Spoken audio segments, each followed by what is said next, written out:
Buonasera a tutti, dichiaro aperta la seduta del Consiglio Comunale e invito il segretario a fare l'appello. Friuli, Ciao, Voto Arianna, Russo Alessandra, Coatto Giuseppe, Comisso Giovanni, Marchesano Rocco, Barbaro Riccardo, Bortolucci Filippo, Manzano Lorenza, Samassiero Vitto, Domassaro Andrea, Piotto Giacomo, Miolo Carlo, Conte Rosanna, Antelmo Luca, Paolo Marco e Arriva e dalle belle questo. Nominano come scrutatori i consiglieri Vanzan, Bortolussi e Dalabella. Lascio la parola al Sindaco per alcune comunicazioni. Grazie Presidente, buonasera a tutti. La prima comunicazione veloce, in data 20 gennaio 2017, la conferenza della città metropolitana di Venezia ha espresso parere favorevole al documento unico di programmazione del bilancio di previsione degli esercizi 2017, 2018 e 2019 della città metropolitana. Ora per la definitiva approvazione del Consiglio metropolitano è stata fissata la seduta del prossimo 30 gennaio 2017. La seconda comunicazione riguarda la costituzione della conferenza dei sindaci del litorale veneto.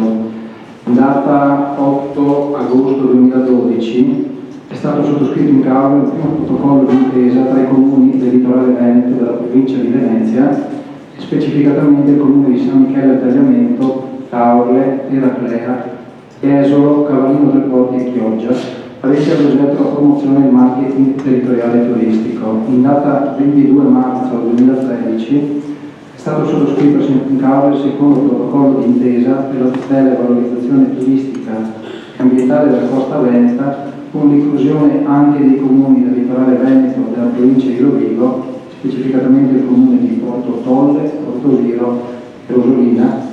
Nel contempo le tematiche oggetto del protocollo sono state aumentate con l'inserimento anche di tutte le azioni aventi ad oggetto la tutela e la valorizzazione ambientale costiera e marina, la valorizzazione e difesa dei litorali, la prevenzione dell'erosione costiera, la tutela e il ripristino morfologico e ambientale della fascia costiera.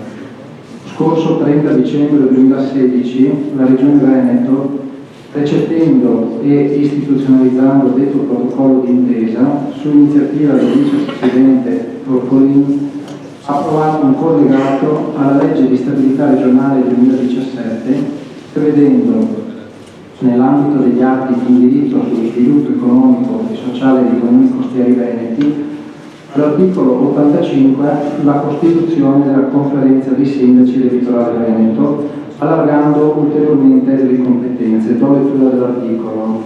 La Giunta regionale disciplina i criteri e le modalità per la concessione di contributi per lo sviluppo economico e sociale dei comuni di San Michele al Tagliamento, Caorle, Eraclea, Jesolo, Cavallino Tre Porti, Chioggia, Rosolina, Porto Tolle e Porto Viro, costituenti l'area del litorale veneto. Le finalità di cui al comma primo sono perseguite mediante iniziative decise con la partecipazione dei comuni di cui al primo comma, in forma singola o associata, promosse dalla conferenza dei sindaci di cui al comma 3, tese a conseguire un opportuno assetto istituzionale del litorale veneto, a promuovere la realizzazione di opere pubbliche o di interesse pubblico, nonché a sostenere le attività imprenditoriali e gli insediamenti produttivi atti a promuovere il turismo, la sicurezza e la promozione culturale. Le finalità di cui i commi 1 e 2 è istituita la conferenza dei sindaci del litorale veneto con il compito di indirizzo e promozione delle iniziative localizzate nell'area del litorale veneto, le quali è previsto il rilascio da parte della conferenza di apposito parere. Con un successivo emendamento collegato alla legge di stabilità è poi anche stato incluso il Comune di Venezia.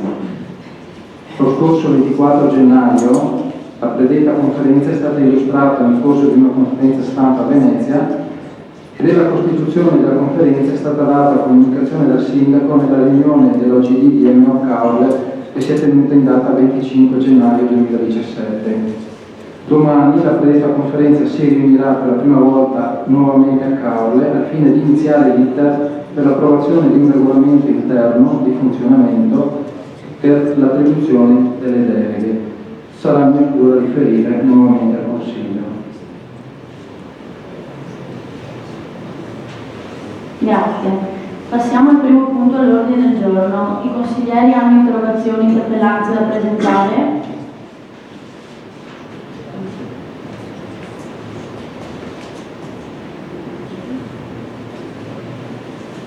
Ok, passiamo al secondo punto all'ordine del giorno. Approvazione verbale seduta precedente.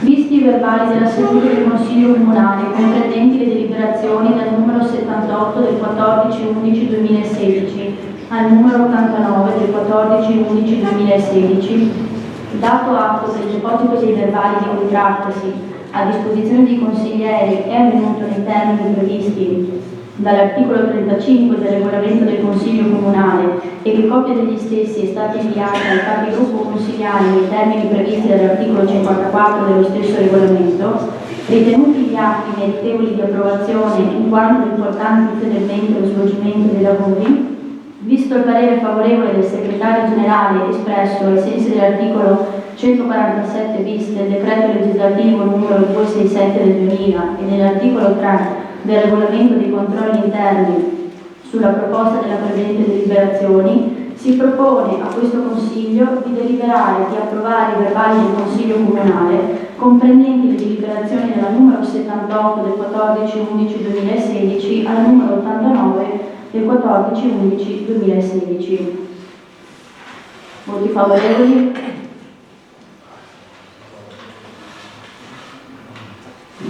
All'unanimità, il Consiglio approva.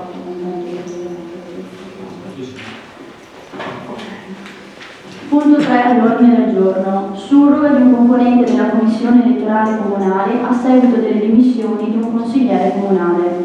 Lascio la parola al Sindaco.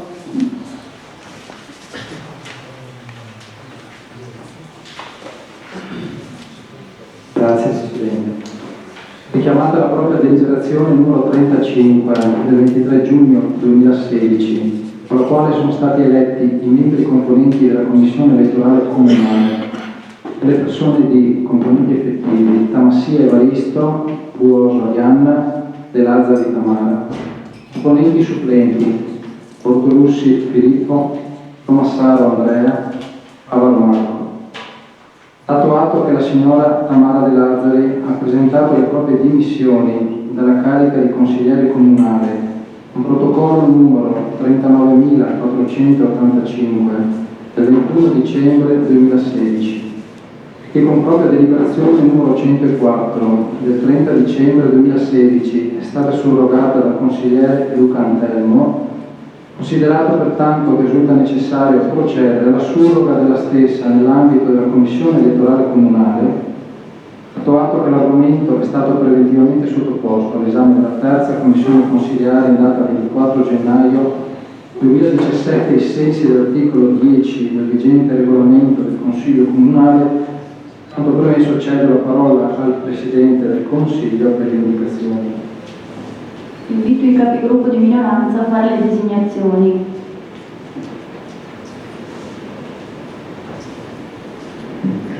Sì, allora noi designiamo Luca Antelmo. Per entrambe, ok. Voi concordate? Ok. Sì, concordiamo. Procediamo alla votazione. E invito i consiglieri a scrivere un solo nominativo nella scheda segreta.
Preciso che il sindaco non prende parte alla votazione.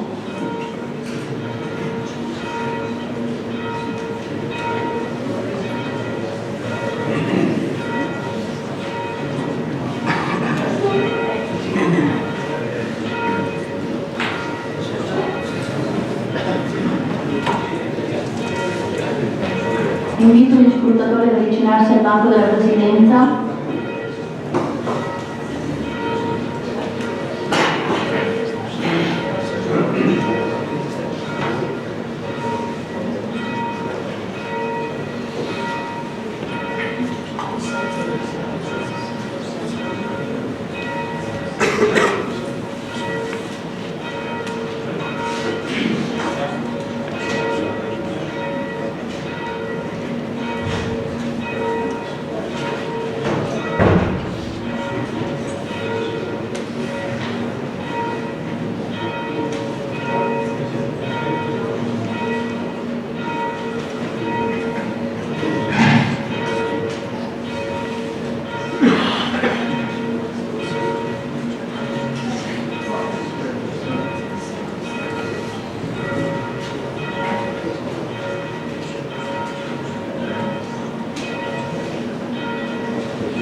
Votanti 15, schede bianche 10, Luca Anselmo schede 5, quindi il Consiglio delibera di integrare la Commissione elettorale comunale con la nomina del signor Luca Anselmo quale sostituto della signora Tamara De Lazzari.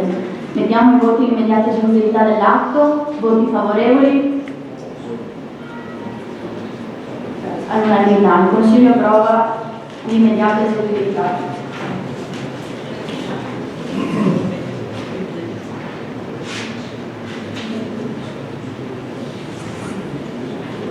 Presidente, Prego. chiedo scusa, no, perché prima che si avvii il lavoro mi sarei aspettato, visto l'importante appuntamento che si svolgerà domani in funzione della giornata commemorativa della memoria rispetto all'Olocausto che avviene nel 1945, visto nella giornata di domani appunto la liberazione di Auschwitz, mi sembrava corretto coinvolgere questo Consiglio comunale con un minuto almeno di silenzio commemorativo per questo importante appuntamento. Quindi è un giorno molto importante domani, essendo la decisione di questo appuntamento chiederei al Consiglio un minuto di silenzio. Grazie. Va bene, facciamo un minuto di silenzio e poi proseguiamo.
All'ordine del giorno, nomina di un componente della prima e della terza commissione consiliare a seguito delle dimissioni da consigliere comunale della signora Tamara De Lazzari. Relazione del sindaco.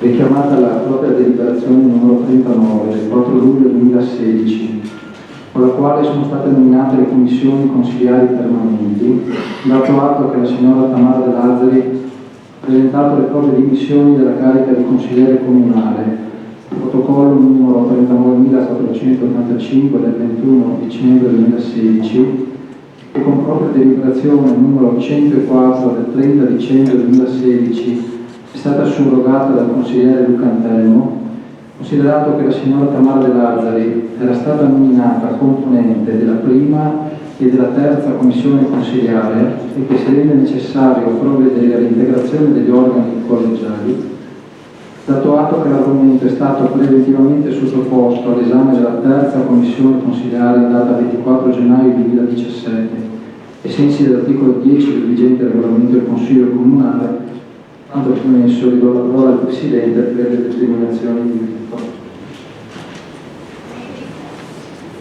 Come prima, anche qui invito i capigruppo di minoranza ad esprimere le candidature.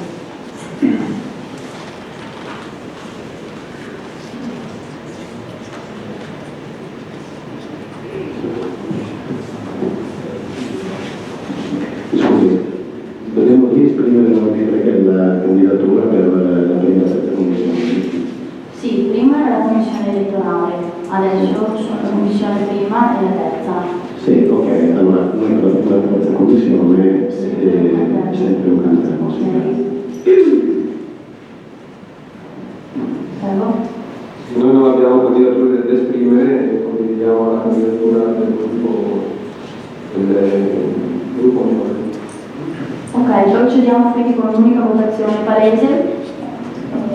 Voti favorevoli? Per il confermo.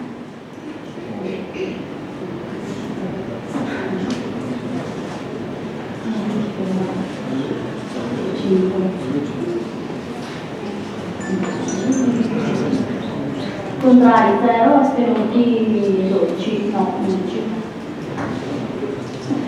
Quindi in Consiglio delibera di nominare, sullo scorto dell'esito della votazione predetta, componente della prima commissione consiliare pesca e attività produttive, in sostituzione del consigliere dimissionario Tamara Giaro e del consigliere Luca Interno, e di nominare, sullo scorto dell'esito della votazione sopradetta, componente della terza commissione consiliare in sostituzione del consigliere dimissionario Tamara De Lazzari, il consigliere Luca Anselmo. Mettiamo i voti di immediata eseguibilità dell'atto. Voti favorevoli? Unanimità. Il Consiglio approva l'immediata eseguibilità dell'atto.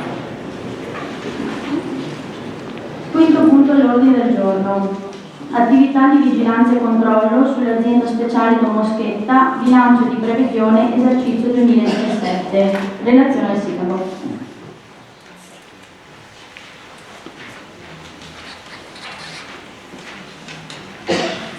Visti gli articoli 42 e seguenti dello Statuto dell'azienda speciale Don Moschetta, nei quali vengono disciplinate le modalità circa la vigilanza, il controllo e la verifica sull'attività dell'azienda stessa da parte dell'amministrazione comunale, preso atto che in data 6 dicembre 2016 è stata acquisita con il numero 37.894 protocollo del Comune, la deliberazione numero 36 del 26 novembre 2016 del Consiglio di amministrazione della citata azienda speciale, avente ad oggetto bilancio di previsione 2017, successivamente corredata dalle motivate osservazioni espresse dall'organo di revisione, terminate la nota illustrativa al bilancio e la relazione dell'organo di revisione, ritenuto che non sussistano motivazioni ostative all'approvazione, fermo rimanendo il dovere di invitare gli organi di indirizzo gestionali dell'azienda speciale a fare proprio quanto suggerito dall'organo di revisione circa il costante monitoraggio del bilancio al fine di evitare che i dati effettivi si discostino eccessivamente dalle previsioni. Dato atto che l'argomento è stato preventivamente sottoposto all'esame della terza commissione consiliare in data 24 gennaio 2017, ai sensi dell'articolo 10 del vigente regolamento del Consiglio Comunale, e visti i pareri di regolarità tecniche e contabili espressi ai sensi dell'articolo 147 bis del decreto legislativo 267/2000 e dell'articolo 3 del regolamento di controlli interni in merito alla presente proposta di deliberazione, visto altresì il parere espresso dal segretario generale ai sensi dell'articolo 49, comma 3 del regolamento sull'ordinamento degli uffici e dei servizi, tanto premesso si chiede al Consiglio Comunale di approvare il bilancio di previsione dell'esercizio 2017 dell'azienda speciale Don Moschetta, nelle risultanze di cui è la deliberazione numero 36 del 26 novembre 2016 di detto ente, invitare gli organi di indirizzo e gestionali dell'azienda speciale a fare proprio quanto suggerito dall'organo di revisione circa il costante monitoraggio del bilancio al fine di evitare che i dati effettivi si discostino eccessivamente dalle previsioni.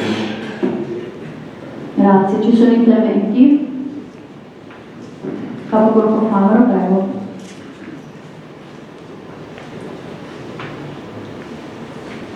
Buonasera, grazie. Allora, prima di entrare nel merito del punto, ossia il bilancio di previsione 2017 dell'istituzione dell'azienda speciale Don Moschetta, abbiamo necessità di porre due domande su quelle che a noi appaiono come delle irregolarità. Prima irregolarità, il bilancio è stato approvato dal Consiglio di amministrazione della Don Moschetta a fine novembre dello scorso anno, quando invece lo statuto prevede che il bilancio di previsione debba essere approvato entro il 15 ottobre dell'anno in corso per il bilancio dell'anno successivo. Seconda irregolarità, il parere motivato del revisore dei conti, motivato osservazione del revisore unico al bilancio previsionale 2017, la dottoressa Valia Bobat, revisore appunto dell'azienda speciale, e fa pervenire il suo parere in data 27 dicembre 2016, quindi circa un mese dopo l'approvazione da parte del Consiglio di amministrazione del bilancio. Anche questa cosa ci pare alquanto strana, in quanto di norma, di prassi, il parere del revisore dei conti arriva sempre prima dell'approvazione del bilancio, proprio perché chi approva il bilancio, l'organo deputato all'approvazione del bilancio, possa tener conto dei rilievi, delle osservazioni, delle raccomandazioni espresse dal revisore dei conti. Quindi chiediamo le ragioni di queste due irregolarità. La prima, una irregolarità, se vogliamo, di tipo formale, comunque ha una sua importanza. La seconda, sicuramente, quella del parere che arriva dopo, del revisore dei conti che arriva dopo l'approvazione del bilancio da parte del Consiglio di amministrazione.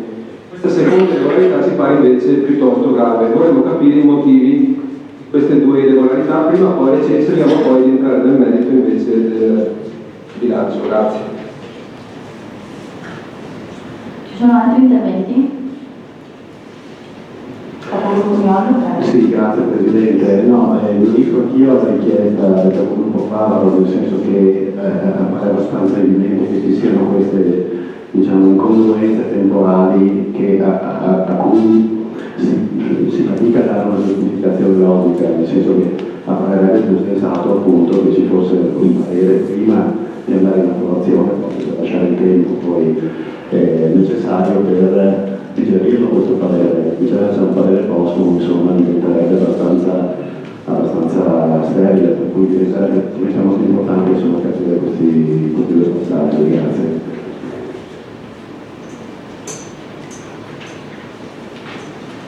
Risponde il Sindaco. Allora, sul punto relativo all'approvazione del bilancio di previsione da parte dell'azienda nel mese di novembre, anziché entro i termini indicato del 15 ottobre, il mese di ottobre, comunque non è un termine peritorio, è un termine ordinatorio quello che viene dato, quindi è un termine che anche se non viene osservato non va a inficiare in nessun modo l'atto collegiale che è stato deliberato dal Consiglio di amministrazione, oltretutto all'unanimità, quindi anche dal componente di minoranza che è il Consiglio di amministrazione.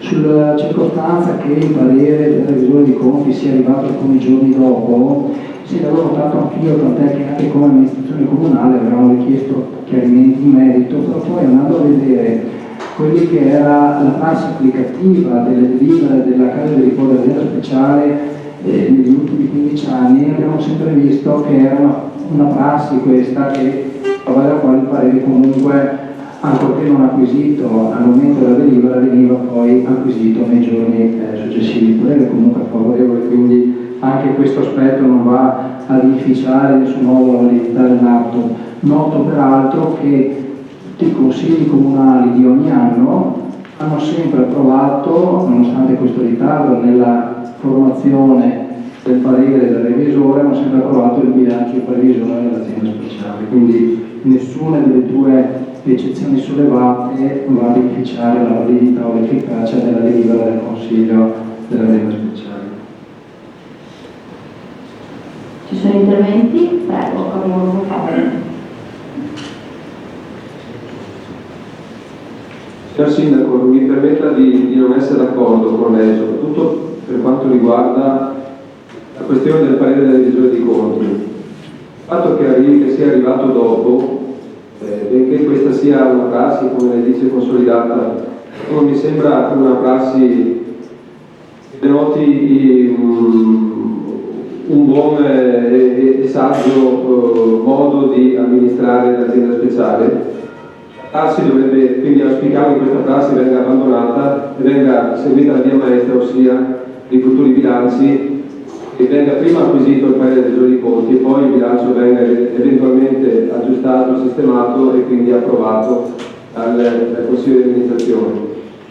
E poi il parere del revisore dei conti in questo caso non è così tranquillo e pacifico come lei vorrebbe far credere. Certo, un parere favorevole, però il revisore dei conti non può non esprimere una certa preoccupazione e non può non esprimere delle importanti raccomandazioni.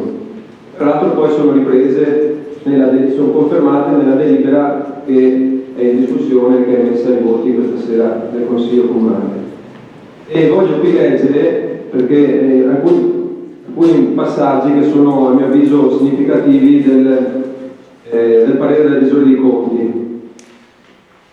La dottoressa Gobatte dice che il bilancio le previsioni di bilancio 2017 si basano su alcuni dati di fatto e su alcuni assunti, ossia su alcuni dati concreti, oggettivi, inequivocabili, ma anche su alcuni dati che sono teorici, supposizioni, ipotesi. I dati di fatto sono relativi al numero di posti letto attualmente disponibili, al momento non incrementabili fino a quando non saranno eseguiti i lavori necessari ai servizi collaterali attualmente gestiti, mensa scolastica e assistenza domiciliare. Gli assunti, cioè gli elementi di ipotesi su cui si regge e si basa il bilancio di previsione 2017, sono invece relativi alla riduzione di alcuni servizi esternalizzati, come l'assistenza domiciliare, e la riduzione di alcuni costi d'esercizio, ad esempio per gli alimenti degli ospiti, l'impiego di personale interno per lo svolgimento di servizi prima esternalizzati, il mancato rinnovo di alcuni contratti di lavoro a tempo determinato, qualora non si riuscisse a recuperare economicità, in generale dunque un contenimento dei costi. Ora, perché il revisore dei conti esprime preoccupazione e raccomanda quindi all'azienda speciale Moschetta la necessità di contenere i costi e di recuperare economicità? Perché nella tabella che è contenuta sempre nello stesso parere è chiaro ed evidente che l'esercizio 2016 che si è appena concluso, la proiezione diciamo relativa al risultato di esercizio 2016 prevede per la Domoschetta una perdita, un risultato negativo di circa 100.000 euro. E questo è un dato inedito e molto grave e molto preoccupante. Inedito perché un numero così elevato di perdita di esercizio non si era mai visto negli ultimi anni. E quindi viene da sé che l'ipotesi di pareggio di bilancio per il 2017 è un'ipotesi difficilmente raggiungibile se non si adottano provvedimenti anche drastici. E qui c'è il revisore dei conti mette in luce alcuni di questi possibili provvedimenti quando non si riuscisse a recuperare economicità, e tra questi c'è anche il mancato rinnovo di alcuni contratti di lavoro a tempo determinato. Ora, non è la prima volta che viene messo in evidenza anche in questo Consiglio la precarietà della situazione economica dell'azienda Domoschetta. Questa precarietà è confermata anche nel parere del revisore dei conti.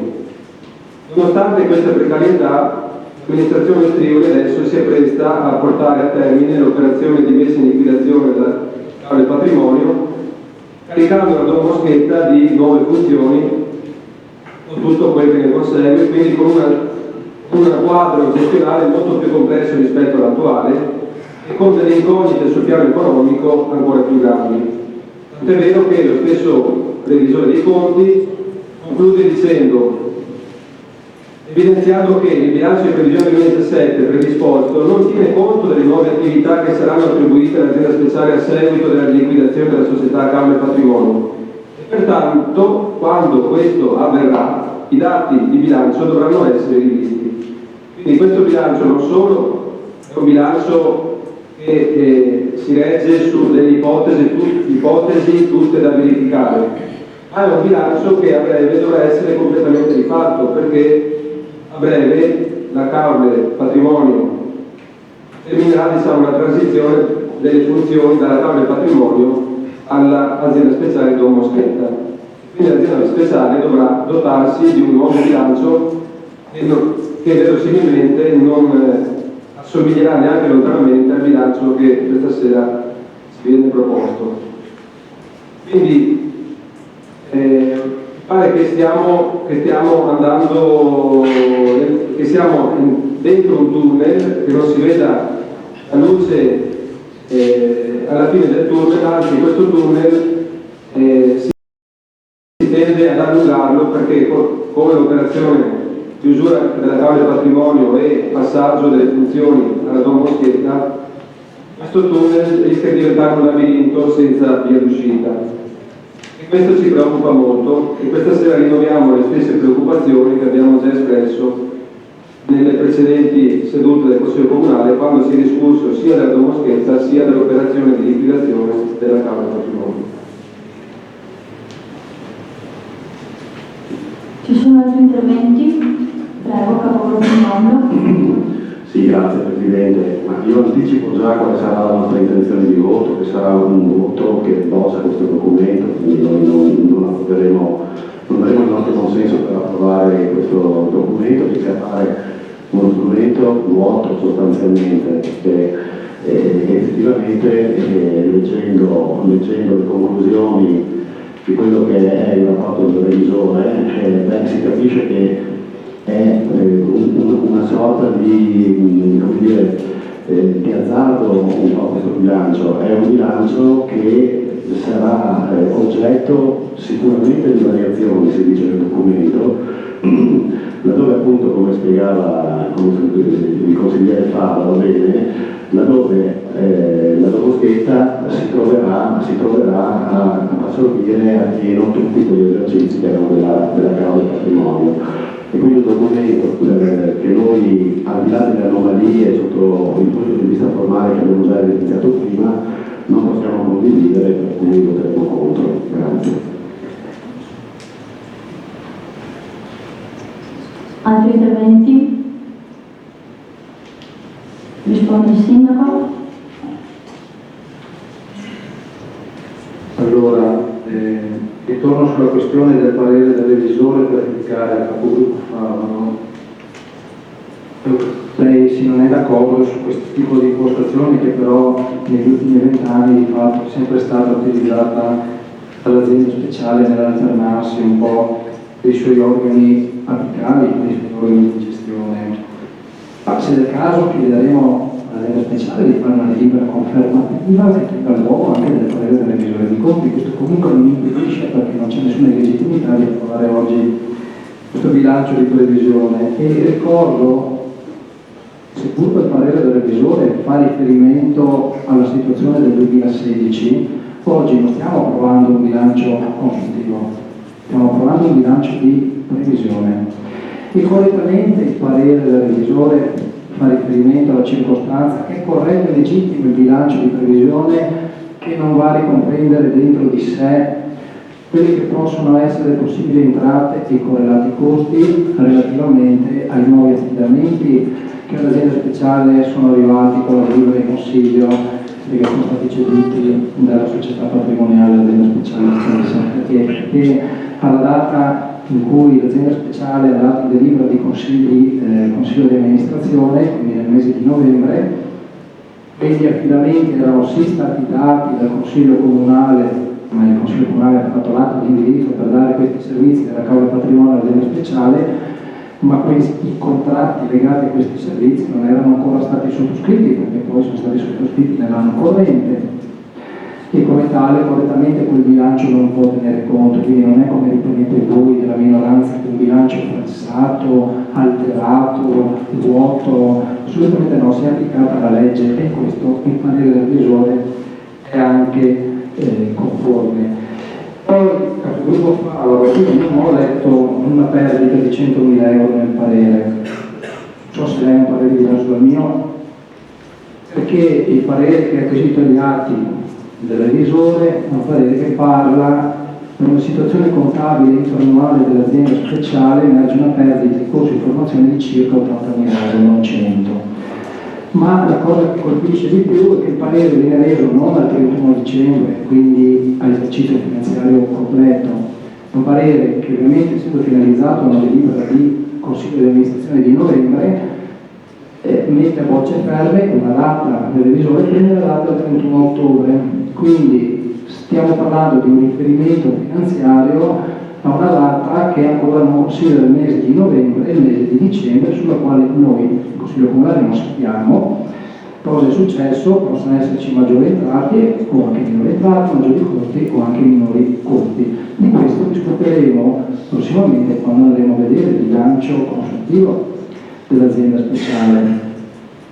Certo, va messa in evidenza la circostanza che questa perdita in corso di formazione è legata a tutta una serie di fattori. Un fattore strutturale che già conosciamo per chi, come alcuni di noi, sono presenti in Consiglio Comunale da qualche anno, è legato all'allora perdita sotto l'amministrazione Sarto dei posti letto non autosufficienti dell'azienda speciale, in conseguenza di dimensionamenti della struttura, eccetera, sulla quale molto si è lavorato per poter oggi tentare di recuperare. Oggi la situazione è ferma, la Regione non si è mossa, l'azienda sanitaria non si è mossa, ci siamo mossi noi perché già da giugno, non voglio parlare dell'amministrazione precedente, ma già da giugno di quest'anno abbiamo già fatto più di un incontro con gli esponenti della Regione, con l'azienda sanitaria, comune e azienda speciale, finalizzata a trovare un punto fermo comune su quello che può essere il progetto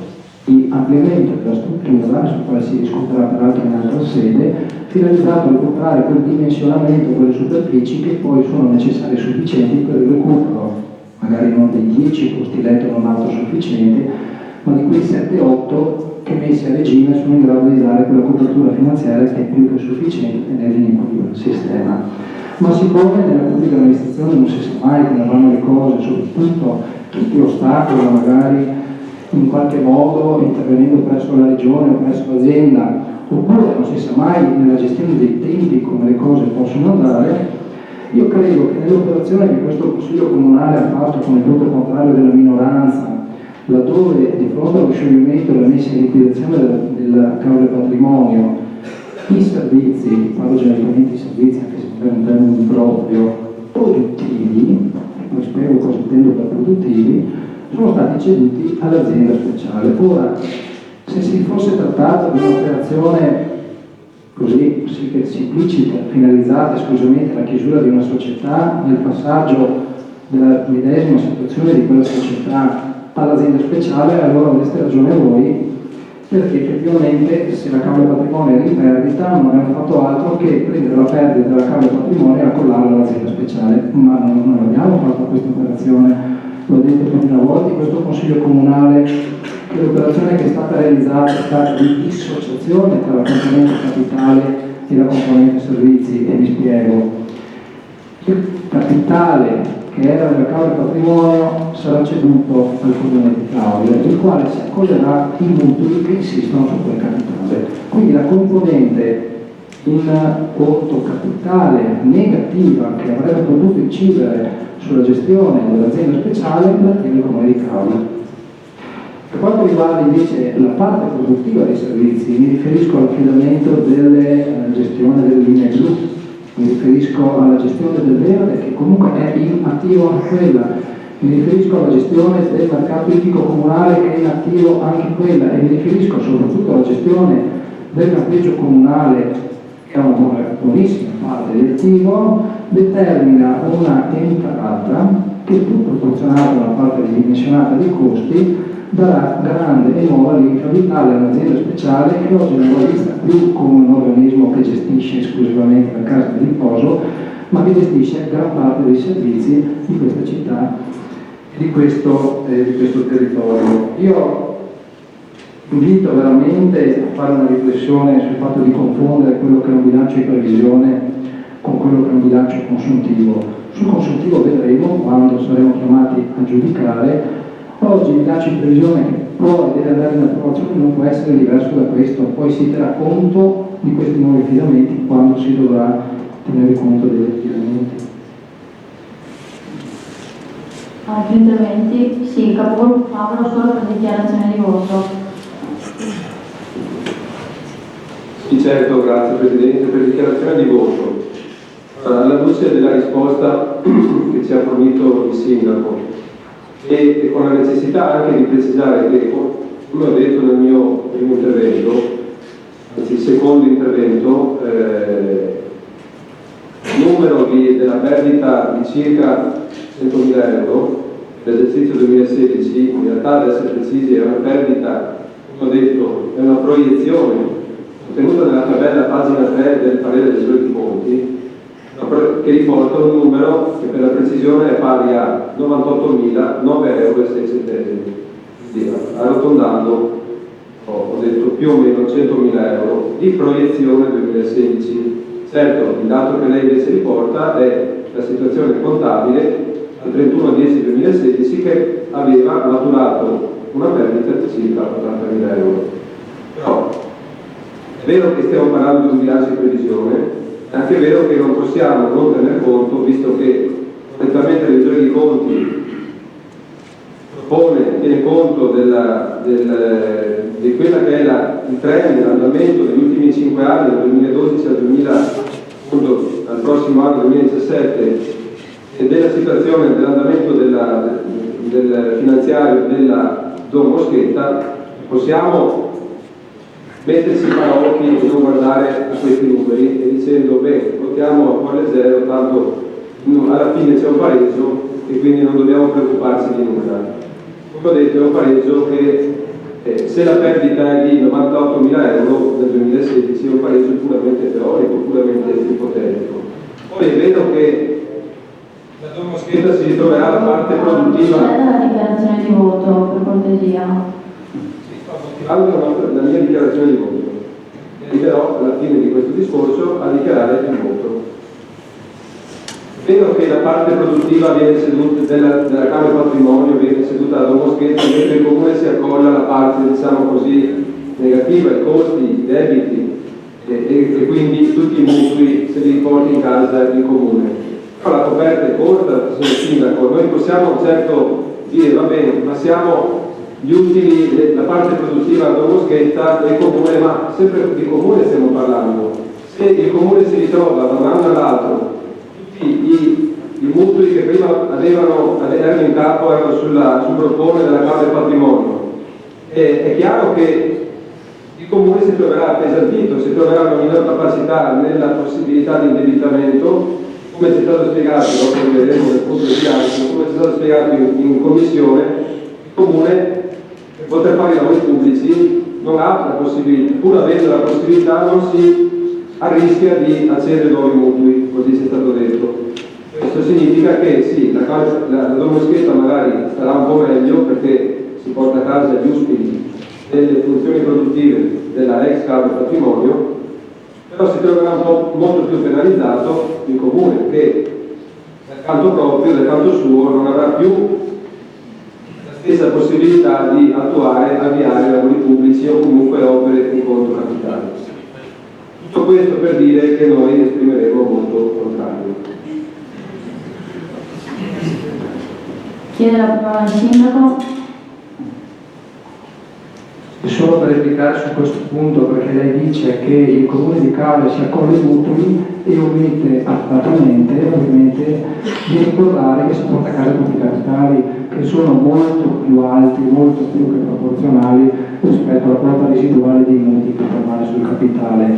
In ogni caso preciso che il Comune di Cave non ha bisogno di comprare mutui per eseguire questa politica, non c'è la necessità.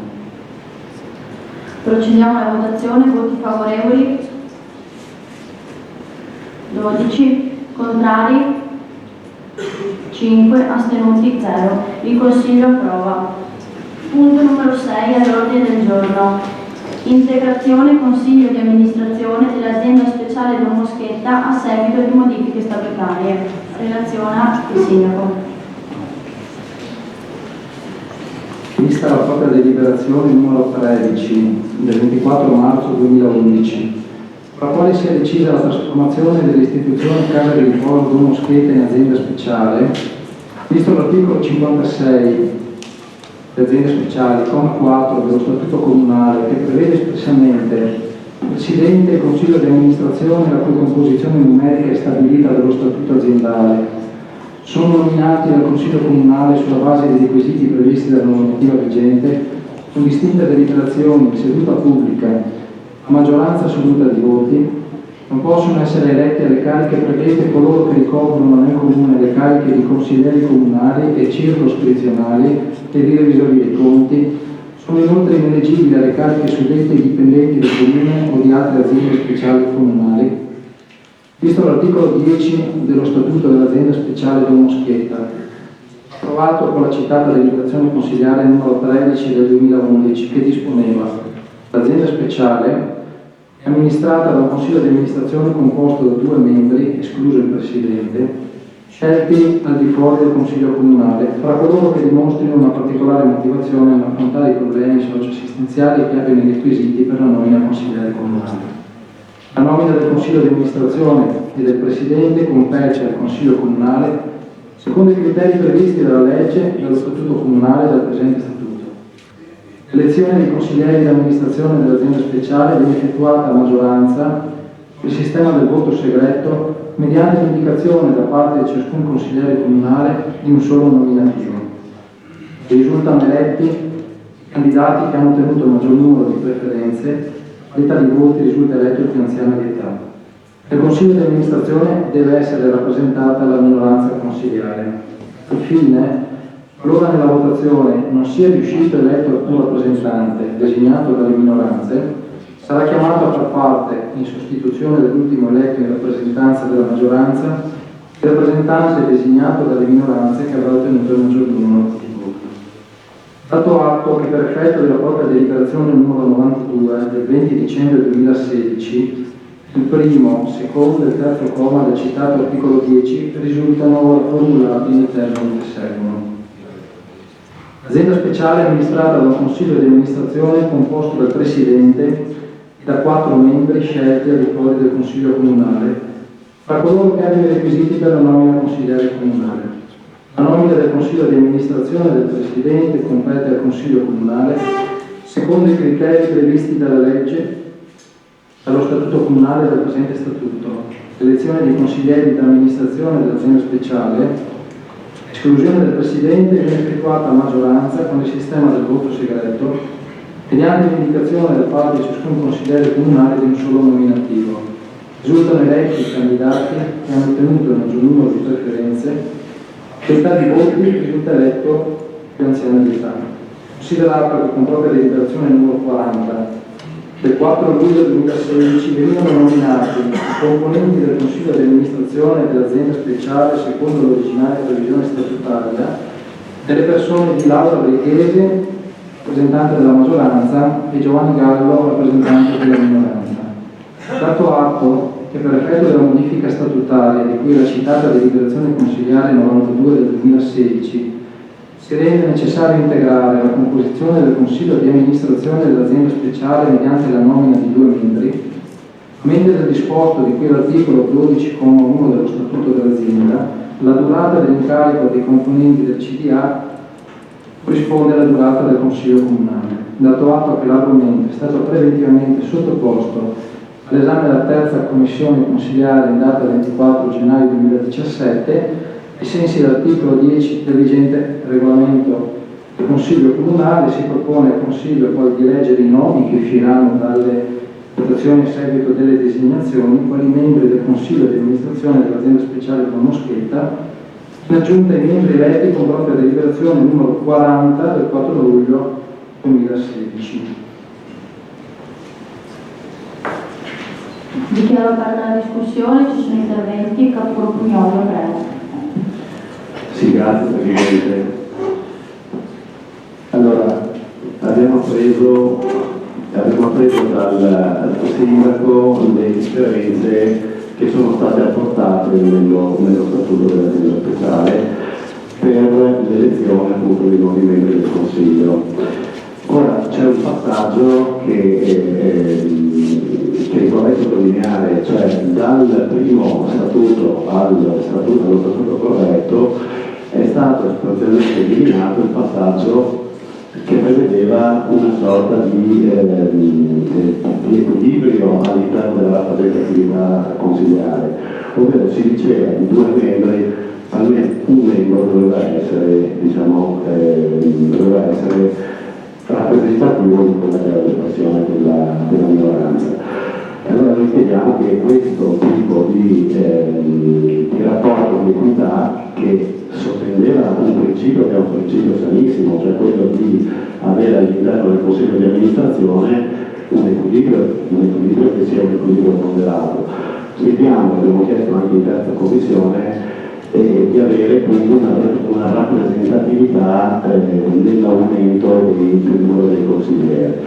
Mi spiego meglio, cioè prima erano 2 consiglieri su 2, c'era un consigliere che di diritto sottava alla minoranza, adesso si passa a 4 consiglieri, però non viene ribadito il criterio della proporzionalità, diciamo, della rappresentatività all'interno del Consiglio. E quindi mi chiedevo spiegazioni su questo e se c'era la possibilità che noi rivendichiamo di mantenere alto questo principio di equilibrio all'interno del Consiglio, cioè avendo a disposizione un secondo consigliere all'interno del Consiglio all'espressione della minoranza.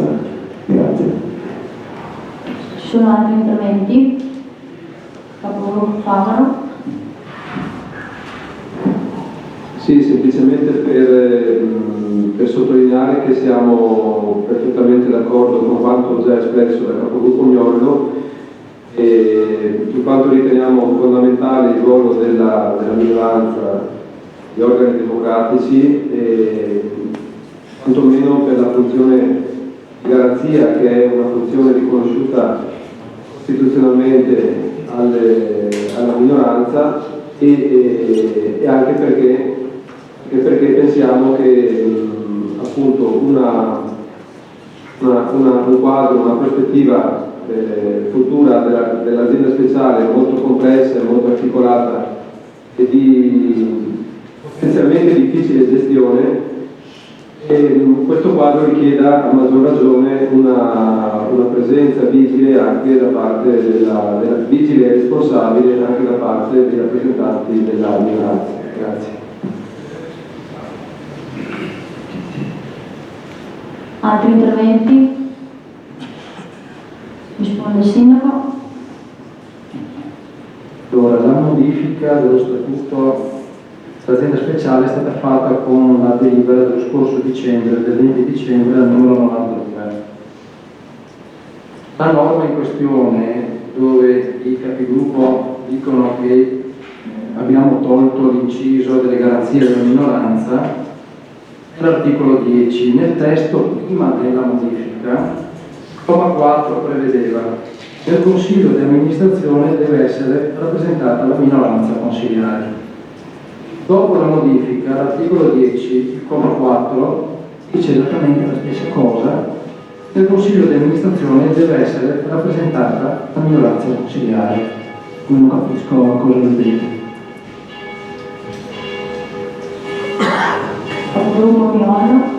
Sì, no, alludevo a questo prima, signor Sindaco, alludevo al fatto che mentre nel primo statuto era chiaro che nel rapporto proporzionale di due consiglieri uno spettava alla minoranza.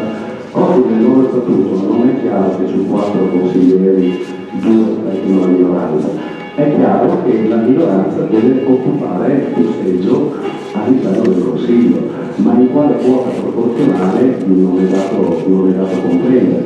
Ed è per questa ragione che noi ci sentivamo di chiedere invece che venisse mantenuto lo stesso rapporto in quota proporzionale così come era stato concepito il primo statuto, e quindi di avere la possibilità di avere su 4 consiglieri 2 consiglieri che siano espressione della maggioranza, 2 consiglieri che siano espressione dell'opposizione, della minoranza, come volete, e poi il Presidente che, come sappiamo, ha la possibilità di far valere il suo voto come voto proprio nel caso in cui ci sia un disequilibrio delle scelte. Così mi pare che ci sia un rapporto come dire, molto più aperto, molto più attento, molto più partecipato, molto più democratico. Quindi è chiaro come è stato cambiato, c'è molto chiaro tutto come è stato cambiato, ma non si è chiaro se ci è data la possibilità ovviamente di esprimere la nostra candidatura, ma di avere garantito un contrappeso che era garantito nel primo statuto. Non so se mi sono spiegato. Sindaco?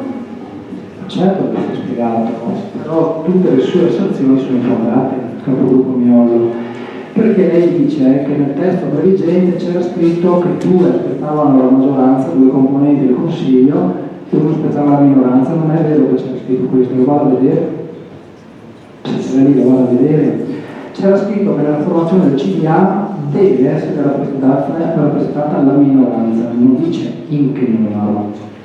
E quella norma noi non l'andiamo a modificare.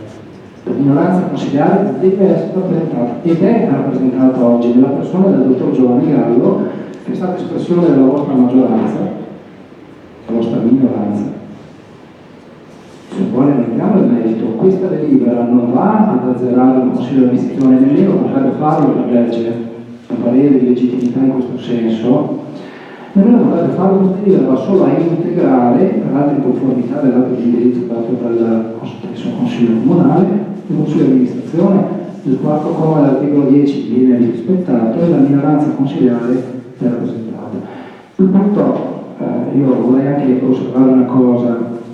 Se andiamo a vedere lo statuto della Casa di Riposo, vecchio testo, nuovo testo, se andiamo a vedere lo statuto del Comune di Craude, se andiamo a vedere il regolamento di funzionamento del Consiglio Comunale, se andiamo a vedere il testo unico degli enti locali, non c'è traccia da nessuna parte di quello che lei dice riferita a un'azienda speciale o ad altro tipo di entità giuridica, tranne l'unico caso che è menzionato è quello delle commissioni consigliari, ma questo c'è, è norma dello Stato italiano, è recepito dallo Statuto del Comune di Craude e dal regolamento di funzionamento del Consiglio Comunale. Quindi non ci sono ragioni giuridiche poste alla base delle sue asserzioni. Quindi se me ne offre diverse io le prenderò in considerazione, ma allo stato attuale non ne abbiamo. Se ovviamente la parola del sindaco a lei non basta, è evidente che non basta, però il segretario generale qua fornito il parere di legittimità potrà anche rispondere in merito se ha bisogno di approfondimenti. Sì, teoricamente solo per dichiarazione di voto, quindi magari Sì, no, non sto sostenendo minimamente che sia illegittimo, cioè lungi da me, non sto dicendo questo, sto dicendo un'altra cosa per la terza volta, quindi è legittimo sicuramente quello che voi state facendo, è chiaro. Sto dicendo che su un consiglio di amministrazione che nasce con 2 consiglieri e lo statuto dice che di 2 consiglieri 1 spetta alla minoranza, è chiaro che c'è un principio che lei ha ben sottolineato che viene garantito e che rimane garantito anche nel secondo, cioè nella modifica dello statuto, ma è altrettanto chiaro, e non è scritto questo, ma è intuitivo ovviamente, che se 2 sono i consiglieri che fanno parte del consiglio e 1 spetta il diritto alla minoranza, è del tutto ovvio che si è cercato di impostare quel tipo di strumento una sorta di equilibrio e di equità. E quindi nella modifica di questo strumento, scusate, proprio perché il Consiglio diventerà un organo che sarà molto impegnato, perché come c'è stato ben ricordato dal sindaco poco fa, si troverà a gestire anche tutti i servizi ereditati dalla causa del patrimonio, quindi carteggio, quindi verde, quindi elettricità, tutto quello che abbiamo ascoltato. Chiedevo semplicemente che lo stesso principio che era, come dire, sorto nell'estensore di quello statuto che aveva previsto di mettere un membro della minoranza su due, potesse essere esteso per dare un contenuto. Quindi non so se assolutamente che sia illegittimo questo, semplicemente chiedevo di poter avere più rappresentatività all'interno del Consiglio. Grazie. Altri interventi? Capogruppo Favaro, prego. Sì, anche io ritengo che la sostanza del ragionamento sviluppato da capogruppo Miolo non sia una sostanza di tipo che poggia su basi di tipo giuridico, ma che poggia su basi su valutazioni di opportunità, su valutazioni di senso democratico delle istituzioni, su appunto la necessità, a nostro avviso, e su questo ci appelliamo alla maggioranza di questo Consiglio Comunale, sulla necessità di garantire in tutti gli organi, che sia il Consiglio Comunale, che siano le commissioni consigliari, che sia il Consiglio di amministrazione di un'azienda speciale, tutti gli organi che hanno la presenza di rappresentanti eletti e quindi direttamente o indirettamente organi che sono gestiti democraticamente, quindi devono essere espressione dei cittadini, direttamente o indirettamente. Bene, pensiamo che in questi organi ci debba essere un giusto equilibrio tra maggioranza e minoranza. Non ci può essere, a nostro avviso, un divario numerico tale da rendere la presenza e la rappresentatività della minoranza ridotta all'unicino sia in termini di possibilità di incidere nelle decisioni, ma sappiamo che comunque numericamente è garantita e non può essere altrimenti la possibilità da parte della maggioranza di assumere delibere, di assumere le decisioni.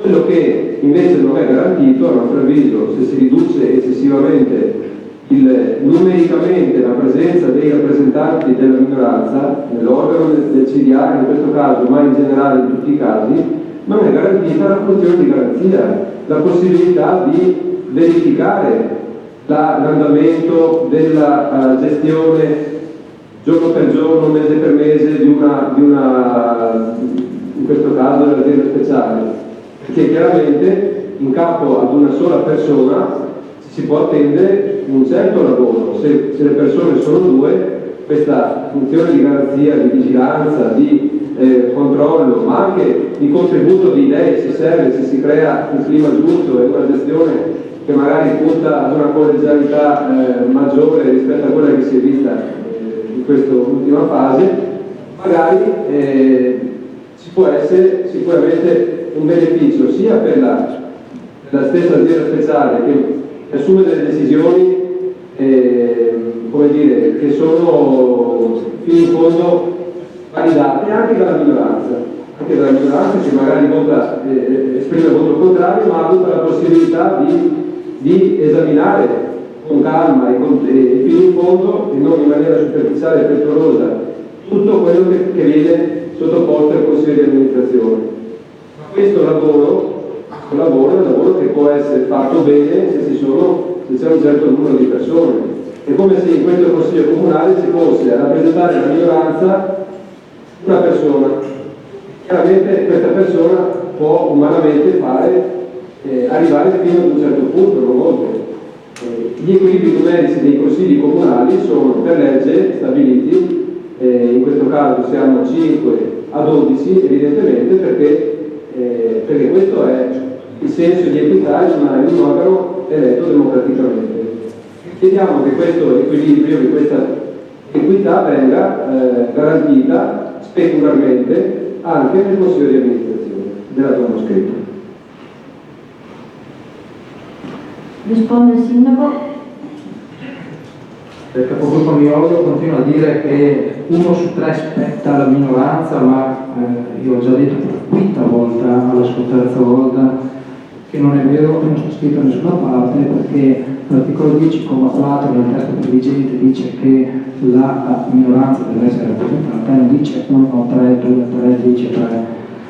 E lo dice pure nel nuovo testo, per cui la questione la ritengo superata, ma la ritengo superata anche perché comunque lei stesso ha detto la delibera non è illegittima, quindi non serve nemmeno interpellare il segretario generale sul punto, peraltro ha espresso il parere concluso.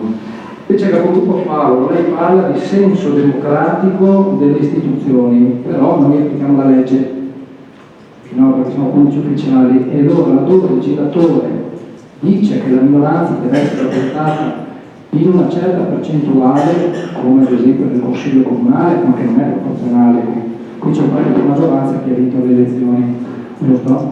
Quindi non è proporzionale, è ispirata a quel senso democratico al quale lei fa riferimento. Oppure l'ha detto nelle commissioni consigliari che specificatamente la norma di legge, poi recepita allo statuto e dal regolamento di funzionamento del Consiglio Comunale, dice che proporzionalmente devono essere rappresentati i gruppi consigliari, altro, non i consiglieri. Però io noto una cosa, che questo principio da lei auspicato e fatto passare sotto il principio della rappresentanza democratica, quindi a matrice esclusivamente politica, non ha mattina profili di legittimità o di altro della delibera, pensi che nemmeno dove siamo in quelle entità minori, dove magari ci si avvicina più al consiglio di amministrazione a 3, come era quello previgente della casa dell'azienda speciale, e io penso alle unioni di comuni, no? Alle comunità montane, gli organi lì, non hanno la rappresentanza da lei auspicata, hanno una diversa soluzione adottata dal legislatore, che nemmeno si avvicina né alla rappresentanza democratica invocata, nemmeno si avvicina all'attuale situazione di questo Consiglio Comunale.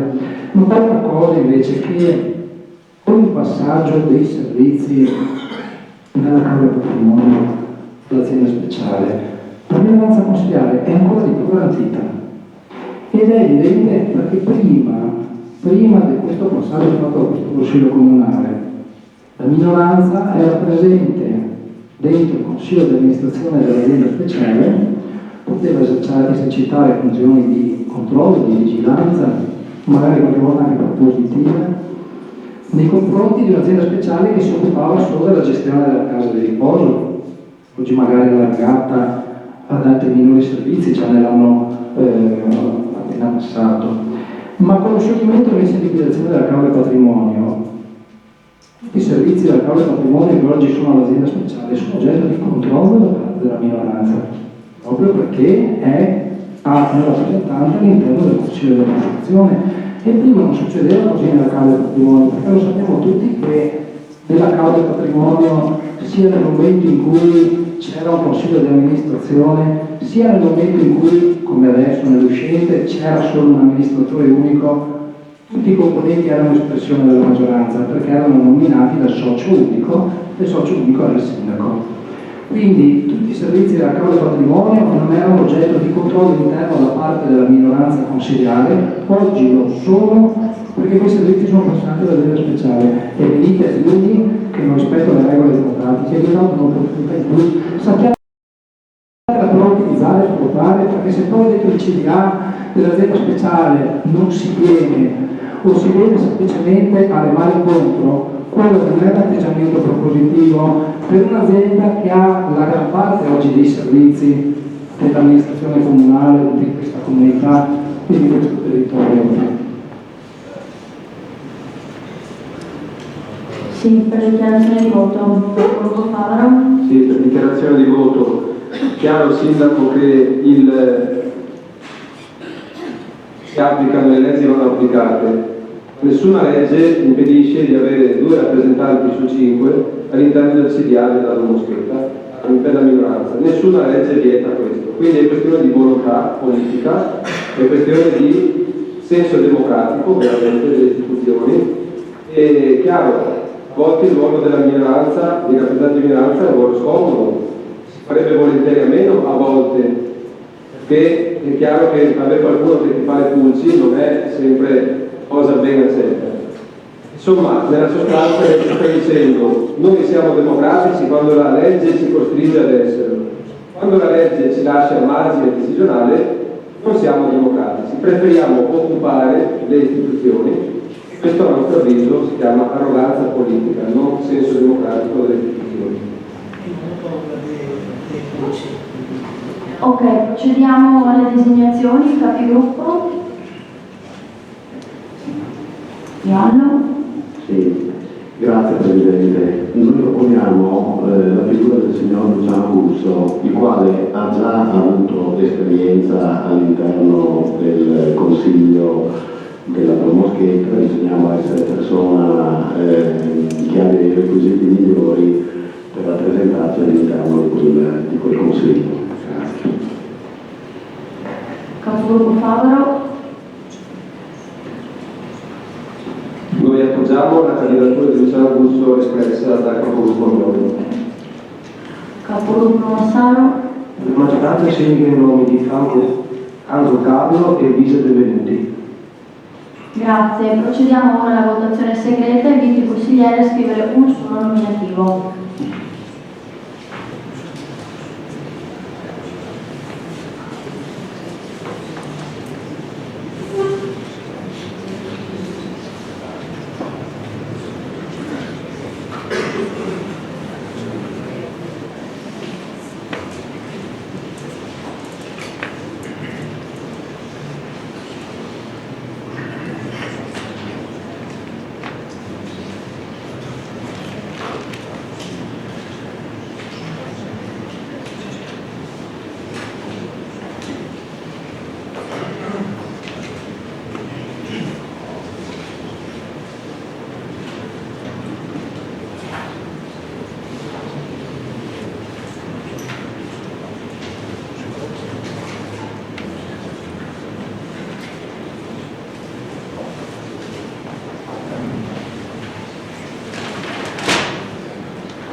Invito gli scrutatori ad avvicinarsi al banco della Presidenza. Grazie.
Quindi esito della votazione: Carlo Franzo 6 voti, Alvise Benvenuti 6 voti, Luciano Russo 5 voti.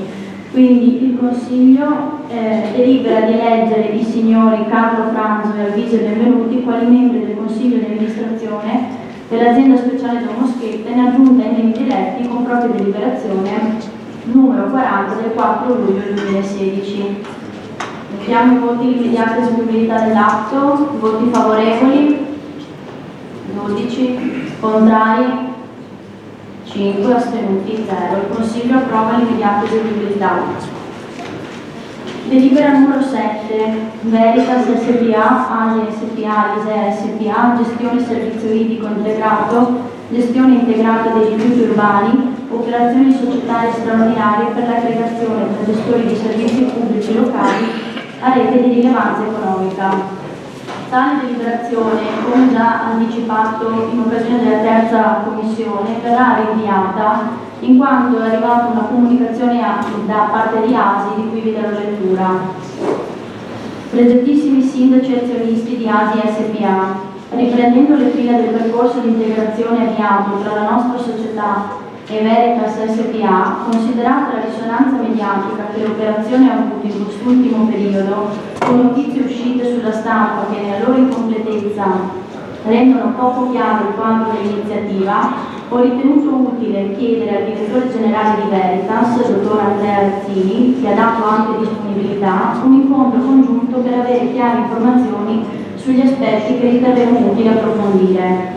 Mi pregio pertanto di invitarvi, insieme anche ai componenti del Consiglio di amministrazione del collegio sindacale, presso la sede ASI SPA di San Donà di Piave il giorno martedì 31 gennaio alle ore 10, incontro che poi è stato rinviato al 7 febbraio, quindi rinviamo la delibera. Passiamo al punto 8 dell'ordine del giorno, autorizzazione ad ASBO, Ambiente e Servizi Venezia Orientale SPA, alla presentazione di offerta per l'acquisto del 99% del capitale sociale della società MTF SRL di Tolmezzo Udine. Relazione all'assessore Comisso.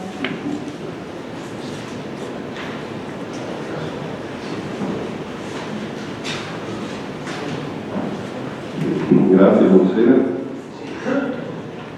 Premesso che la società ASBO SPA ha un capitale sociale attualmente fissato in euro 18.526.000 e che il Comune di Caorle partecipa con un numero di azioni pari a 28.800, il 7,94%. Visto l'avviso di procedura per l'esigenza pubblica per la cessione di quote sociali della società MTF SRL di Tolmezzo da parte della società ex SPA di Udine, che detiene il 99% del capitale sociale della stessa, considerato che la società MTF SRL è affidataria in-house del servizio di igiene ambientale nel territorio del comune di Vignano Sabbiadoro, che del quale detiene il 1% del capitale sociale della stessa, considerato che il suddetto affidamento alla società MTF SRL è stato deliberato con atto del Consiglio Comunale del Comune di Vignano Sabbiadoro numero 24 del 27 febbraio 2006 per un periodo di 25 anni a partire dal 1 marzo 2006 e quindi fino al 28 febbraio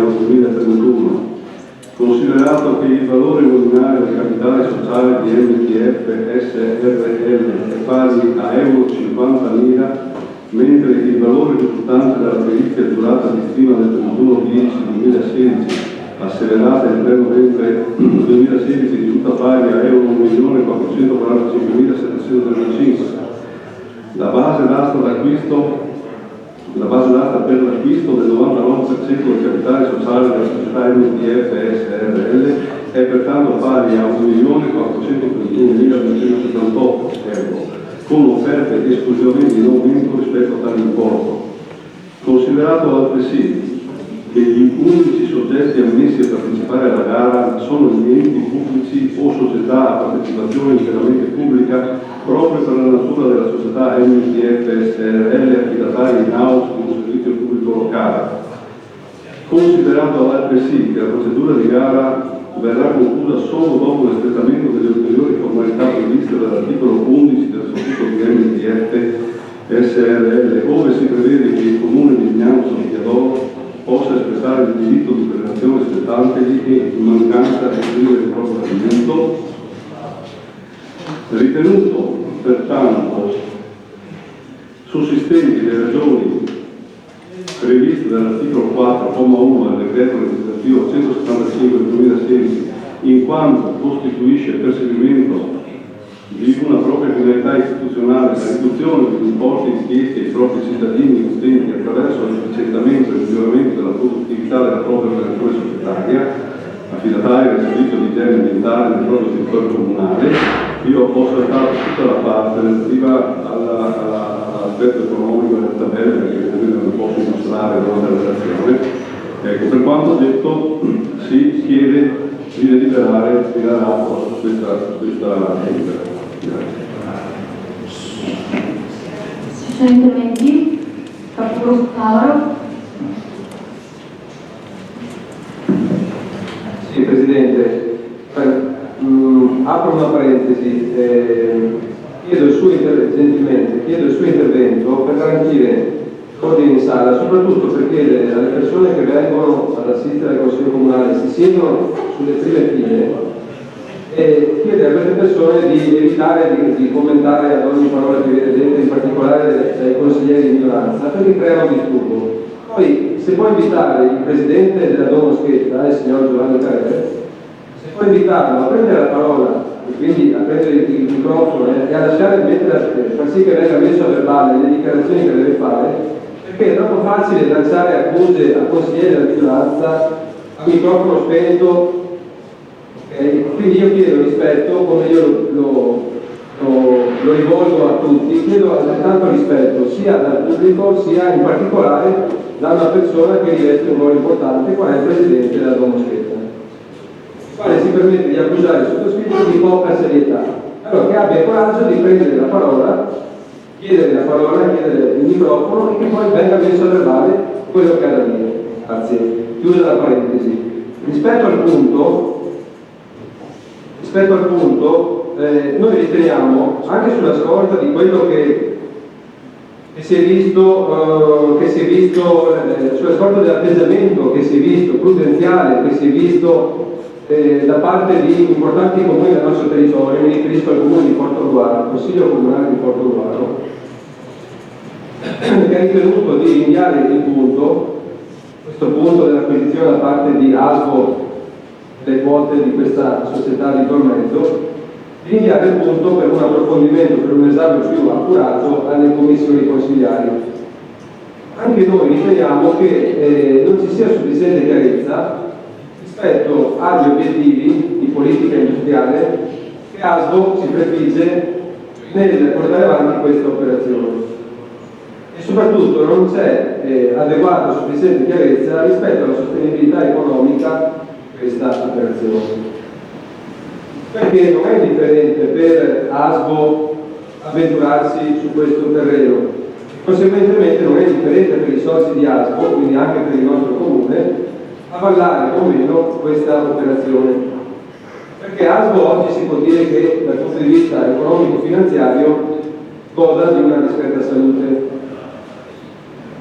Si può dire altrettanto, siamo tutti così sicuri, chiedo alla maggioranza, chiedo in particolare al vice sindaco che è il redattore di questa delibera, siamo altrettanto sicuri che a seguito di questa operazione ASBO continuerà a star bene dal punto di vista economico-finanziario anche per i prossimi anni, oppure andrà incontro ad una situazione che comporta perdite tali per cui magari dopo non ci troviamo costretti i soci, quindi anche il comune di Cave, a dover ripianare queste perdite.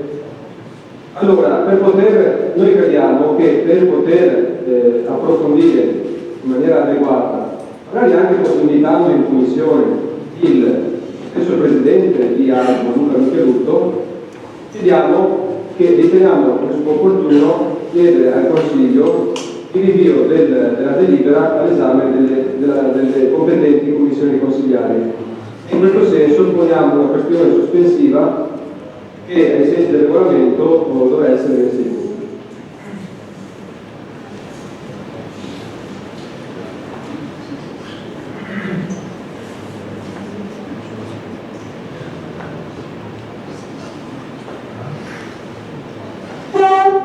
Mettiamo i voti di rinvio.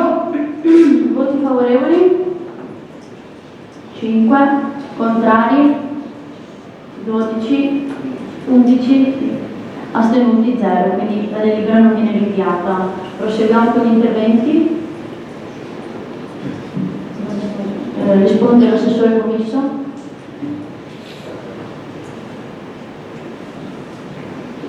Sì, allora si tratta di una richiesta di autorizzazione a partecipare a una gara, richiesta che viene fatta da ASBO ai propri soci, quindi ASBO con il piano finanziario che ci ha presentato, ritiene di poter fare, come dire, un affare, perché c'è una scadenza nelle concessioni al 2031, quindi per 14 anni, del 99% di una società che realizza utili per circa 250.000 euro all'anno. Per cui ha ritenuto di poter partecipare a questa possibilità che poi si riversa nei soci in maniera positiva.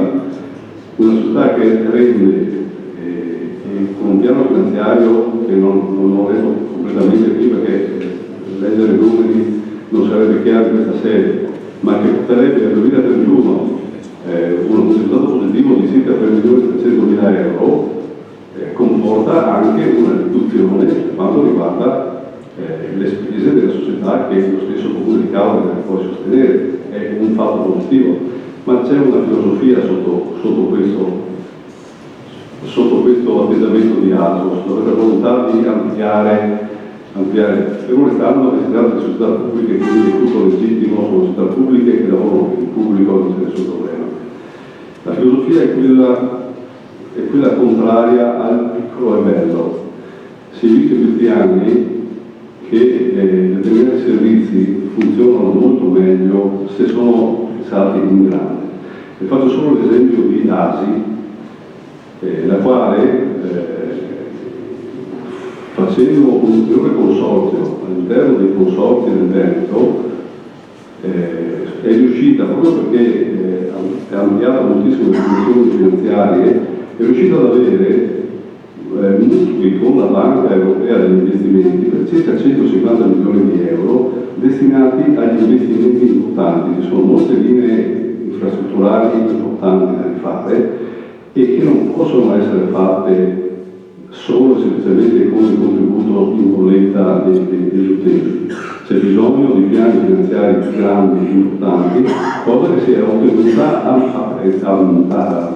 interessi molto favorevoli, mi pare il 4,2%, qualcosa del genere. Quindi la filosofia di ampliare le società di servizi è una filosofia che è vincente sotto questo punto di vista. Le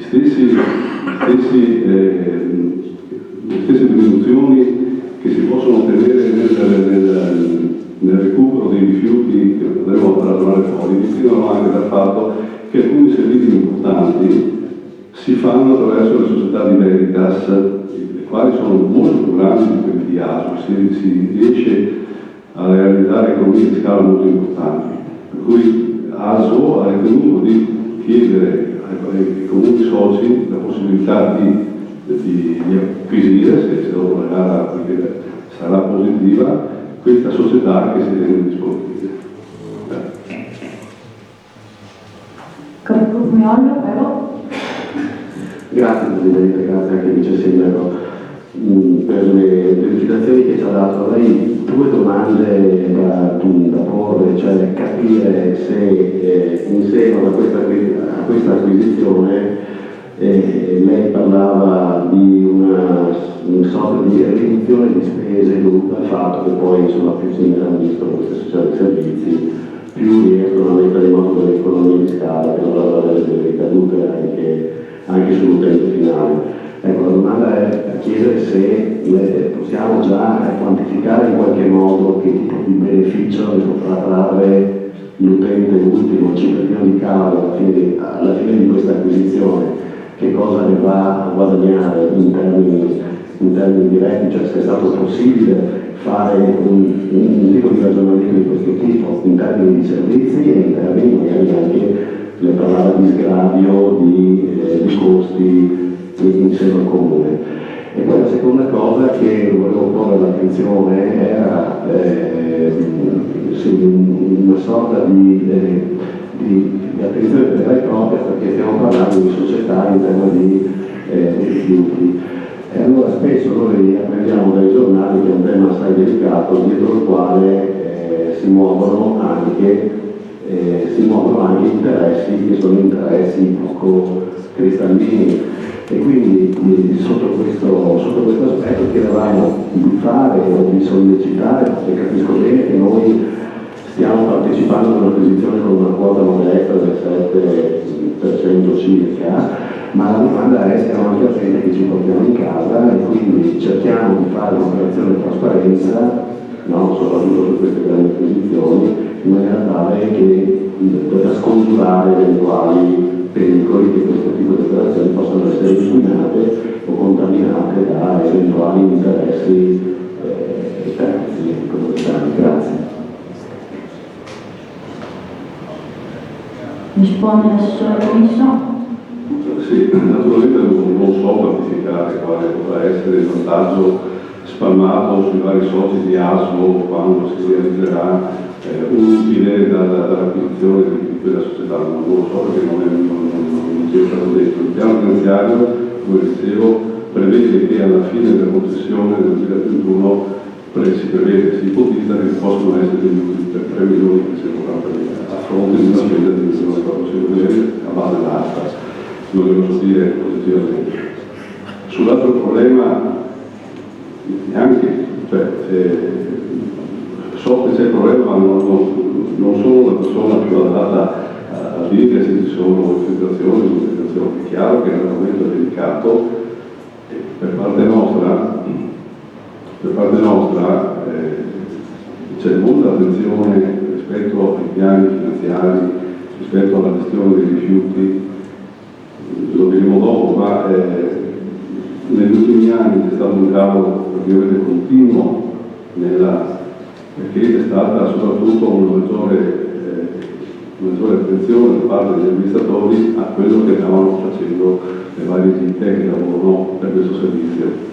Soprattutto, poi sono stati dei ragionamenti, sono stati dei tentativi, delle prove, poi lo diremo. Volevo solo leggere quanto ho detto prima del capoluogo Favaro. Mi risulta che è stata approvata con il voto contrario delle minoranze, ma è stata approvata questa decisione di autorizzare ASMO a partecipare alla gara per l'acquisizione di MPF SRL. Mentre è stata rinviata, scusi, perché abbiamo rinviato anche noi, il proponimento di ASI è stata rinviata. Ma questa qua è stata approvata dalla maggioranza di Portugallo con il voto contrario del Parlamento. Ci sono altri capogruppo in favore?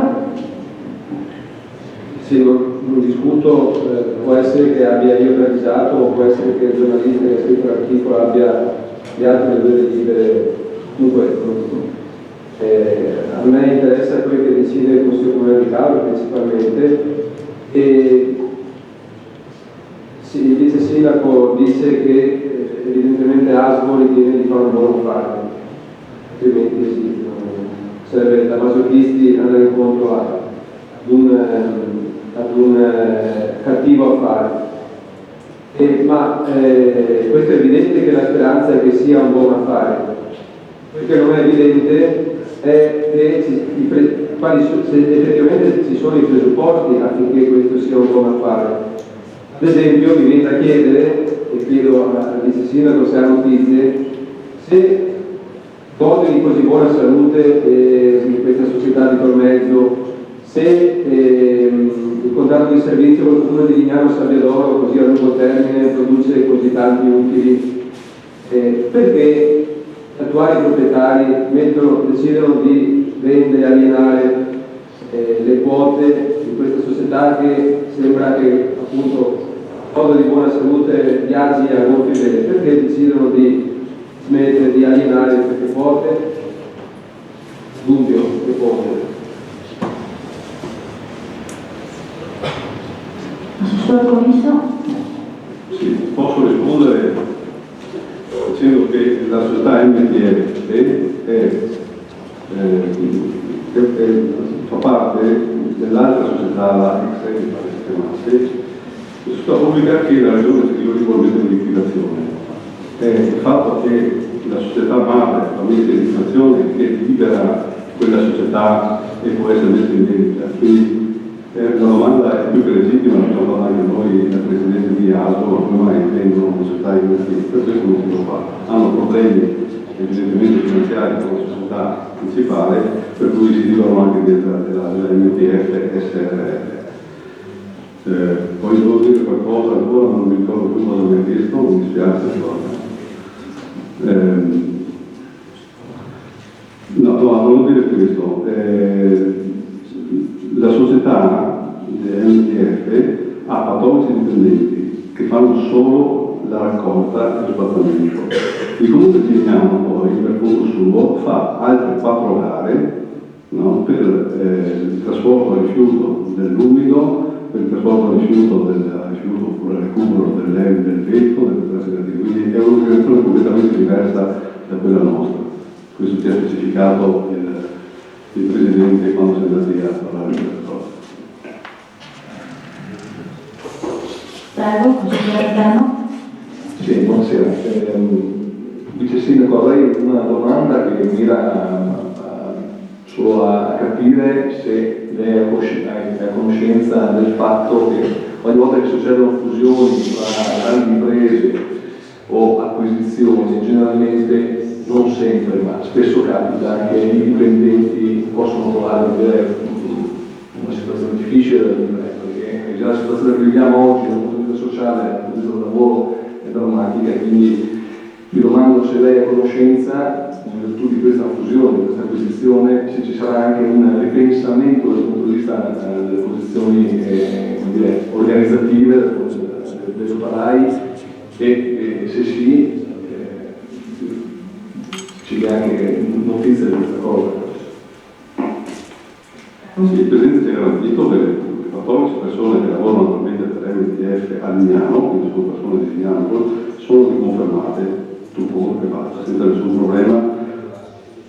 Sì, continuerà a chiamarsi MTF, la società non si chiamerà ASMO per qualche tempo, poi forse si chiamerà ASMO, quindi hanno garantito l'occupazione delle persone che attualmente lavorano. Questo è stato garantito dal Presidente del 2018. Prego. Ero preoccupato sì quelle tutte, ma anche delle nostre, cioè quelle che sono dipendenti dell'ASMO, quindi in virtù di questo 1.400.000 euro di investimento non vorrei che in virtù di questo costo qualcuno pagasse le conseguenze. Questa era semplicemente la mia preoccupazione. Se lei dice che è garantito in questo. Procediamo alla votazione. Voti favorevoli? 11. Contrari? 2. Astenuti? 3. Il Consiglio approva. Mettiamo i voti di immediata disponibilità dell'atto. Voti favorevoli? 15. Contrari? 2. Astenuti? 3. Il Consiglio approva l'immediata disponibilità. Passiamo al 9 punto all'ordine del giorno. Approvazione del piano finanziario della tassa sui rifiuti e relazione di accompagnamento anno 2016. La relazione all'assessore Comisso. Il 2017, sì. Il decreto legislativo 5 febbraio 1987 numero 22, meglio conosciuto come decreto Ronchi, nell'ottica di un riordino del sistema di gestione dei rifiuti e sulla base delle direttive europee, detta nuove disposizioni anche per quanto concerne il versante delle entrate destinate a finanziare i costi di gestione del servizio. Per gli effetti di questo decreto, il Comune di Caore ha istituito la tariffa di igiene urbana a partire dal 1 gennaio 2005, elaborata secondo quanto previsto dal decreto del Presidente della Repubblica 158 del 1999, il quale prevede che annualmente venga approvato il piano finanziario relativo alla gestione dei servizi di igiene urbana e quindi ogni progressivo di tutti i costi legati al sistema di raccolta e mantenimento urbano nel territorio. Tale piano finanziario, già approvato per la prima volta nell'esercizio finanziario 2007 con deliberazione del Consiglio Comunale numero 77 del 21 dicembre 2006, deve essere quindi aggiornato in via preventiva per ogni bilancio di esercizio e deve necessariamente trovare copertura dalle entrate previste attraverso la riscossione della TIA. Per l'annualità in corso il piano, ai sensi di quanto previsto dalla legge di stabilità 2014, legge numero 147 del 2013, è riferito alla istituenda tassa sui rifiuti tali. Per quanto attiene all'annualità 2017, Sentita ASVO SPA ed effettuata una valutazione sui costi da sostenere, gli stessi sono riportati nella allegata relazione di accompagnamento. Si avanzano le seguenti precisazioni e chiarimento di alcune voci ivi riportate. Per la redazione della tabella dei costi si è utilizzato un modello standard di piano economico finanziario utilizzato da tutti i comuni facenti parte del Consiglio di Bacino Venezia, ex ATO Venezia Ambiente, così come deliberato dall'Assemblea di Bacino numero 10 del 20 ottobre 2016. In virtù di tale schema sono fissati a priori i criteri di ripartizione dei costi totali nella componente fissa e nella componente variabile della tariffa. Per l'effetto della riorganizzazione e ottimizzazione del servizio praticata a partire dal 2014, tutte le voci di costo sono in via di espressione. In particolare, a seguito di un minor costo del servizio nel corso del 2015 rispetto a quanto preventivato, vi è un conguaglio positivo di 126.158,36 euro. Tra le voci di costo riconducibili ai costi comuni da aumentare in esame, compare la voce perdite su crediti inesigibili, accantonamenti fondi e rischi su crediti, inserite in virtù di quanto previsto dalla modifica della legge 147 del 2013, 654 bis, che dispone che tra le componenti di costo vanno considerati anche gli eventuali mancati ricavi relativi a crediti risultati inesigibili. La somma corrisponde a euro 368.326,64. Tra le somme relative agli introiti corrispettivi di CONAI e l'IVA a recupero si ha una diminuzione di costi pari a 330.101,90 euro che compensano quasi interamente la voce precedente. Stimate le spese inerenti e conseguenti al servizio di igiene urbana e per tutto quanto sopra espresso si propone di approvare il piano finanziario di tassa sui rifiuti e redazione di accompagnamento e delle ripartizioni dei costi per l'applicazione della tariffa di igiene urbana che occorre dal 1 gennaio 2017. Ci sono interventi? Prego. Grazie Presidente. Allora, sul tema abbiamo compreso che il calcolo della tariffa in qualche modo è un calcolo che sottende l'uniformità di metodo adottata da tutti i comuni del Veneziano. No? Ecco, però di fondo c'è un criterio che è un pochino fatichiamo ad accettare, cioè il metodo con cui proprio viene attribuita questa tassa, viene calcolata questa tassa, perché siamo sempre interrogati e posti sulla opportunità, e su questo chiediamo un indirizzo da parte vostra, sull'opportunità o meno di calcolare la tassa in una maniera che potrebbe apparire più equa, cioè mi sembrerebbe a me che invece che conferire la tassa in base ai metri quadri e al numero degli occupanti delle attività piuttosto che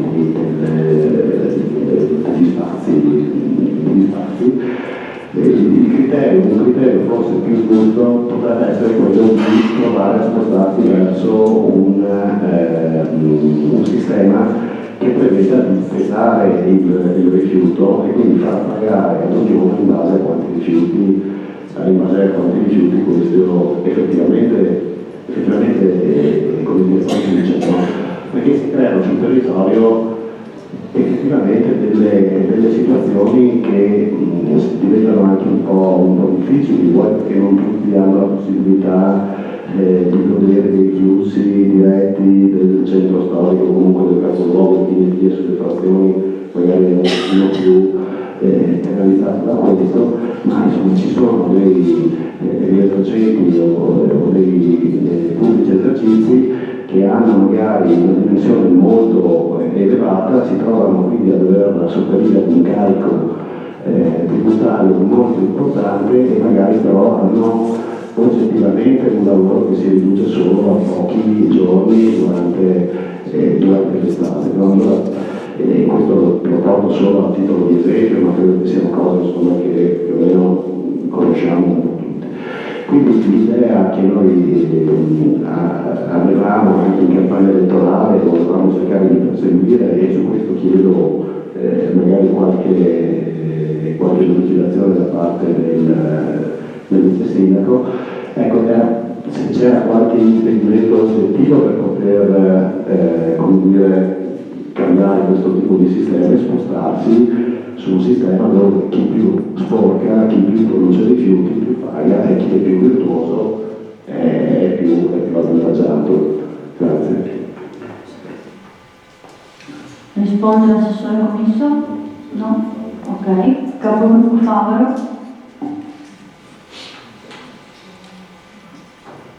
Sì, allora, vorrei fare una premessa a nostro avviso. La premessa è che il Comune di Caorle, purtroppo anche l'anno appena trascorso,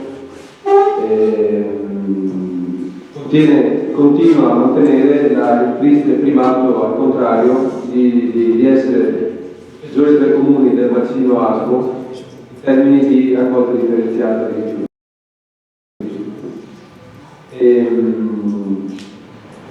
Per fortuna però non è tutto così nero come sembra, perché come ci è stato spiegato in commissione, come abbiamo potuto anche noi riscontrare leggendo con attenzione i numeri contenuti nel piano finanziario della tassa rifiuti,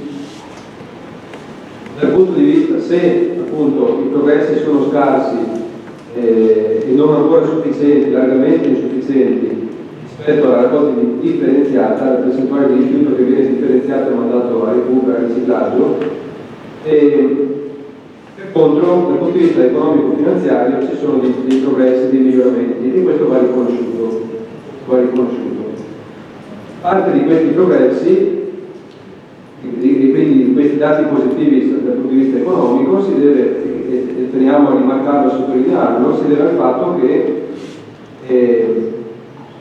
il rifiuto mandato a riciclo è una risorsa che ci viene anche pagata, quindi più i cittadini, più il comune, più l'ASPO è brava nel aumentare la percentuale di rifiuto che va al riciclaggio, più si alleggerisce il costo, la spesa che i cittadini si trovano a sostenere, e quindi riusciamo anche a valorizzare i rifiuti non solo come materiale di scarto, ma anche come risorsa che ci può, può alleggerire non solo la nostra impronta ecologica sul pianeta, ma anche alleggerire il peso sulle nostre tasche. Evidentemente la gestione del ciclo dei rifiuti ha un suo costo importante. Quindi ad aumentare gli sforzi per far crescere la percentuale di raccolta differenziata aumenterà proporzionalmente anche benefici economici di questa cosa. Quindi se quest'anno ci troviamo a riscontrare con piacere che il piano finanziario rispetto a quello dell'anno scorso si è ridotto nel suo saldo complessivo di circa il 4,9%, magari se continuiamo a migliorare la raccolta differenziata questo saldo diventa sempre più positivo e andiamo sempre più ad alleggerire anche il carico, l'impegno economico dell'operazione dei rifiuti distribuito nelle tasche delle famiglie, distribuito nel bilancio delle attività commerciali e di tutti quelli che pagano la tassa dei rifiuti. Quindi abbiamo poi raccolto dal vice sindaco la notizia che non conoscevamo. In commissione il vice sindaco ci ha riferito che è intenzione nel programma di questa amministrazione c'è intenzione di introdurre il porta a porta anche nel capoluogo, che è l'unico resto del territorio comunale. Il resto del territorio comunale, entrato in capoluogo, ha già il porta a porta. I mari sono il capoluogo e Porto Santa Margherita, diciamo la zona costiera, Verde, Porto Santa Margherita e il capoluogo, sì, il centro storico, sì, il centro storico incide. È importante che ci sia il porta a porta, ma come dire, ci sono pochi residenti e incidono purtroppo un pochino infatti siamo ancora molto bassi con la percentuale della raccolta differenziata. Quindi bene che tutto il territorio, a partire, se ho capito bene, dall'autunno dell'anno prossimo, finita la stagione turistica di questo anno, finita la stagione turistica, da settembre 2017 si inizierà a lavorare per arrivare ad avere il sistema di raccolta porta a porta in tutto il territorio comunale, quindi anche nella zona costiera turistica, e questo noi ci sentiamo di incoraggiarlo fortemente. Siamo sempre stati, come dire, una voce critica verso un'amministrazione che in questi anni comunali che non si è mai presa la briga e anche di introdurre porta a porta negli ambiti turistici. Ben venga questo, sappiamo che è una sfida impegnativa, sappiamo che sarà tutt'altro che semplice, e quindi incoraggiamo l'amministrazione a proseguire su questa strada, perché i benefici ci saranno sia dal punto di vista ambientale e ecologico sia dal punto di vista economico.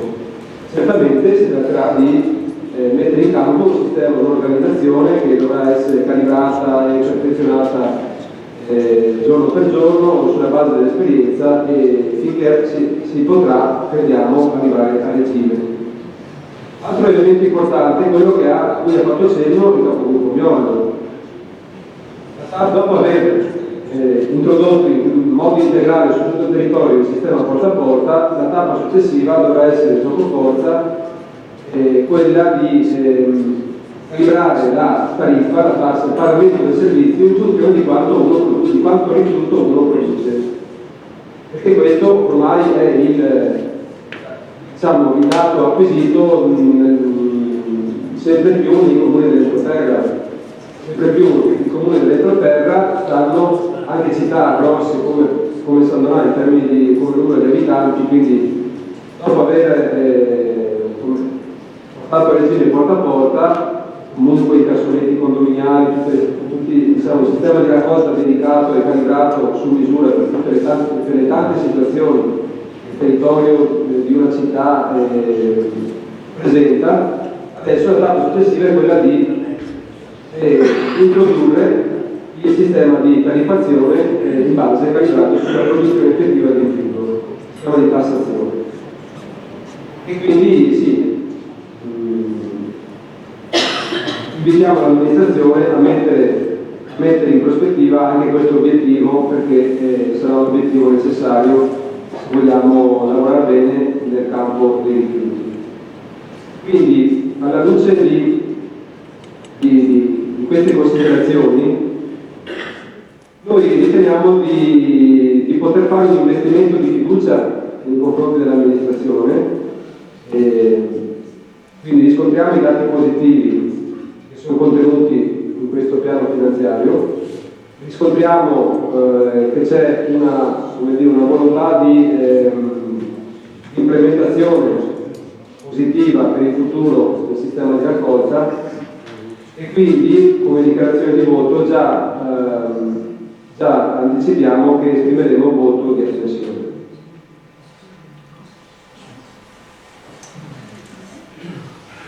Risponde l'assessore commissione. Sì, non ci nascondiamo che è una scommessa abbastanza difficile quella che andiamo a fare nel portare il porta a porta in tutto il territorio comunale, soprattutto nel periodo estivo, perché voi sapete bene che le realtà delle seconde case piuttosto che degli appartamenti in affitto comportano, per avere un risultato importante, anche un certo grado di educazione civica da parte dei nostri turisti, quelli che vengono qui a Cavour. E sappiamo per esperienza che poi ci troviamo gli angoli delle strade piuttosto che i fossi o le strade di campagna pieni di tutto, perché la gente non sta lì a dividere, eccetera. È uno scopo che dobbiamo pagare, lo sappiamo già perché è successo in tutti i comuni che hanno scelto la porta a porta, prima differenziata, poi porta a porta, eccetera. Per quanto riguarda, anche se sarebbe il tema della delibera successiva, non di questa, comunque rispondo lo stesso, il tema è uguale. Per quanto riguarda l'aspetto, diciamo così, quasi ideale per arrivare alla tariffa in base al peso, è auspicabile, però credo che sia di difficilissima realizzazione, proprio per il motivo che uno piuttosto di pagare questa via trova sempre posto dove buttarla per la strada, e sarà difficilissimo arrivare a questo. Tra l'altro dovremmo vedere anche le esperienze che alcuni comuni hanno fatto e che poi hanno abbandonato perché è oggettivamente difficile. Cioè, come amministrazione siamo impegnati ad arrivare intanto al porta a porta dopo questa stagione, perché ci sono problemi organizzativi, la tassa, il piano finanziario sicuramente aumenterà, perché il servizio sarà diverso, sarà più complesso e avrà bisogno di maggiori spese per essere attuato, sicuramente aumenterà, però nel contempo auspichiamo che la parte che va a recupero possa in qualche modo ricompensare la maggior spesa.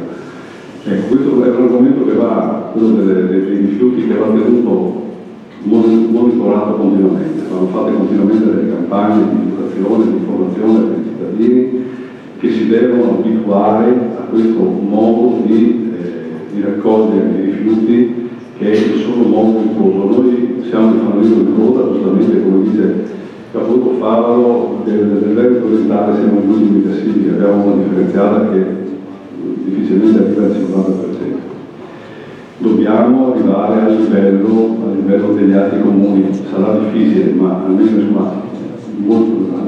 60-70% a fine legislatura sarebbe un obiettivo ottimale. E segnalo anche che il trend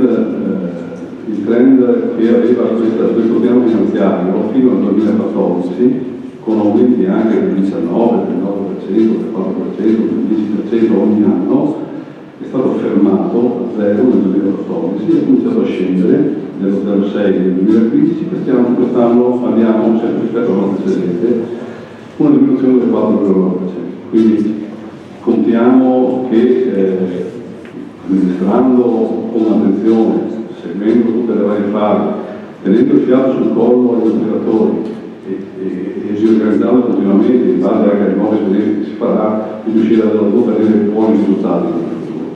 Grazie.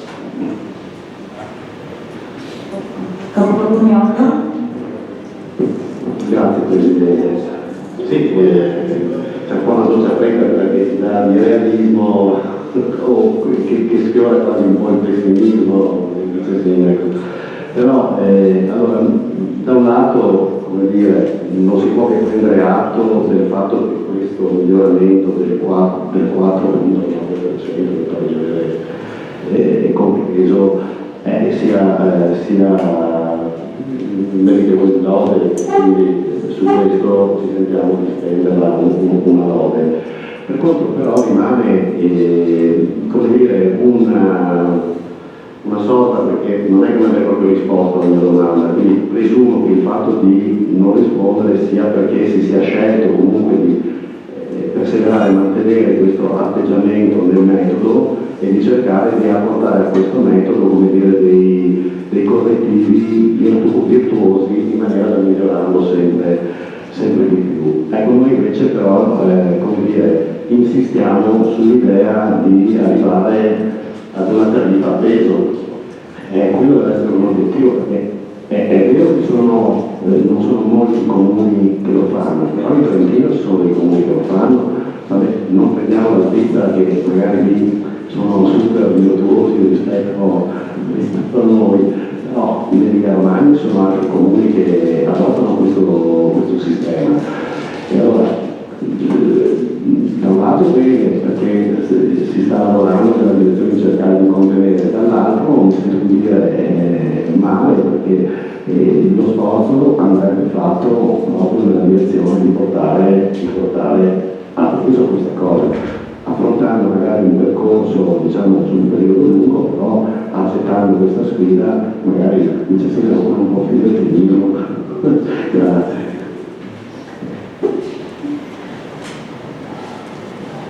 Avete già fatto anche la dichiarazione di voto? No, noi dobbiamo intervenire. Ho anticipato la dichiarazione di voto. Ok. Vai, prego.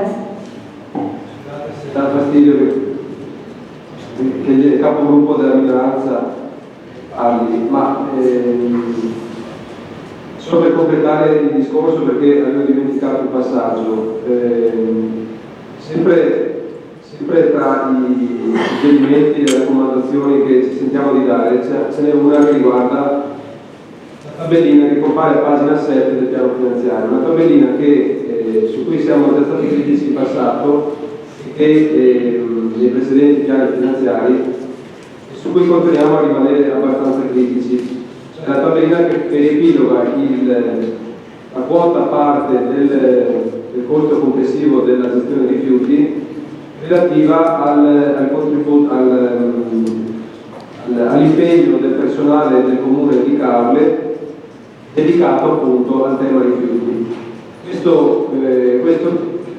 Questa tabellina alla fine si conclude con un importo totale di 124.409 euro, che è dato dalla somma del contributo in termini di ore uomo, dei vari componenti dei vari uffici, dall'ufficio tributi all'ufficio ambiente, all'ufficio urbanistica, per finire con la polizia municipale. Ma pensiamo che, come abbiamo già detto in passato, che sia un po' sovrastimata questa tabellina e che il Comune in questi anni abbia utilizzato la tassa di rifiuti per scaricare una parte dei costi del personale.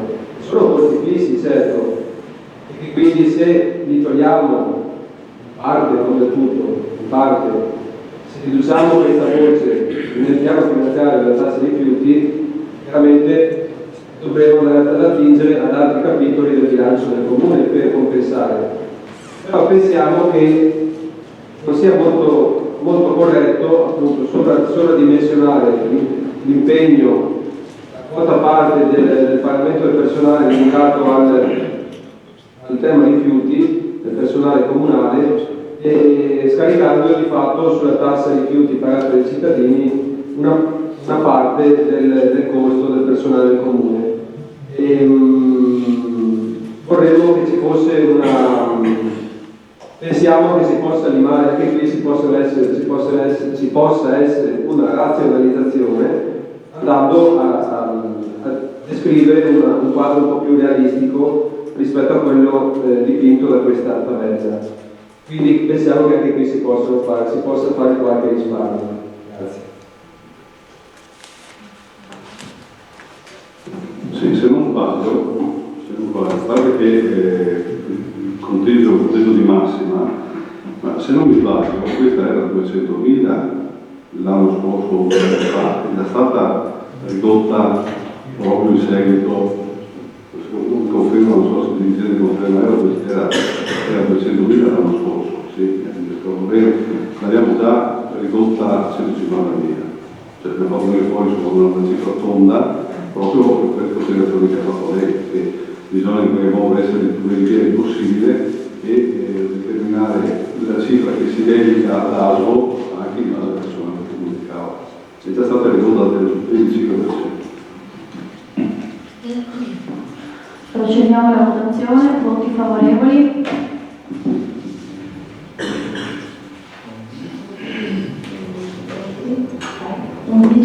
Contrari? 3. Astenuti? 2. Il Consiglio approva. Mettiamo i voti di immediata eseguibilità dell'atto. Voti favorevoli? 11. Contrari? 3. Astenuti? 2. Il Consiglio approva l'immediata eseguibilità. Punto numero 10. Approvazione tariffe della cassa rifiuti tali esercizio 2017, relazione all'assessore Commisso.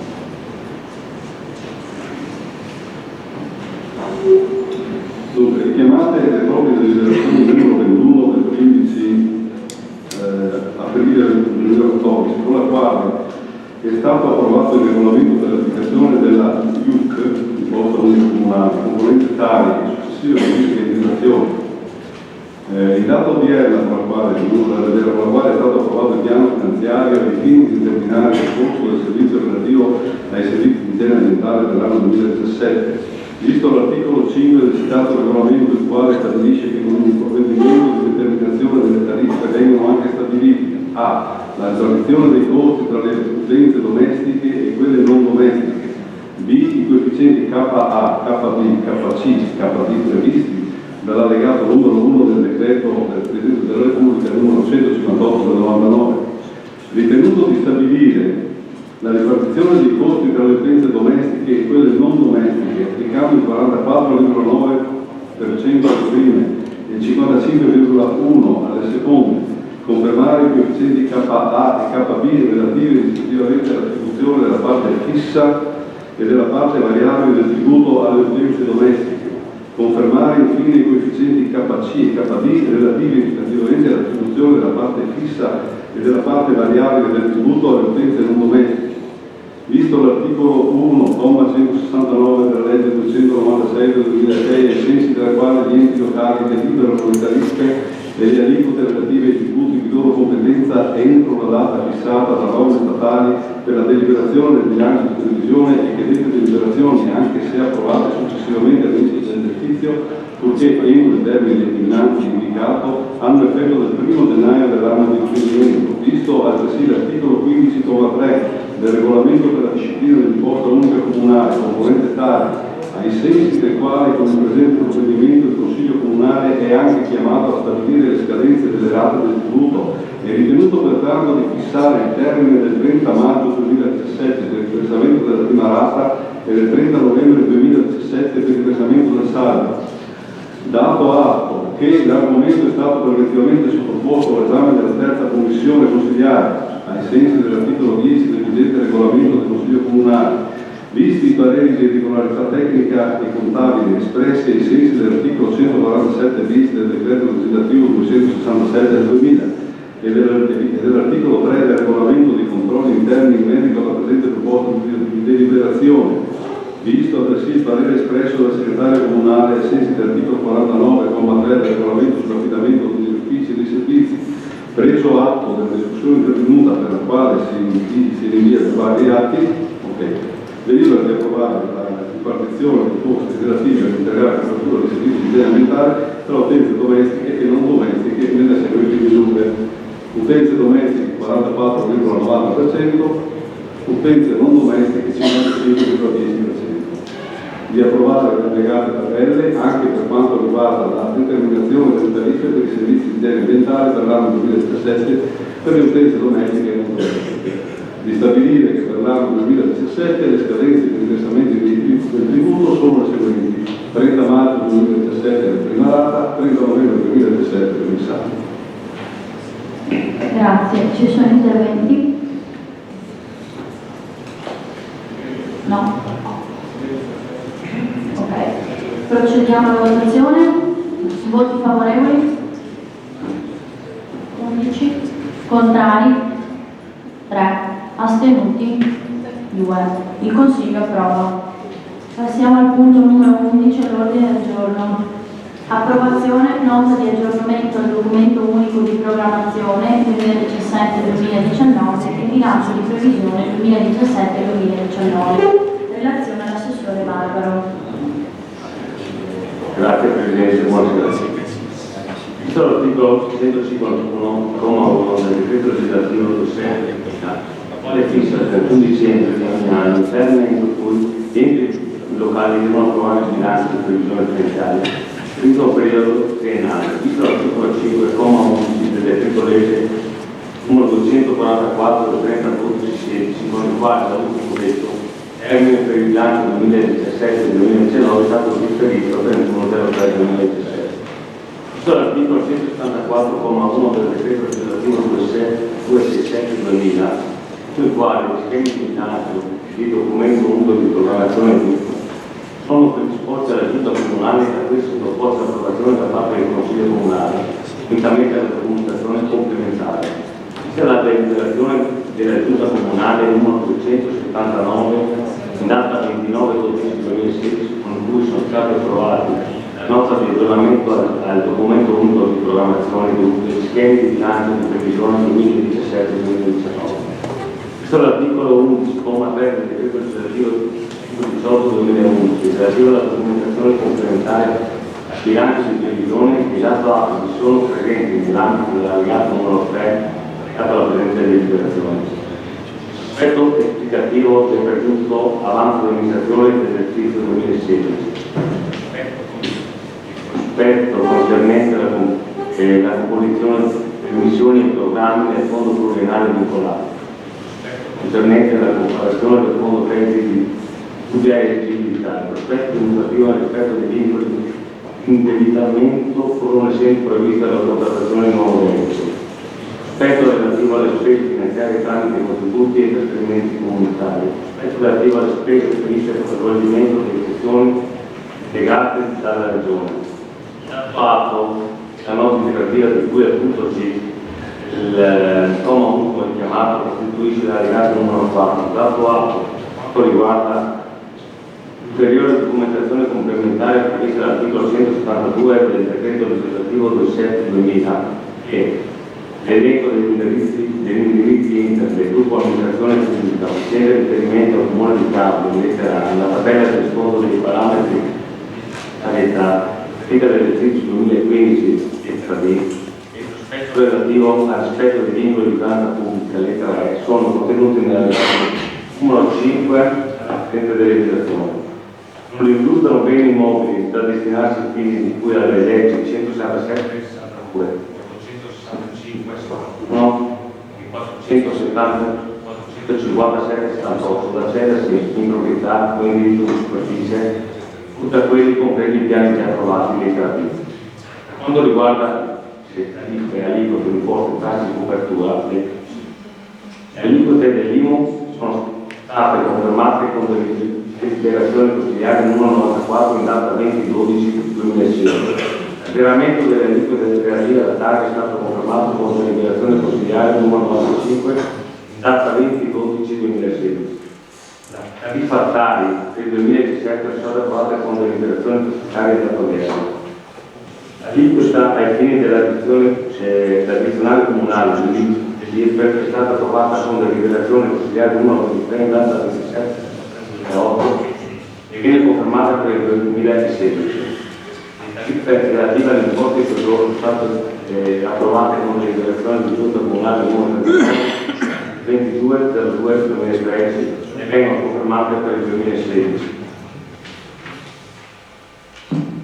Le tariffe relative agli imposti sulla pubblicità e i diritti sulle pubbliche accessioni sono state approvate con deliberazione di giunta comunale numero 368 del 7/12/2006 e vengono confermate per il 2016.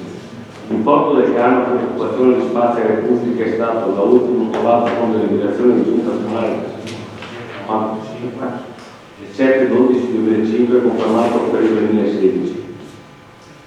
Le tariffe per i vari servizi pubblici attivati, compresi quelli della domanda individuale, sono state da ultimo approvate con la deliberazione numero 21/01/2016, successivamente ratificata con la deliberazione numero 163 del 7/7/2016. Il tasso percentuale di copertura dei servizi alla domanda individuale per l'anno 2016 è stato determinato con deliberazione di giunta comunale 277 del 29/12/2016. Visto l'articolo 1, comma 169 della legge 29606, nel senso quale non vengono apportate modifiche alla tariffa leale e aliquote dei tributi competenza comunale e i termini di approvazione del bilancio di commissione, rimangono comunque i valori delle tariffe delle già rilevato altresì che con deliberazione di Consiglio Comunale 197 20/12/2016 è stato fatto l'elenco degli immobili di proprietà del comune non strumentali all'esercizio del proprio controllo istituzionale suscettibili di azione ovvero di dismissione senza l'articolo 58 del decreto di legge 2008 per titolo legge 133 del 2008. Con deliberazione di giunta comunale 209/12/2016 è stata approvata la proposta di impiego delle entrate derivanti ai sensi dell'articolo 208 del codice delle strade. Dato atto gli altri documenti citati e punti precedenti, anche se non materialmente allegati, sono tutti presenti agli altri uffici che costituiscono parte integrante della presente deliberazione. Dato atto che, come meglio specificato nell'ambito del DUC, il limite di spesa per l'affidamento di incarichi di collaborazione autonoma di cui all'articolo 7,7 del decreto legislativo 165 del 1 stimato in euro 205.200 per l'esercizio 2017. Tutte le spese di progettazione e direzione dei lavori comprese nei quadri economici delle singole opere. Visto il decreto ministeriale del 22/12/2015, pubblicato nel decreto fiscale numero 100 del 28/12/15, con il quale è stato approvato il piano dei settori e dei dati di bilancio degli enti locali previsto l'articolo 18 bis legislativo 118 del 2011, rilevato che le relative risultanze per il presente bilancio di previsione come allegato numero 6 della presente legislazione, preso atto del revisore dei conti in merito alla nota di aggiornamento della relazione in merito al bilancio di previsione quindi allegato numero 7 e 8 della presente legislazione, visti il decreto legislativo 27/2000 e il decreto legislativo 118/2011 e la prima modificazione.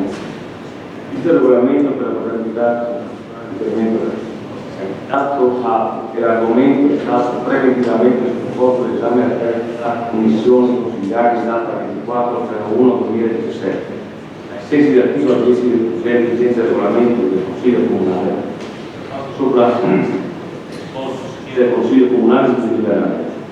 Per approvare la nota di aggiornamento del documento unico di proclamazione 2017-2019, costituente l'allegato numero 1 del presente atto bilancio previsione 2016-2018 nelle risultanze di cui è allegato 1 della presente legislazione.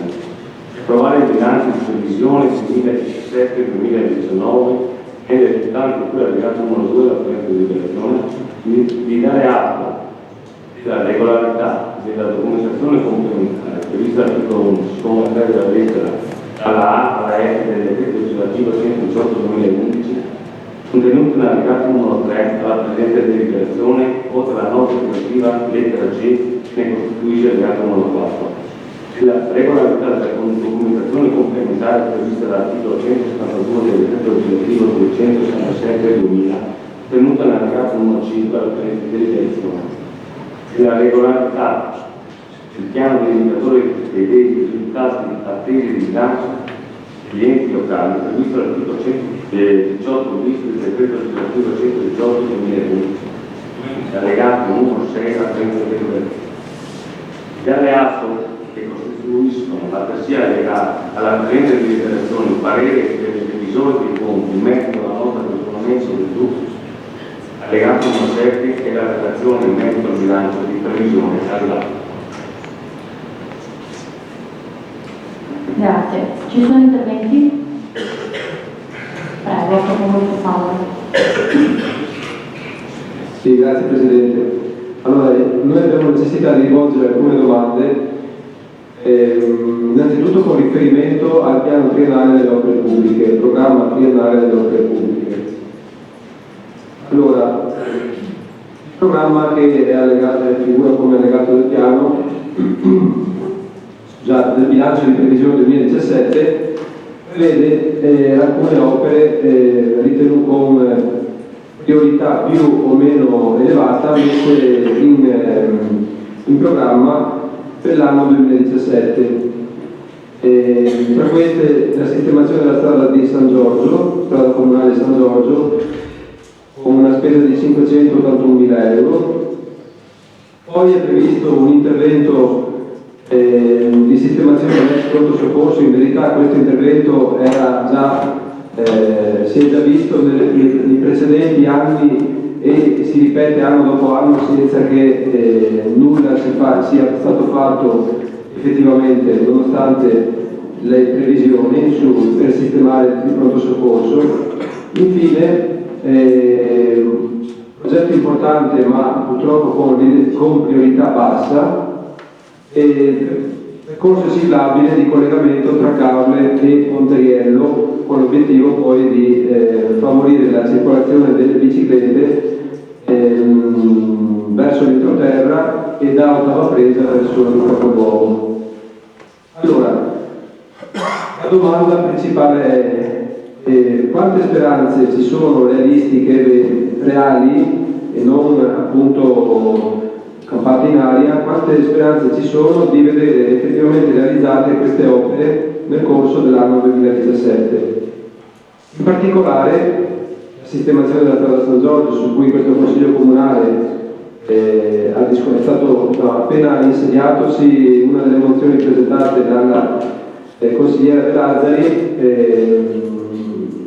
riguardava proprio l'urgenza e la necessità di mettere in sicurezza in modo definitivo e la strada comunale di San Giorgio. Quindi condividiamo la necessità, però chiediamo effettivamente verranno svolti questi lavori, ci sono le risorse necessarie, e lo stesso per la pista ciclabile verso Ottava Presa, di collegamento tra Cavolo e Ponteriello. Questa ciclabile verrà effettivamente realizzata, quantomeno il primo traccio, perché poi i lavori interessano il primo e il secondo anno, anche il 2018. La necessità e l'urgenza che ci viene segnalata in particolare dai residenti di Ottava Presa fa sì che questo intervento non dovrebbe avere priorità 3, ma priorità più elevata. Quindi chiediamo all'amministrazione se effettivamente c'è la volontà di impiegare risorse per questo intervento, oppure se è messa lì come opera da realizzare, però già sapendo in partenza che non verrà realizzata nel corso del 2017. L'ex pronto soccorso, 350.000 euro per la sua sistemazione. La domanda è questa: certo è importante intervenire su quell'immobile da troppi anni in stato di abbandono e degrado, ma con quale finalità, con quale destinazione? Quali sono dei progetti che l'amministrazione ha per l'utilizzo di quell'immobile una volta sistemato? Perché sui giornali si legge invece che se inizialmente sembrava che quell'immobile dovesse ospitare il progetto della medicina di gruppo, recentemente sui giornali si legge che invece questo progetto sarebbe dirottato verso la nuova sede del distretto sanitario. Quindi lì cosa si va a mettere, visto che comunque l'investimento è importante, 250.000 euro. In commissione c'è stato detto che, in seconda commissione c'è stato detto che sì, certamente le opere saranno realizzate. In terza commissione, quando invece si parlava di bilancio, è stato detto, non dico il contrario, però sicuramente sono state fatte delle affermazioni molto più prudenti, in particolare da parte del dirigente del servizio finanze, del settore finanze. Perché sì, è vero che esiste questo elenco ed esiste un totale di 2.500.000 euro circa di investimenti, però le risorse al momento, la certezza di avere queste risorse, la certezza non c'è, perché ci sono dei fattori, degli elementi che sono aleatori, e quindi si vedrà in corso dell'anno se effettivamente le risorse necessarie ci sono, a fronte del fatto che l'amministrazione ha deciso di non accendere nuovi mutui, quindi questi 2,5 milioni dovrebbero arrivare da risorse proprie dell'amministrazione. Quindi noi chiediamo a chi dobbiamo credere, a chi in seconda commissione ci garantiva che tutto verrà fatto, o a chi invece in modo più prudente in terza commissione ha messo le mani avanti, e anche alla luce dell'esperienza vista in questi anni si sa che questo programma triennale contiene dei progetti, contiene delle cifre che poi puntualmente a fine anno consuntivo molto spesso negli ultimi anni sono rimaste solo sulla carta, non si sono viste le opere sul territorio. Poi riscontriamo in questo elenco delle grosse lacune. Esiste una grande assente che è la frazione di Porto Santa Margherita. Allora la domanda è: l'amministrazione ha intenzione di realizzare opere, comunque manutenzioni nella frazione di Porto Santa Margherita? Perché qui in questo elenco non c'è nemmeno l'ombra di interventi a Porto Santa Margherita. Altra domanda: nella frazione di San Giorgio di Rivenza esiste un immobile di proprietà dell'ATE che in origine era anche con riferimento ad una convenzione tra ATE e il Comune di Carme. In origine questo immobile doveva ospitare un centro polifunzionale dedicato ad attività di interesse sociale, di interesse pubblico, tra cui la famosa palestra o qualcosa che assomiglia molto ad una palestra Allora, c'è forte l'esigenza a San Giorgio di mettere mano a quell'immobile, sistemarlo, raggiungere finalmente un accordo con l'ATER, perché da troppi anni, quasi 20 anni, quell'immobile è chiuso e inutilizzato. La cosa grida vendetta, perché anno dopo anno c'è un deperimento delle strutture, è stata fatta una stima, si raccontava il vice sindaco, su quanto costerebbe un intervento di manutenzione straordinaria di messa a norma dei locali per poterlo rendere utilizzabile, e siamo nell'ordine, se non sbaglio, di un importo intorno ai 50.000 euro di spesa, forse un po' meno. E allora la domanda è, nel corso del 2017 l'amministrazione ha serie intenzioni di mettere mano a quell'immobile in accordo con l'ATER, magari rifacendo i conti con l'ATER, però l'ATER credo che di Luna sia poco pensa a tirar fuori qualche soldo da destinare a quell'obiettivo, quindi sarà soprattutto in carico al comune. A San Giorgio, la frazione più popolosa, ad oggi non esiste una struttura per le attività sportive al coperto, non esiste una palestra, quando nel capoluogo ce ne sono numerose. Questo ci pare una disparità di trattamento che andrebbe sanata, visto che la struttura c'è, basterebbe solo una spesa tutto sommato esigua risolvere una situazione che si trascina da troppi anni.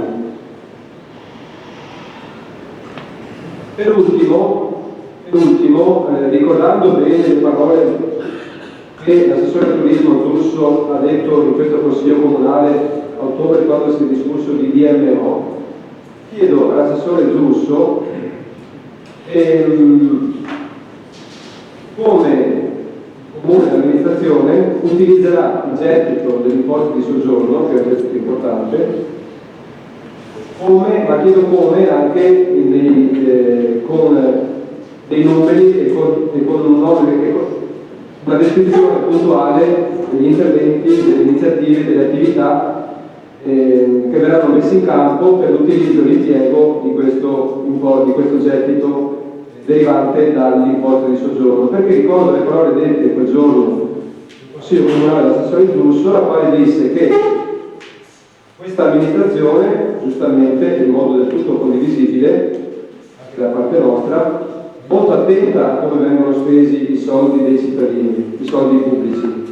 Quindi proprio alla luce di questa grande attenzione che l'assessore Giusso ha dichiarato di avere, chiediamo di illustrare a questo Consiglio Comunale come verranno utilizzati i soldi dell'imposta di soggiorno, non in maniera generica, in maniera puntuale.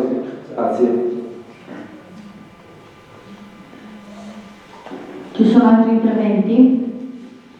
Prego, consigliere Anselmo. Grazie Presidente. Io ho solo da fare una considerazione. Il bilancio generalmente, anzi è per eccellenza il punto politico della maggioranza, per cui uno decide di votare, se lo fa, se lo costruisce a seconda del proprio schema, del proprio programma. E quindi il programma che ho letto io è decifrabile per grandi numeri, quindi non si può entrare nel dettaglio dello specifico, ma non voglio nemmeno farlo, francamente, mi interessa anche relativamente. La cosa che proprio me colpiva, io porto la mia sensibilità in questa aula, che è quella sociale. Mi colpiva molto il fatto che a parte lavoro e formazione professionale fossero destinati solo 18.296 euro. In un momento in cui, almeno secondo quello che io vedo nel mio territorio, non solo cittadino ma anche del Veneto orientale, il lavoro e la formazione professionale sono due punti di grave attrito, di grave crisi, di grande difficoltà, in cui famiglie soffrono, in cui famiglie si separano. E il principio della formazione, cioè dell'educazione al rilancio dell'umanità delle persone che stanno soffrendo in questa situazione di disagio, era secondo me un punto costitutivo di un nuovo bilancio, cioè si punta sull'uomo, si punta sulla famiglia, perché visto che ha messo dei soldi sul capitolo, molti soldi che poi nel dettaglio si deciderà, ma su questa cosa mi pare, assessore che, almeno da quello che io vedo, c'è stata poca attenzione. Ecco, la domanda che io volevo porle in maniera molto franca, molto sincera, molto umile, ma come mai non avete avuto a cuore questo punto? Per quale ragione non avete pensato di costruire, di formare le persone inoccupate, le persone disoccupate? Perché ormai il lavoro richiede sempre più professionalità, richiede sempre più attenzione e 18.000 euro francamente mi sembrano veramente pochi, cioè, per dire che non sono nulla. Dal punto di vista sociale poi io ho notato, ma forse sarà un refuso, ma chiedo a voi lumi, che c'è la possibilità di avere un hospice a causa, ho letto, e io sarei molto contento di questo, e lo trovo alla pagina 45 del documento unico di programmazione, sul sottocapitolo di disabilità, in cui si accennano alle valutazioni, si accenna anche un hospice. Era una cosa che noi avevamo portato in campagna elettorale perché credevamo fosse giusto aiutare le persone di Caule, a morire a Caule, anziché morire molto uguale, perché il dramma che viviamo noi spesso è quello di dover ricorrere i nostri cari negli ospedali lontani, non avere un luogo qui vicino, no? Dove poter accogliere anche questo ultimo fatto della vita, e lo vedo scritto e sono colpito, cioè mi piacerebbe sapere se è vero, se esiste veramente questa cosa. Forse invece si tratta di un refuso e di una cosa che c'era, che è stata riportata così in maniera errata.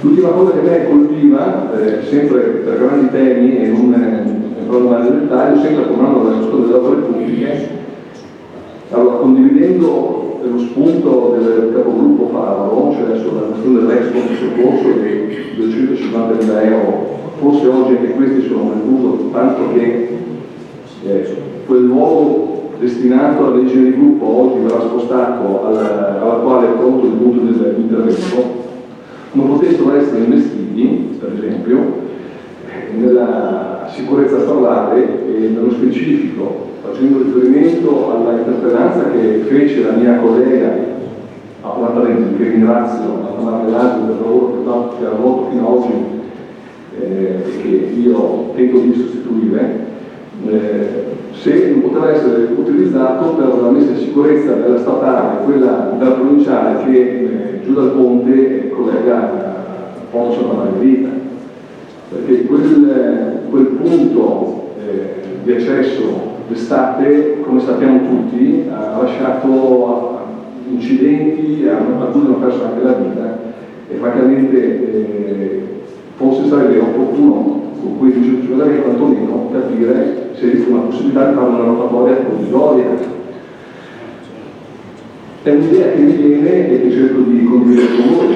La cosa che però mi colpisce di più è che nel triennio dei lavori pubblici 2017-2019 non ci trovo, ma forse non è competenza di questa amministrazione, nessun lavoro, nessun investimento sulla casa di riposo, no, forse è da un'altra parte, o sul teatro che abbiamo lì da tanto tempo e che magari potremmo iniziare a fare un progetto per capire la fattibilità di questo teatro. E quindi di queste cose io volevo chiedere un attimo se potevate aiutarci a chiarire. Altri interventi? Prego, capogruppo Miolo. Sì, grazie Presidente. Molto è stato detto, effettivamente sono ritoccati molti punti, ma una cosa in particolare a me è saltato agli occhi quando ho letto il bilancio. Come è stato osservato anche prima da chi ha parlato prima di me, è la totale assenza della presenza di un interesse anche minimo di Porto Santa Margherita. Ecco, Santa Margherita noi abbiamo assistito ad una campagna elettorale fatta da voi, dove per Porto Santa Margherita si erano spese parole molto impegnative. Si è parlato di federalismo fiscale, una sorta di federalismo fiscale. Si è parlato di costruire un meccanismo di bilancio per trasferire una quota parte del gettito che proviene da Porto Santa Margherita a finanziare opere in Porto Santa Margherita, però francamente tutto questo a me sembrava anche un interessante metodo da perseguire, perché noi questa cosa l'abbiamo proposta in campagna elettorale proprio cercando di strutturarla anche in maniera molto più approfondita, però fa specie vedere invece che sul programma generale delle opere pubbliche è proprio zero, nulla. Cioè, quindi mi chiedo che fine abbia fatto quel tipo di impostazione, o se erano solamente parole che andavano spese in campagna elettorale e per le quali poi si sono trovate delle difficoltà per non poter riuscire a raggiungere questo impegno che si era preso in un effettivo meccanismo capace di spostare risorse anche in questa frazione che sappiamo tutti, insomma, sono anni che è lì che ha necessità di vederne e come di opere pubbliche, perché insomma, cioè, le strade che sono messe come sono messe, sappiamo la situazione com'è. Ecco, quindi altri punti sono stati già indicati. Un altro punto, diciamo, su cui c'è da interrogarsi effettivamente è ma i soldi della tassa di soggiorno, cioè da un punto di vista del bilancio, che poi peraltro è anche un documento difficile da comprendere, oggettivamente un documento che dal punto di vista tecnico non è semplice, quindi è veramente con la massima umiltà che si chiedono anche certe delucidazioni per comprendere, ma insomma questo 1,5 milioni, 1,4 milioni di entrate che derivano dalla tassa di soggiorno, dove verranno impegnati, anche perché leggiamo cifre sul capitolo turismo che sono molto contenute, quindi se qui l'assessore potesse in qualche modo darci conforto. Ecco, poi ripeto, molto altro è già stato detto, ma credo che già questi possano essere dei punti che ci permettano un pochino di approfondire un po' di più il tema della produzione del bilancio. Grazie, lascio la parola all'assessore Comisso. Sì, grazie Presidente. Allora, il programma annuale triennale delle opere pubbliche comprende opere che superano 100.000 euro e viene approvato in giunta 2 mesi prima dell'approvazione del bilancio. Quindi tutte le opere che comprendono una spesa che prevedono una spesa inferiore ai 100.000 euro non compare in quell'elenco di opere pubbliche che compare in forma annuale e anche triennale. Per questo motivo trovate ancora la previsione dell'ex fondo soccorso, che in verità è stata superata da una nuova proposta, per cui dobbiamo elaborare, non dico una priorità, ma elaboreremo un diverso finanziamento su quell'opera, perché al momento non abbiamo ancora, visto che c'è stata la proposta di fare la medicina di gruppo nell'attuale presidio sanitario, quel progetto che è stato approvato ancora anni fa, ma è riapprovato a ottobre, diventa un po' vecchio, quindi ci ripenseremo per quanto riguarda l'ex fondo soccorso. Per quanto riguarda la fattibilità, tutti i progetti hanno copertura finanziaria da previsione di bilancio. È chiaro che le entrate si materializzano verso fine anno che hai la certezza di avere la risorsa o meno. Il fatto che non accendiamo mutui pur avendone capacità dal punto di vista proprio della finanza, abbiamo spazio, è perché abbiamo i soldi. Cioè io se dovessi comprarmi qualcosa e avere i soldi in tasca, me la compro subito senza fare un finanziamento che mi costa sicuramente di più. Tutte le voci hanno copertura da bilancio, sia annualmente che in forma triennale, sono tutte finanziate. È evidente che le previsioni di entrata dopo si devono realizzare, ma sono previsioni fatte sui dati oggettivi che derivano dai bilanci precedenti e quindi sono abbastanza consolidati. Per quanto riguarda Porto Santa Margherita, non comprare alcuna opera, perché quelle che abbiamo intenzione di fare e che ci sono richieste soprattutto dalle associazioni del luogo, sono tutte opere che non arrivano a 100.000 euro. Stiamo facendo una nuova arena, un nuovo teatro richiesto dalle associazioni, perché pensare al cittadino non va bene, è troppo aperto, troppo dispersivo, non va bene per quelle manifestazioni. L'anno scorso ho fatto un palco in fondo al corso su Genova, ma neanche quella era una locazione. Abbiamo trovato un'altra professione sulla scorta dell'esperienza fatta per il 50° della fondazione, diciamo così, di Porto Santa Margherita.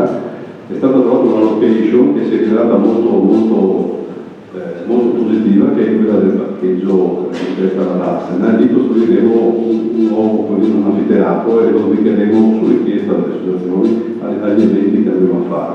Un'altra cosa è la sistemazione di via Cadamosto, sostanzialmente la piazzetta vicino al traghetto, quella piazza che probabilmente è a fianco all'albergo, il molo, eccetera. La sistemeremo, daremo un elenco urbano, ma sono tutte cifre che non arrivano a 100.000 euro. C'è tutta una serie di cose che vengono comunque fatte, abbiamo fatto tutti gli asfalti, abbiamo potuto fare quelle piste ciclabili, in maniera abbastanza economica, che ci era richiesta dalle associazioni.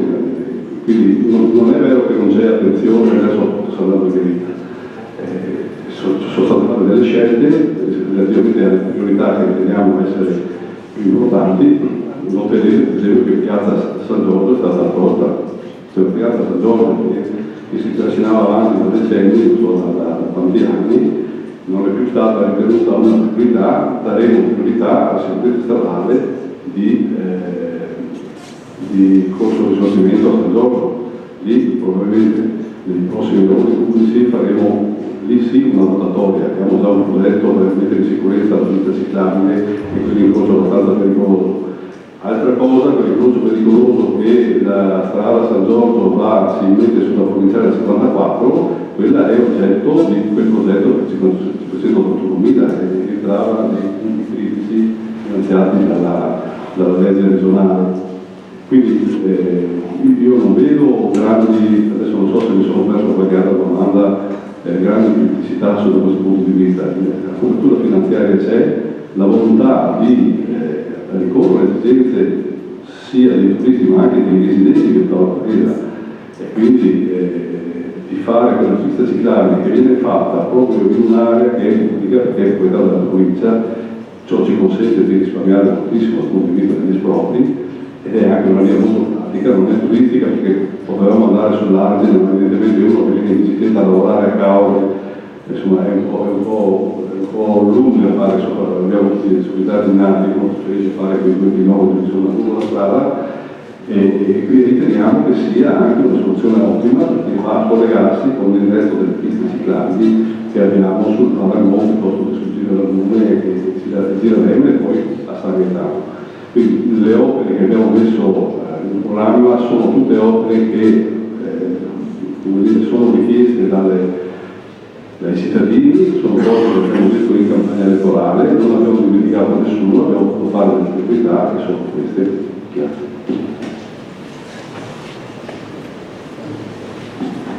Lascio la parola all'assessore Russo. Grazie Presidente, buonasera a tutti. Ecco, parlando di destinazione del posto di soggiorno, la previsione del 2017, innanzitutto vi dico che mercoledì 25 gennaio che si è riunita all'OGD la DMO Aule, in quell'occasione è stato proprio illustrato le categorie presenti, la destinazione del gettito, la previsione di ingresso per il 2017 di 1.510.000. La suddivisione del gettito sarà 60% per turismo diretto e il 40% di turismo indiretto, invertendo un po' la tendenza che era iniziata nel 2013 dove si vedeva un 60% destinato al turismo indiretto, quindi abbellimento del paese, servizi pubblici, arredo urbano. Quindi su richiesta delle categorie abbiamo invertito il gettito destinando il 60%, quindi la parte del gettito al turismo diretto. turismo diretto che viene speso in parte in fiere, in partecipazione a trasmissioni televisive, in sezioni su riviste tematiche italiane ma anche di cultura tedesca, attività di promozione di eventi in loco per diciamo, la stagione turistica che si sta avvicinando, e quindi tutta una serie di eventi che andranno sia per l'accoglienza del nostro turista che per la promozione della località in area italiana e anche in area estera. Per quello che riguarda invece il gettito già incassato del 2016, che mi sembra che il capogruppo Fabio l'avesse chiesto, è stato esattamente quanto previsto, è stato previsto 1,5 milioni, il gettito è 1,490 milioni, per cui insomma l'entrata è stata risposta tutta. Per quello che riguarda i servizi pubblici locali che andranno ad essere sostenuti con l'imposta di soggiorno sono circa 626.000 euro.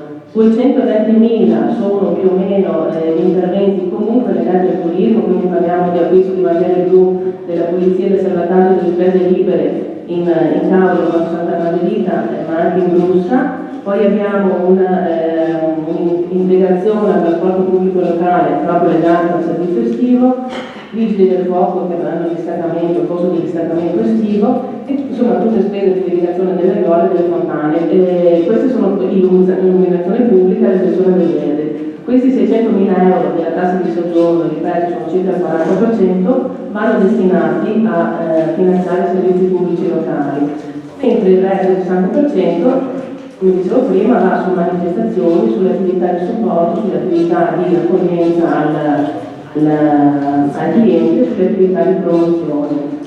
Le attività di promozione sono circa 250.000 euro, distinte in 150 per la gestione dello servizio yacht e 100.000 euro di attività proprio svolte dall'OGD in fase di promozione turistica. Questi dati sono già stati condivisi appunto con la collega della seduta dell'OGD con le categorie, quindi insomma se avete voglia di vedere il copia insomma è a disposizione dei nostri uffici più che volentieri.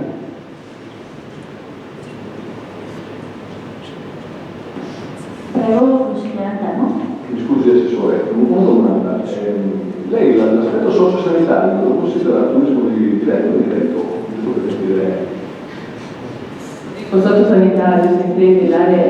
L'aspetto socio-sanitario di una località come Cavole, secondo lei è diretto o è indiretto? Turismo diretto si parla di promozione e accoglienza al turista, il turismo indiretto è comunque quello che ci sta. Ecco, non era possibile secondo lei assumere nelle grandi categorie che lei ha citato? Non ho letto, non ho capito, mi sarà che magari è sfuggito, questo aspetto, cioè un potenziamento dell'aspetto socio-sanitario locale. E mi riferisco al fatto, come prima stava Paolo, della perdita del medico a fronte di questo evento durante l'inverno che in ogni caso Cavole, anche se per poco, ha un po' di turismo vive. Secondo lei questo non è un fatto negativo? Non si poteva con la tassa di soggiorno magari aumentando di 20 centesimi, no?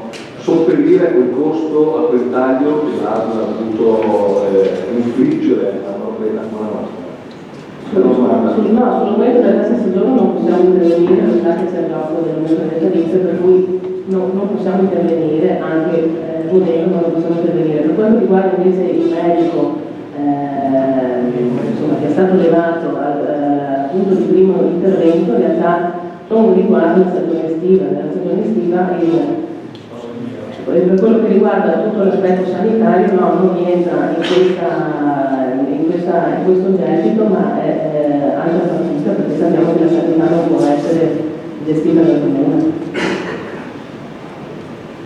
Ma un aspetto socio-sanitario eccellente aiuta il turista a venire anche in inverno, questo è un dato oggettivo, no? Jesolo che ha un sorta di ospedale piuttosto che il Milione che ha l'ospedale a San Michele a Cazzo, sono tutti, hanno dei luoghi importanti. Allora la domanda è no, non è stato che esistono, no scusi sbagliato, al di là del ponte che è là in Friuli, però una questione che mi prendeva anche dal punto di vista era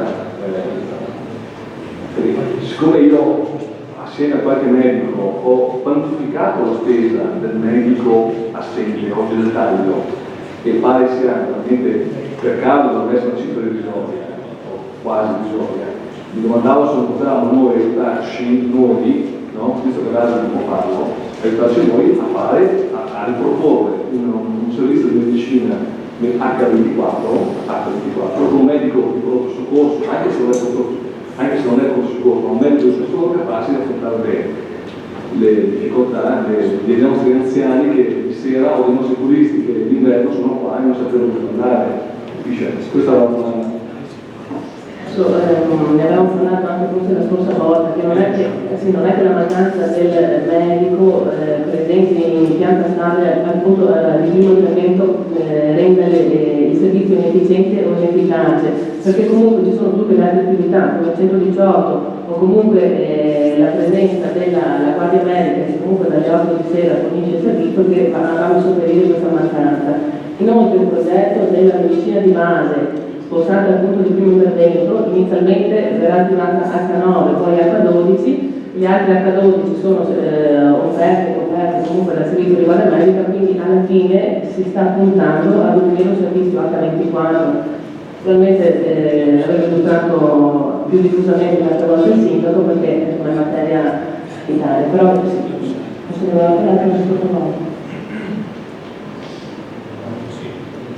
Chiedo scusa, forse ne abbiamo parlato in giunta o di via, adesso non ricordo, se vuole lasciare due parole al sindaco magari illustra meglio. Ci sono altri interventi? Capogruppo Faro? Sì, grazie. Allora, ripropongo al vice sindaco commisso la questione della palestra di San Giorgio perché non ho ricevuto risposta e ripropongo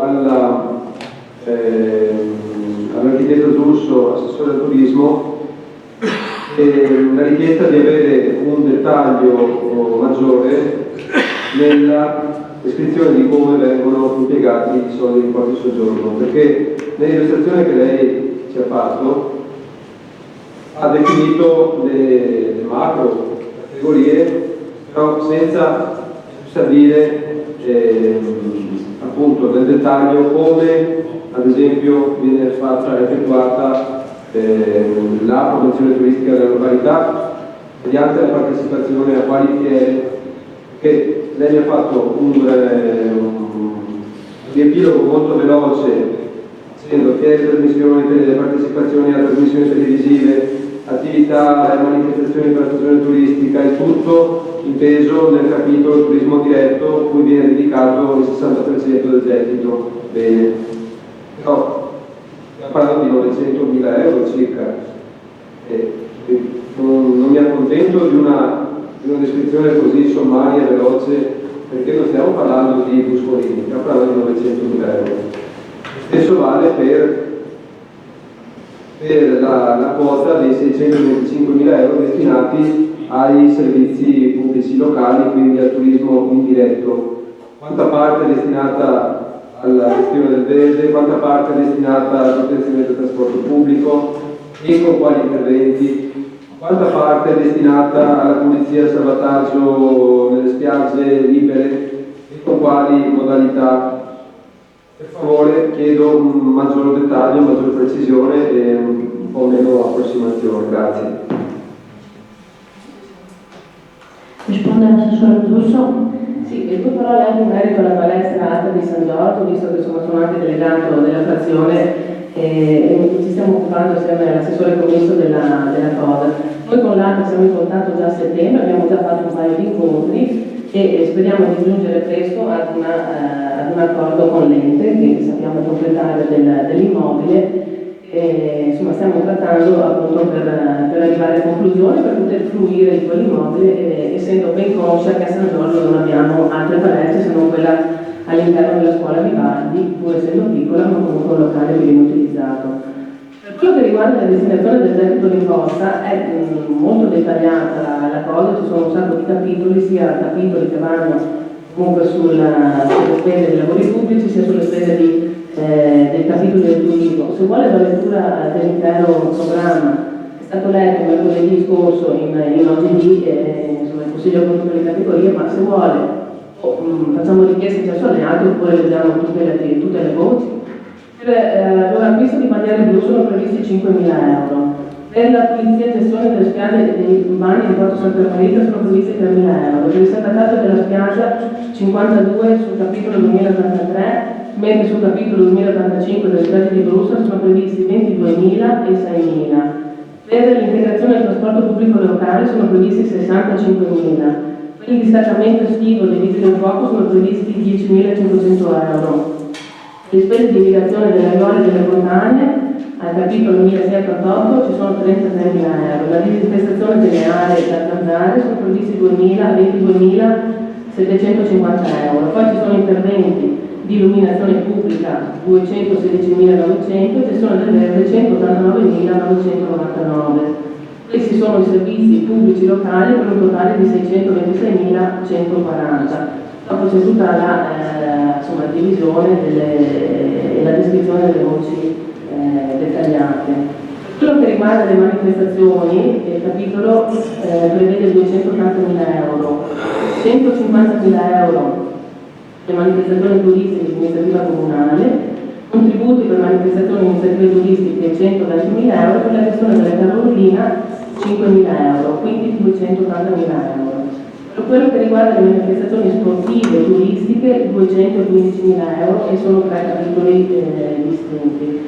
Per quello che riguarda le manifestazioni culturali 75.000 sono divisi nel capitolo 506, 3 e 4, 4.000 per la banda cittadina e le manifestazioni culturali terze 10.000 euro dal capitolo 1510, per un totale di 89.000 euro. Per quello che riguarda le attività di supporto, quindi service, manifesti, fibromobile, i libri per i turisti, la SIAE, le convenzioni con l'Excomar, abbiamo una macro voce di 41.280 euro. Quindi per manifestazioni complessive abbiamo 625.280. Per la promozione, ho già accennato prima, abbiamo 2 capitoli, uno della gestione del servizio IAT 150.000, mentre le spese della gestione degli immobili dello IAT sono 8.580, quindi 158.000 euro. Le attività promozionali gestite dall'OGD hanno 100.000 euro a disposizione, quindi per la promozione più lo IAT abbiamo 258.580.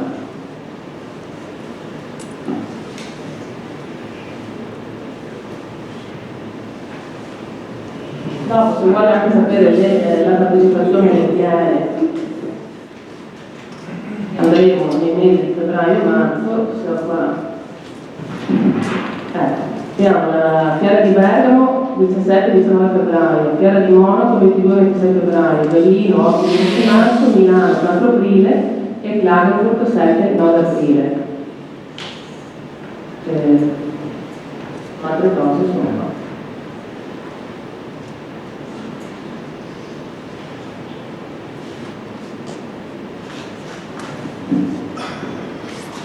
Grazie Assessore, chiedo che per i prossimi anni, siccome un conto è l'OGD, un conto è il Consiglio Comunale, sono 2 organi diversi, l'illustrazione fatta in OGD va bene, però non esclude la necessità di illustrare anche al Consiglio Comunale il programma di spesa dell'importo di soggiorno, perché è un programma complesso che impiega risorse importanti, quindi crediamo che in sede di discussione e illustrazione del bilancio delle commissioni consigliari sia necessario, sia buona prassi da inventare, da introdurre, è nuovo, portare anche un'illustrazione nel dettaglio, fornendo anche evidentemente la documentazione ai consiglieri, di quella che è la spesa prevista per l'importo di soggiorno, per il gettito delle risorse derivanti dall'importo di soggiorno. Perché altrimenti c'è un buco nell'informazione che viene fornita, un buco importante nell'informazione che viene fornita al Consiglio Comunale.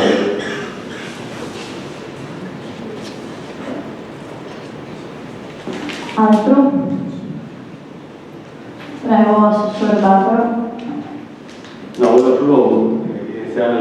faceva il consigliere Alterno sul sociale. L'amministrazione è sicuro che sta molto a cuore tutto l'ambito sociale. Io lo vedo in prima persona, forse lei ha più esperienza di me sicuramente. Il discorso di 18.000 euro può essere interessante, la formazione, il lavoro, tutto quello che vogliamo, ma tutti gli incontri che ho fatto con la popolazione di Caore, nell'ambito di questo periodo molto critico, piano di lavorare. Nessuno mi ha mai chiesto la possibilità di avere un contributo per una formazione, per fare qualcosa di più specifico. Sappiamo benissimo il periodo che viviamo. Nel momento in cui ci sarà da parte dei cittadini la consapevolezza che facendo un corso diverso, un ambito lavorativo, vediamo delle aperture in più, strade più concrete, siamo qua, non c'è nessun problema. Dobbiamo aumentare sicuramente quel capitolo di spesa. Nel momento magari forse lavoro e la gente avesse bisogno di informazione, magari.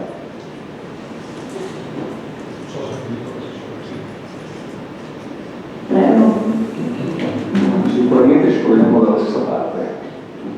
Il Consiglio Comunale storicamente sulle questioni sociali nel Modena ha sempre votato all'unanimità e anche questa volta si potrebbe pensare in un progetto ben pensato di votare all'unanimità.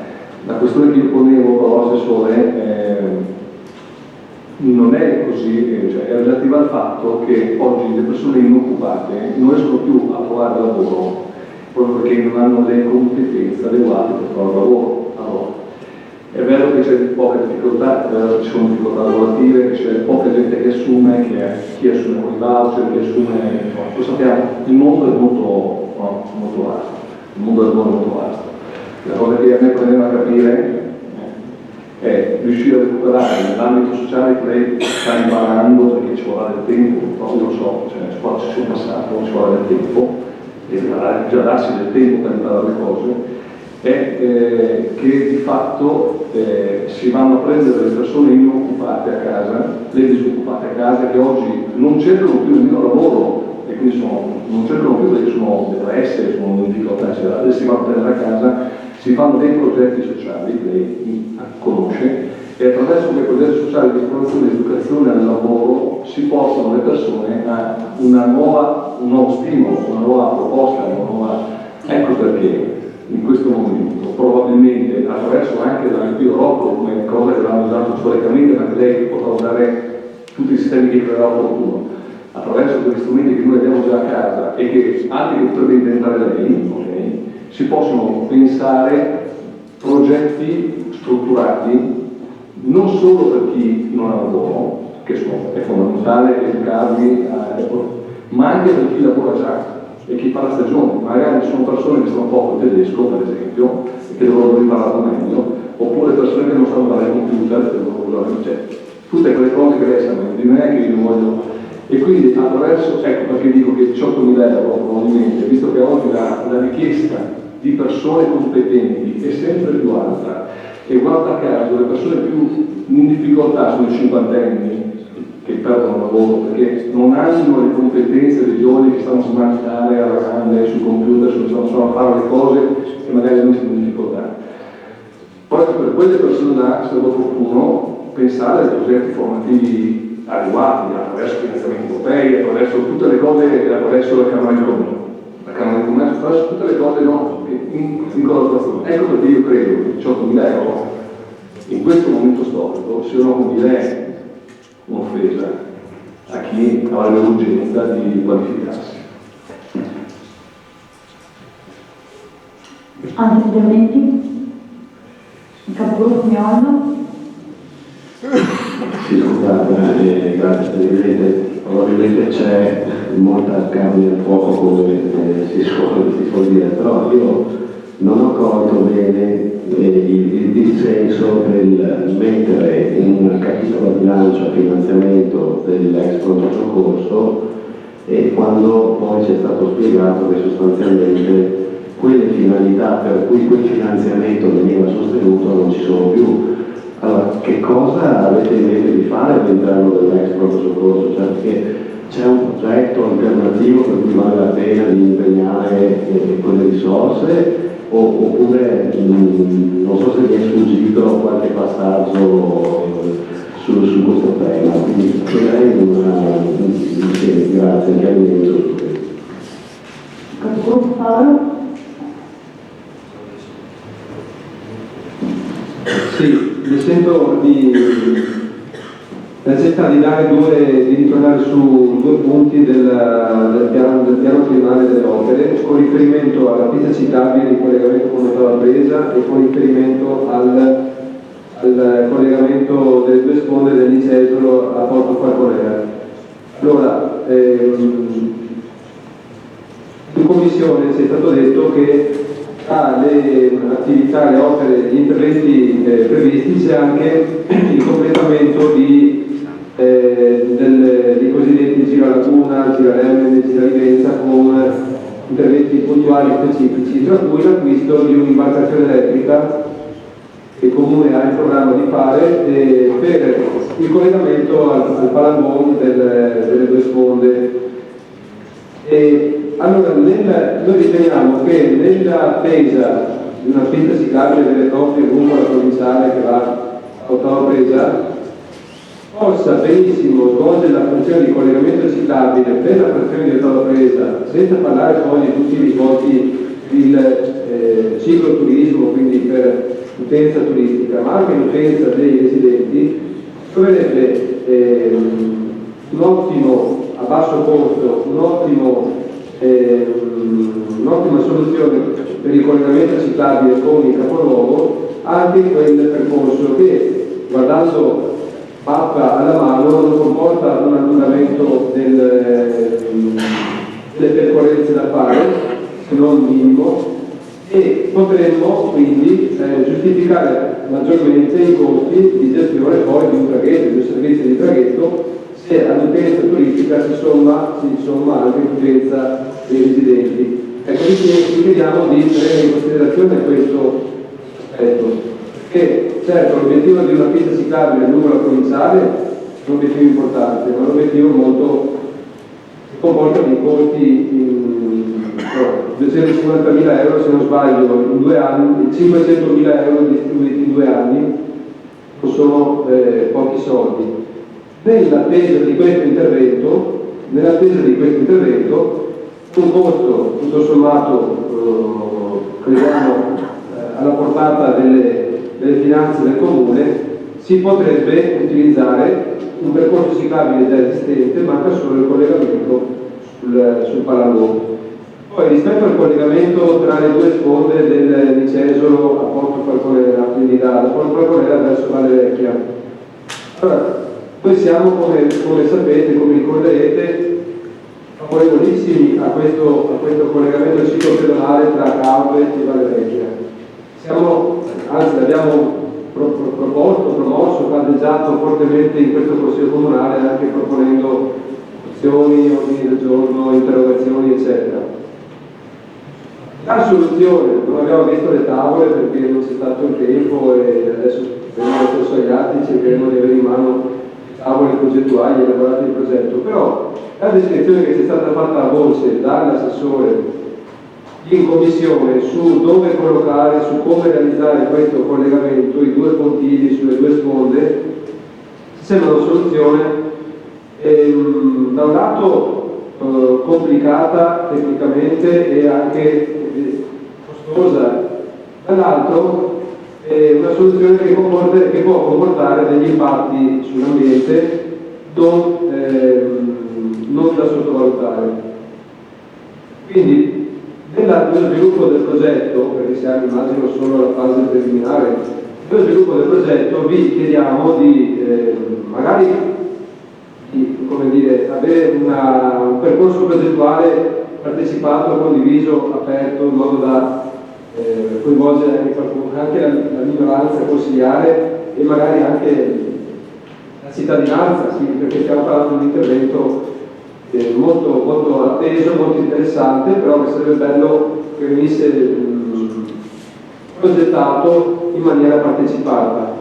Vi chiediamo quindi questa progettazione, magari fatta col percorso con un metodo di partecipato, di prendere in considerazione anche soluzioni alternative. Per una comparazione, per fare un confronto sia dal punto di vista degli impatti sull'ambiente sia dal punto di vista dei costi e della fattibilità tecnica, dell'impegno tecnico nella realizzazione degli interventi. A nostro avviso andrebbe considerato, quindi messo questa comparazione a confronto, anche una soluzione alternativa spostata un po' più a monte rispetto a quella che ci ha descritto l'assessore, quindi partendo dai pontili già esistenti, dalla zona dei pontili già esistenti, verso la zona del casone di Canavale, per intenderci, cioè dove termina la strada Sdraigavalle che taglia in due Valle Vecchia.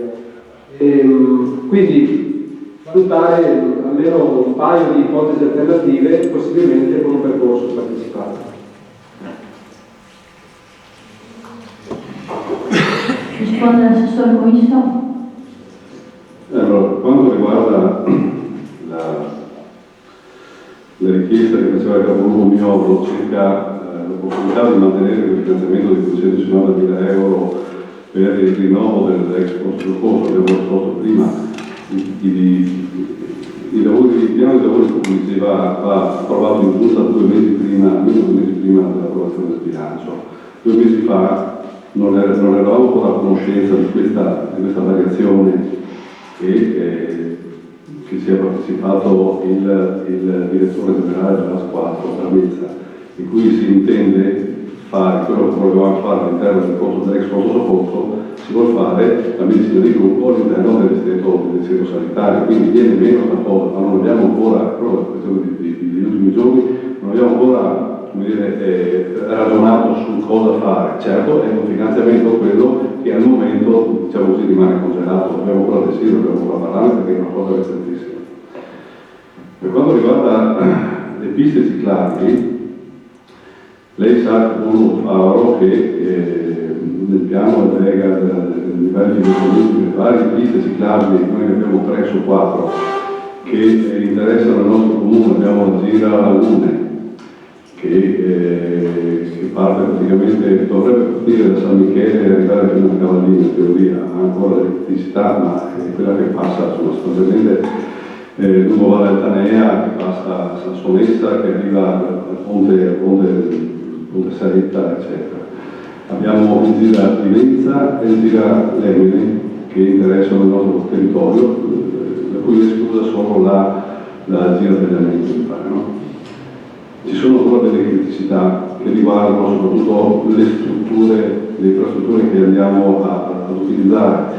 Il vecchio ponte parallelo nella provinciale 42 di Roberta Marango, che inizialmente era previsto potesse essere utilizzato per la continuità della pista ciclabile che viene dalla zona al posto delle Rame e attraversa il Maranghetto e viene in comune di Caone.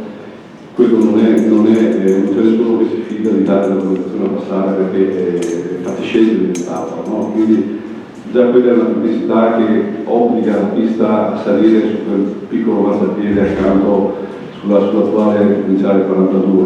Dopodiché, quando siamo arrivati noi 2 anni fa, abbiamo scoperto che non c'era in quel tratto, dal ponte sul canale di macchina del Viola di Gianni Passetti, appena giù a valle del ponte, fino al ponte sul Marango, quello ristretto, quello vicino al convento, per capirsi, non era prevista nessuna soluzione. Si prevedeva di passare sulla strada attuale, cosa molto pericolosa a nostro avviso.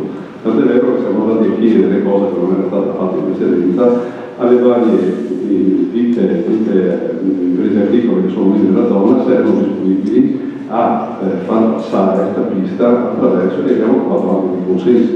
La cosa va ancora definita. Il punto più critico è l'attraversamento, per il quale abbiamo chiesto un finanziamento alla Regione per 30.000 euro per l'acquisto di un'imbarcazione atta, regolare, la norma, per trasportare i ciclisti che si presentano. Quella come soluzione progettuale non c'è alternativa, se vogliamo avere una continuità o si fa un ponte, che è proprio impensabile, oppure si fa un traghetto, ma è chiaro che è un traghetto che non avrà mai, a nostro avviso, una sostenibilità economica, sarà un traghetto su chiamata, sarà a avrà bisogno di una continua ricarica elettrica perché dobbiamo fare anche questo tipo di operazioni. Dubitiamo che possa essere inteso come servizio, non fatto faremo naturalmente, però lei capisce che tenere a disposizione una persona perché 2, 5 piuttosto che nessuno o 20 persone ogni tanto arrivano ad attraversare, non sarà mai come dovremmo fare delle convenzioni con qualcuno, insomma, è una cosa ancora in itinere, diciamo così, però una volta costruiti gli approdi, sono costruiti due approdi, uno da parte del Paragon, uno da parte delle lame, dalla parte opposta sulla sinistra vengono quelli sono realizzati, adesso a breve abbiamo scritto i finanziamenti, probabilmente riusciremo a mettere in moto anche questa imbarcazione. Per quanto riguarda la scelta di fare il traghetto su quel posto lì, stavo guardando il traghetto a Faionera sulla foce del Vicesolo, è stato scelto quel luogo perché quelli alternativi, come quello che diceva lei per esempio, non consentono a chi volesse attraversare il Vicesolo e andare in Valle Vecchia, non consente di andare in spiaggia sostanzialmente. Perché uno per andare in spiaggia, se volesse andare in spiaggia a piedi, quando sbarca, non so se è presente com'è costruito quel luogo, ci sono dei canali di scolo, ci sono dei giardinelli, ci sono delle porte a vento, c'è tutta una serie di vegetazione che impedisce anche, c'erano dei passaggi una volta che sono spariti, c'è un sistema idraulico all'interno della pineta che favorisce il flusso delle acque, non ci sono ponti, non è facile arrivare in spiaggia a piedi dalla stradina che corre dietro la pineta, non è semplice. Io ci sono arrivato, però sono uno che arriva la prima volta si perde, se la notte trova uno da finire. Quindi ci sembrava più ovvio e più facile anche, come dire, da essere recepito al turista che viene a Cavo e vedere un traghetto proprio lì in spiaggia, sostanzialmente alla fine di quel modo di pietre e arriva comunque con una pista stabile che arriva giù da Palermo sopra l'Argine, si arriva in bicicletta se vuole, o altrimenti arriva dalla spiaggia in costume da bagno, prende il traghetto, paga l'euro, 2 euro, quello che ci arriva a far pagare e vede già la prova dalla parte opposta, a prova che avrà bisogno ovviamente di tutte le autorizzazioni del caso, che sono 1 miliardo di autorizzazioni per posti, e che prevederà, secondo la nostra intenzione, semplicemente la costruzione di una passerella ciclopedonale ovviamente a scavalcare quel ghetto che impedisce il transito e che corre parallelo a quell'arginello che vi dicevo prima e quindi va a raggiungere le unità arginali esistenti sino a persone che diceva lei e quindi le piste ciclabili. Questa ci sembra la soluzione più ovvia, non è che sia, pensiamo che metterlo più a monte dove sono già dei moli e noi non andremo a fare un molo solo un attacco dove poi caricheremo la gente dalla parte destra, quindi sul Tarango. Faremo il molo dalla parte opposta, ovviamente, perché sarà bisogno di bloccare la gente. Quindi pensiamo che quella soluzione sia anche dal punto di vista pratico e di tempistica la migliore, perché un attraversamento, lei capisce, di 50 metri è molto più veloce di un attraversamento di 100-300 metri, quello che è. Certamente si può discutere, quando avremo il processo definitivo, se non lo faremo vedere e discuteremo.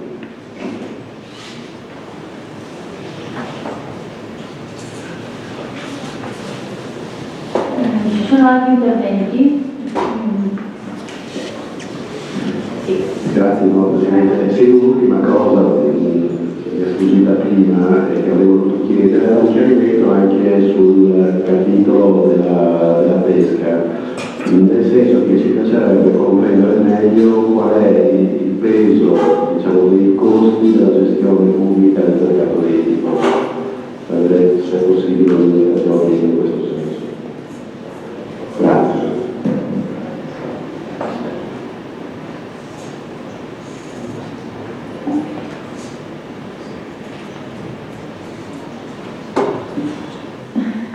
Lascio la parola al Sindaco. Solo per integrare le risposte che non sono state date, mentre sfuggite, rispetto agli interventi dei 3 assessori.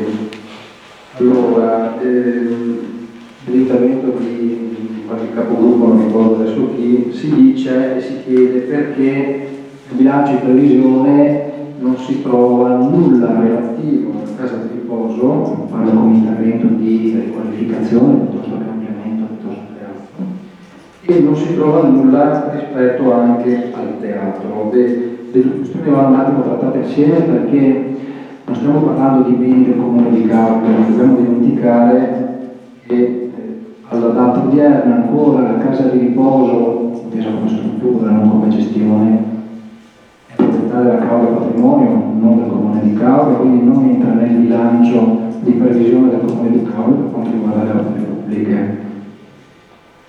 E analogamente per il teatro, perché il teatro è di proprietà della Cauve Patrimonio. Poi oggi sappiamo che la Cauve Patrimonio è stata sciolta, è stata messa in liquidazione, ma le proprietà sono ancora della Cauve Patrimonio, quindi sarebbe illegittimo inserire in un capitolo un intervento a fare sulla proprietà di altri, di terzi, quantunque la Cauve Patrimonio sia totalmente partecipata dal comune di Cauve, però è un soggetto giuridicamente distinto, non entra nel bilancio di riferimento del comune. Ciò non toglie che però nelle linee programmatiche di mandato che questo Consiglio Comunale ha approvato abbiamo previsto l'intervento paritario delle strutture come atto di indirizzo politico.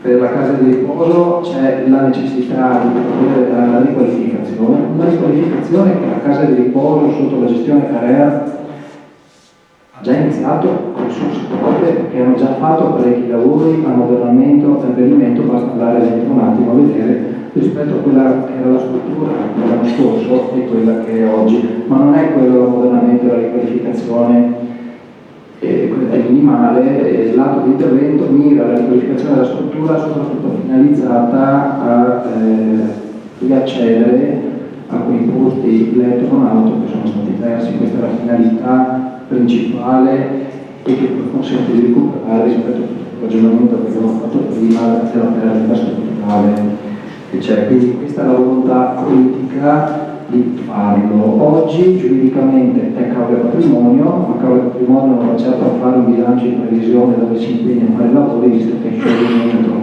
in liquidazione, dovrà cedere quell'immobile al comune di Cauve, alla casa di riposo, all'azienda, bisognerà fare tutte le valutazioni che ci sono da fare.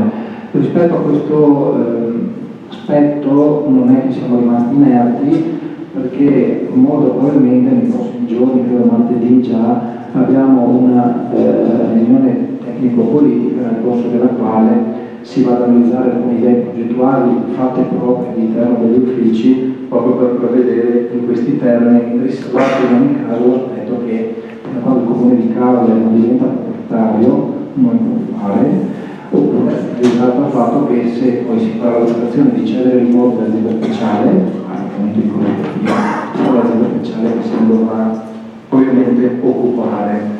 Per quanto riguarda il teatro, in disparte la questione relativa alla proprietà che affronta analoga censura, è legato a un aspetto poco complicato, perché ci ricordiamo che la progettualità legata al teatro affrontata dalla Cauve Patrimonio era una progettualità minimale che dava 1.800.000 euro a una ipotesi progettuale poco consistente e che avrebbe dato maggiori servizi. Si parlava del centro della sessuale, del cinema e altri servizi, e si spingeva fino a una cifra intorno ai 30 milioni di euro, mi pare.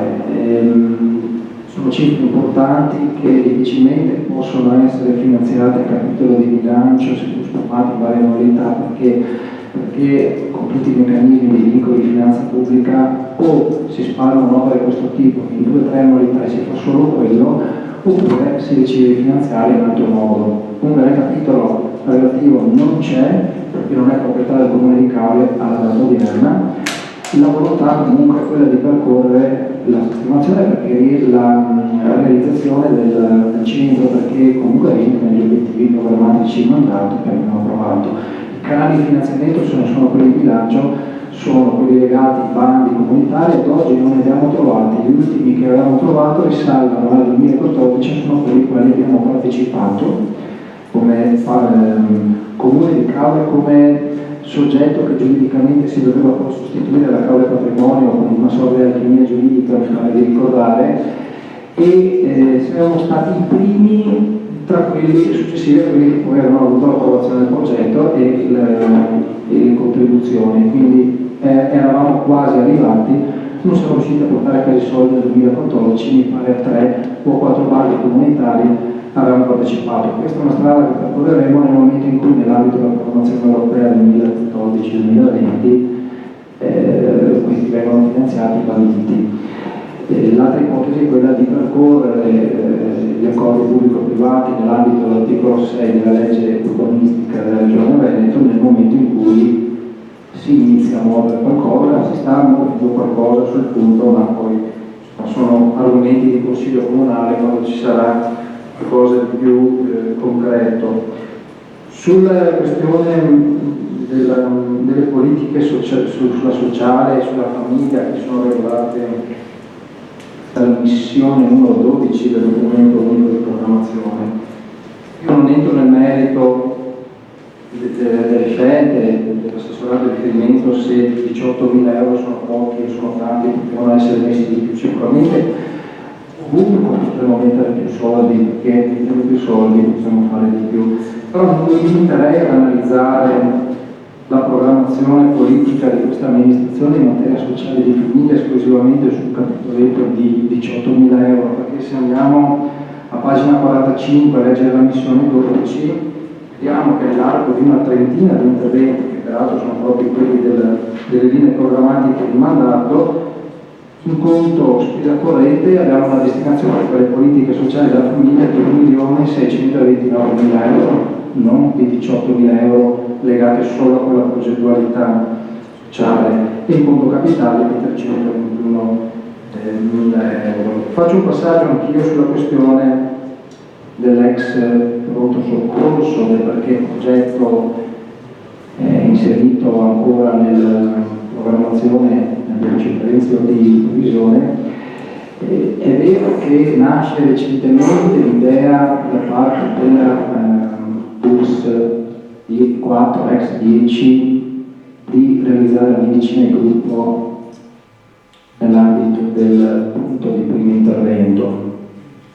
Però è cosa molto efficiente, è una cosa di primi di dicembre, è una cosa rispetto alla quale sono state fatte alcune riunioni, ma al momento non ho un documento sulla base del quale possiamo essere certi per realizzarla. Una trattativa politica c'è, però vorrei tornare a monte, perché poi questa questione del medico, che altro ha fatto oggetto di un'interpellanza, risposta scritta e che riceverà risposta ovviamente nei termini di legge, è una questione un po' più articolata, perché non si deve confondere un codice bianco con un codice rosso, non si deve confondere un medico di medicina generale con il servizio, il ruolo del 118.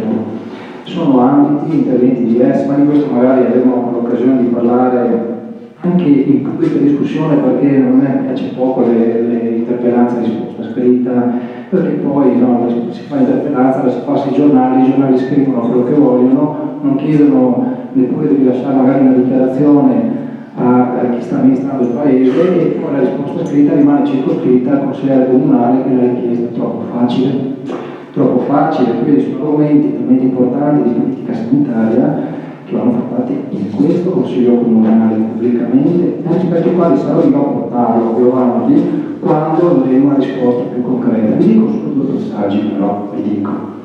Mi fa piacere che lei mi deride in capogruppo miolo, però insomma un po' di rispetto mentre parliamo, per l'amore di Dio, ho rispettato il suo intervento, se le faccio tanto ridere andiamo avanti così. Allora, sulla questione del medico, stiamo parlando di un medico di medicina generale, stiamo parlando di altre cose. Il medico che era presente nella struttura del punto di primo intervento, piano superiore dove alcuni ceti, non era una figura nemmeno prevista dal piano sociosanitario, ma detto perché pochi lo sanno. Se andate a prendere il piano 2014 o quello triennale precedente, quello prima, quello 2011, quello prima ancora, non trovato che il punto di primo intervento indicava avere un'assegnazione in questa figura di medico di medicina generale all'interno del punto di primo intervento. Come stava lì, questo non ve lo so dire, non c'era io all'epoca come sia possibile che sia rimasto, non lo posso dire. Certo è che a un certo punto, nel mettere all'esecuzione il piano sociosanitario del 2014 e quindi le relative schede, è stato detto all'amministrazione di allora da parte della Regione Veneto e da parte dell'azienda sanitaria dell'allora ULSS 10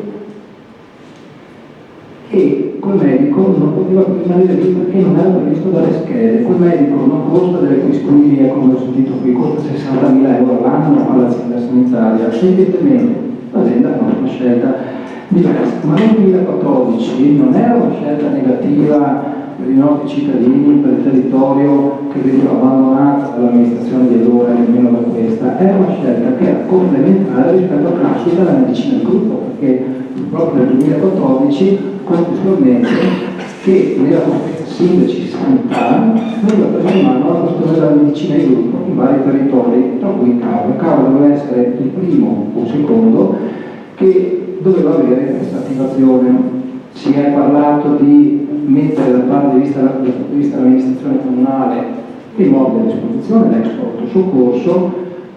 Era stato fatto un progetto preliminare, mi ricordo, uno studio di fattibilità, alcune risorse le metteva il comune, alcune arrivavano dalla regione, quantomeno per l'aspetto gestionale e operativo, e quel progetto è stato portato avanti fino a pochissimi giorni fa. Ecco perché, come dice il vice sindaco, comunque l'abbiamo approvato, comunque ne abbiamo previsione, perché ad oggi, quando non abbiamo un documento contrario che ci dice che la medicina di gruppo va spostata dall'ex pronto soccorso al punto di primo intervento, non possiamo probabilmente recepire la questione. La volontà politica nostra della regione e anche dell'azienda sanitaria però è quella oggi, quindi l'ex pronto soccorso come struttura destinata a essere riqualificata e destinata a qualcosa è oggetto oggi di discussione, ma le formalizzazioni avranno in un momento successivo quando avremo la certezza e le potremo fare. La medicina di gruppo si andrà a realizzarla nel primo piano del punto di primo intervento. Come e cosa fai? Come va a compensare la perdita del medico? Il medico svolge funzioni di codici bianchi, non si occupa di altro. Se qualcuno si fa male per strada e si spacca un piede, spacca una caviglia, è vittima di un incidente stradale, non si chiama il medico del punto di primo intervento, si chiama il 118. Ma se qualcuno si sogna di portare una persona che ha una frattura al punto di primo intervento, non interviene il medico, ti dicono di chiamare il 118, si chiama il 118, che non è gestito dal punto di primo intervento, è gestito da SUAM, è un'altra realtà, un'altra storia. Ora, sembra che la perdita del medico sia la perdita di un servizio per la cittadinanza. Forse in questo momento di passaggio anche sì, perché non abbiamo ancora attivato la medicina di gruppo.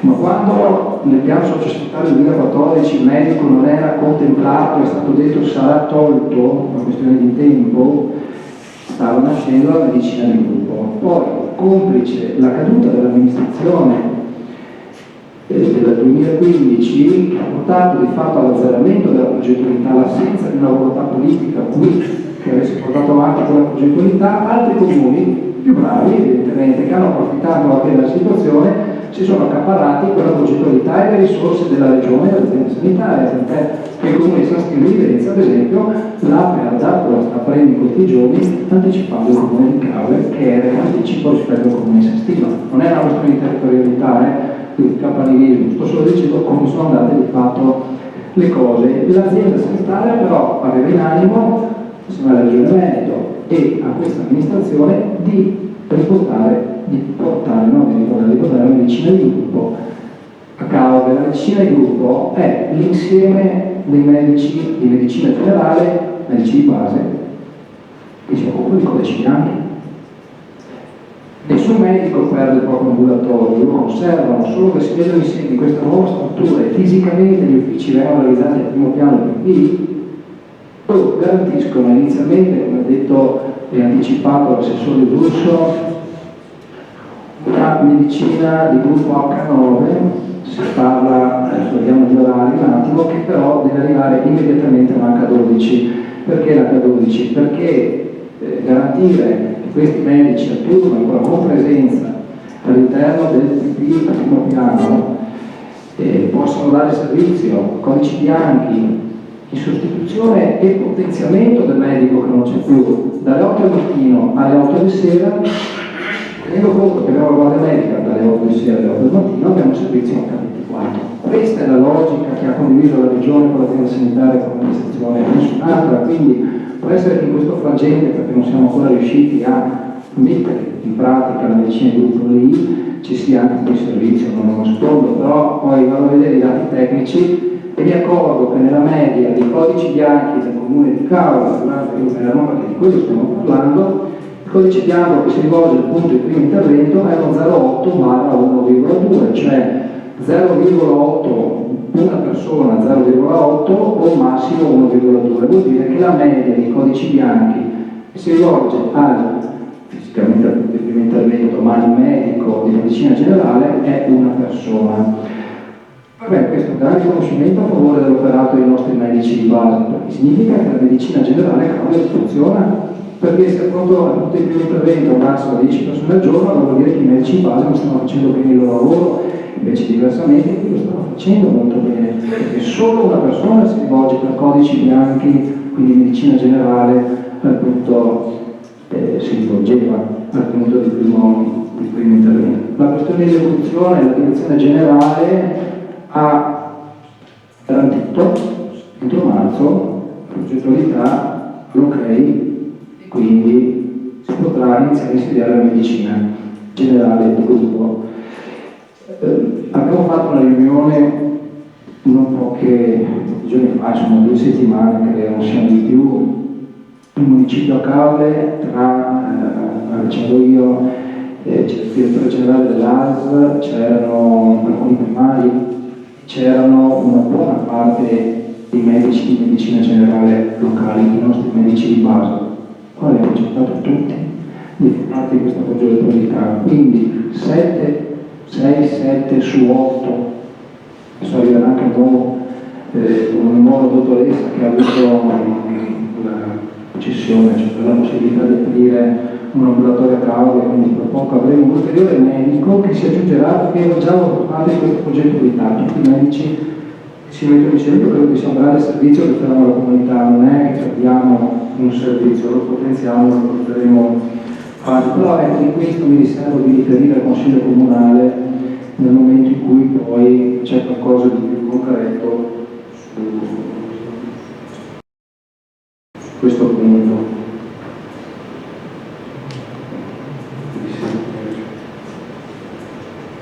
Possiamo procedere con le votazioni? Sì, brevemente, perché abbiamo superato l'intervento. Assolutamente. Allora, non volevo, siamo tutti, io credo che tutto il Consiglio Comunale sia d'accordo sul fatto che la medicina di gruppo sia un valore aggiunto al Comune di Cavour, questo nessuno non è dubbio, anzi io ne fui assieme alla quale sindaco Strumini, poi il autore, ero contento di questa cosa, eravamo tutti contenti. Ma questa cosa però è diversa dal fatto, dalla realtà che io ho interpretato ultimamente, cioè io mi sono messo nei panni di un anziano signore di 80 anni, magari per colpa del ghiaccio ultimamente visto a Cavour e della neve, del freddo, scivola, batte la testa e non avendo una rete familiare capace, essendo solo, cosa fa? Dimmi cosa fa. Proviamo un po'. Cosa va al medico di base? Cosa succede? Succede un casino. Dico che succede un casino. Cioè, il medico prima, che era al pronto soccorso, anche se non era un documento del pronto soccorso, e su questo bisogna vedere le patenti, bisogna vedere i curriculum per i medici che sono arrivati, quantomeno forniva degli strumenti diagnostici capaci di immobilizzare un medico, non l'infermiere, immobilizzare la situazione che poteva in maniera drammatica precipitare. Oggi mi pare che questa cosa per 60.000 euro fosse anche una persona all'anno che entra, a cui noi possiamo salvare la vita. Vale tutto, cioè per come la penso io, poi evidentemente non lo so. Allora la questione è: non faccio una causa al sindaco di Cavour, io non faccio una causa a questo consiglio, faccio una causa sostanzialmente al fatto che si tiene e sembra principe la questione di bilancio, cioè il bilancio dell'uso deve tagliare, taglia cavolo, Michele taglia dove deve tagliare.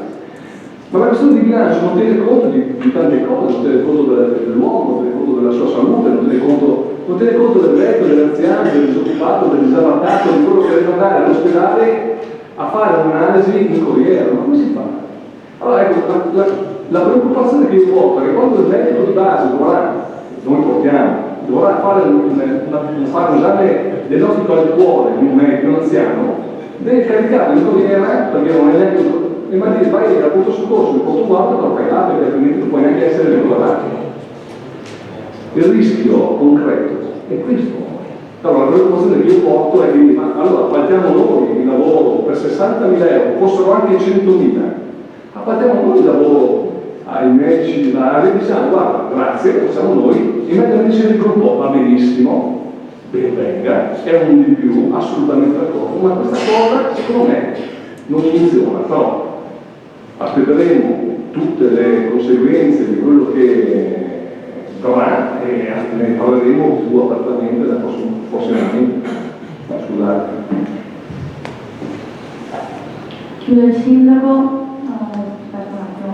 Capogruppo farlo sempre brevemente perché abbiamo finito gli interventi. È vero, però il sindaco ha introdotto un argomento che meriterebbe una discussione adeguata, prendo spunto dall'interrogazione che il nostro gruppo ha presentato. Allora, fa un po' sorridere il fatto che il sindaco lamenti la sua difficoltà a comparire nei giornali, quando ha a disposizione un ufficio stampa con la retro stampa, un sito internet, un bollettino che arriva a tutte le famiglie del comune, che mi fa un po' sorridere. L'interrogazione in realtà induce un problema più generale, fatto che su Cavole ultimamente si è visto un arretramento della riduzione dei servizi sanitari. L'interrogazione parla anche della Guardia Medica Turistica, che un tempo aveva un presidio dedicato alla zona Cavole, la scorsa stagione turistica invece ha visto un presidio dedicato a ben 3 località, da Jesola a Bibione passando per Cavole, quindi un medico di Guardia Medica Turistica doveva girare come la trottola a Jesola, a Bibione e a Cavole, cosa che mi sembra non sia all'altezza di una qualità turistica moderna. E anche in questo modo, anche in questa direzione magari si potrebbero spendere delle risorse derivanti dall'imposto soggiorno per garantire un servizio sanitario adeguato, decente, secondo i parametri i canoni di una 2017, epoca in cui viviamo.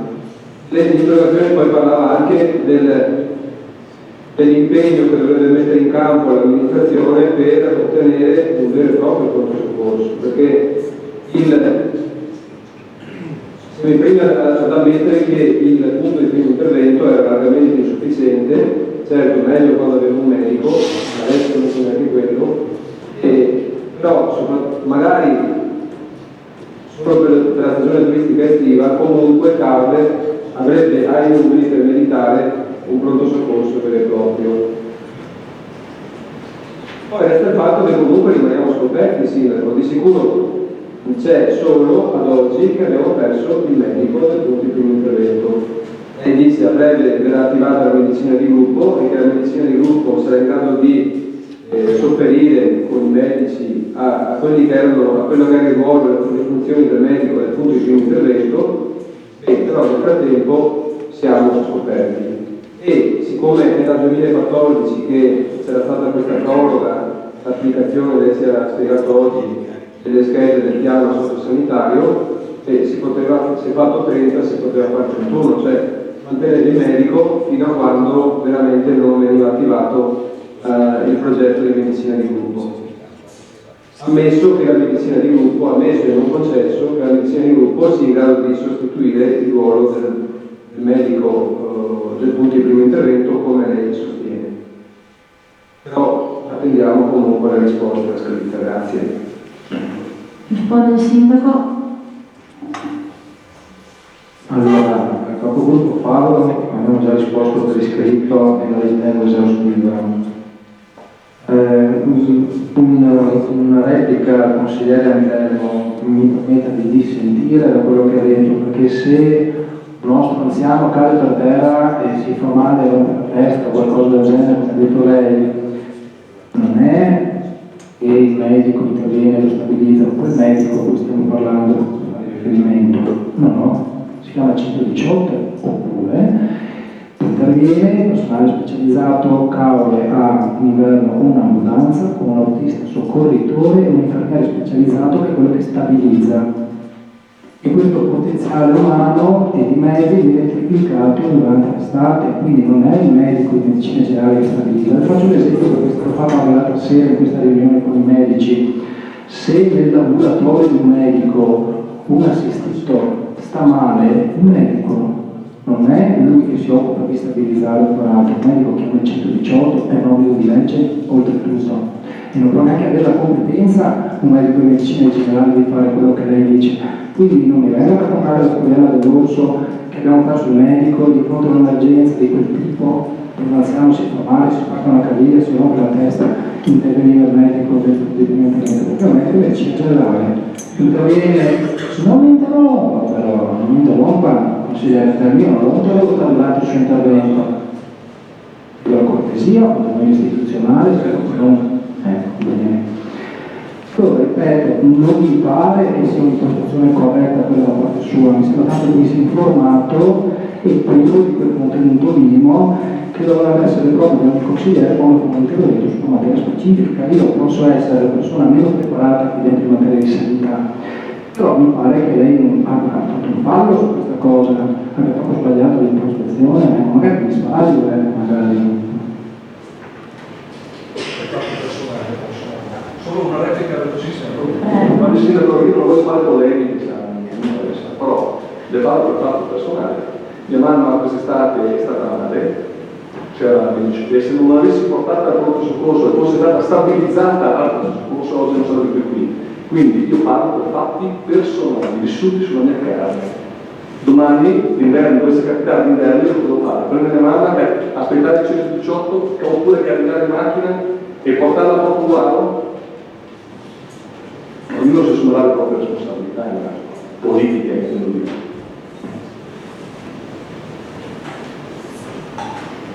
Se non ci sono altri interventi, procediamo con la votazione. Allora, la prima votazione riguarda la nota di aggiornamento del documento unico di programmazione, quindi voti favorevoli, 11 contrari, 5 astenuti, 0. La seconda riguarda il bilancio di previsione 2017-2019, voti favorevoli, 11, contrari, 5. Il Consiglio approva. Mettiamo i voti in immediata eseguibilità dell'atto, voti favorevoli, 11, contrari, 5, astenuti 0. Il Consiglio approva anche l'immediata eseguibilità. 12° punto. Approvazione del regolamento relativo alla definizione agevolata delle indicazioni di pagamento ai sensi del decreto legge numero 193 del 2016. Relazione al Sindaco.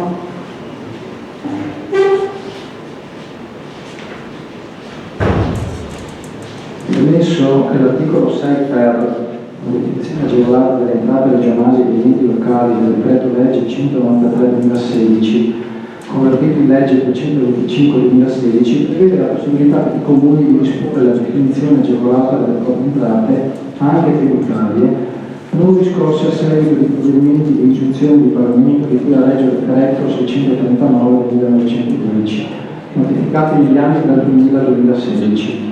L'adesione alla definizione agevolata comporta l'esclusione delle sanzioni applicate nell'atto portato a discussione coattiva tramite ingiunzione di pagamento. Dalla definizione agevolata sono escluse le sanzioni diverse da quelle erogate per violazioni tributarie e che con riferimento alle sanzioni amministrative per violazione del codice della strada, la definizione agevolata comporta la sola esclusione degli interessi moratori e della maggiorazione di 1/10 per ogni semestre prevista dall'articolo 27 della legge 689 del 81. Il Comune può disporre la definizione con delibera del Consiglio Comunale da adottare entro 60 giorni dalla data di entrata in vigore della legge di conversione, ovvero entro il 1 febbraio 2017, entro 30 giorni dall'adozione della presente deliberazione occorre dare notizia mediante pubblicazione nel sito internet istituzionale del Comune. Considerato che è opportuno disciplinare le procedure di dettaglio in un apposito regolamento anche al fine di rendere più chiaro il procedimento e agevolare l'adesione da parte di tutti i genitori interessati, la definizione agevolata rappresenta un'opportunità sia per il Comune, offrendo la possibilità di ottenere la riscossione anche di crediti ormai vetusti e abbattendo costi amministrativi di contenzioso, sia per il debitore, considerata la possibilità di ottenere una riduzione significativa del debito grazie all'esclusione delle sanzioni, ritenuto di trovare la definizione agevolata di tutte le entrate, anche tributarie, non riscosse a seguito di provvedimenti di ingiunzione del pagamento, notificati negli anni dal 2000 al 2016, visto l'articolo 52 del decreto legislativo 446-97 che disciplina la potestà regolamentare in generale, ritenuto di trovare l'allegato regolamento comunale, disciplinato la definizione agevolata delle entrate comunali non riscosse a seguito della notifica di ingiunzione di pagamento composto di numero 7 articoli, visto il parere favorevole della Revisione dei Conti 17 gennaio 2017, anch'esso allegato al presente atto,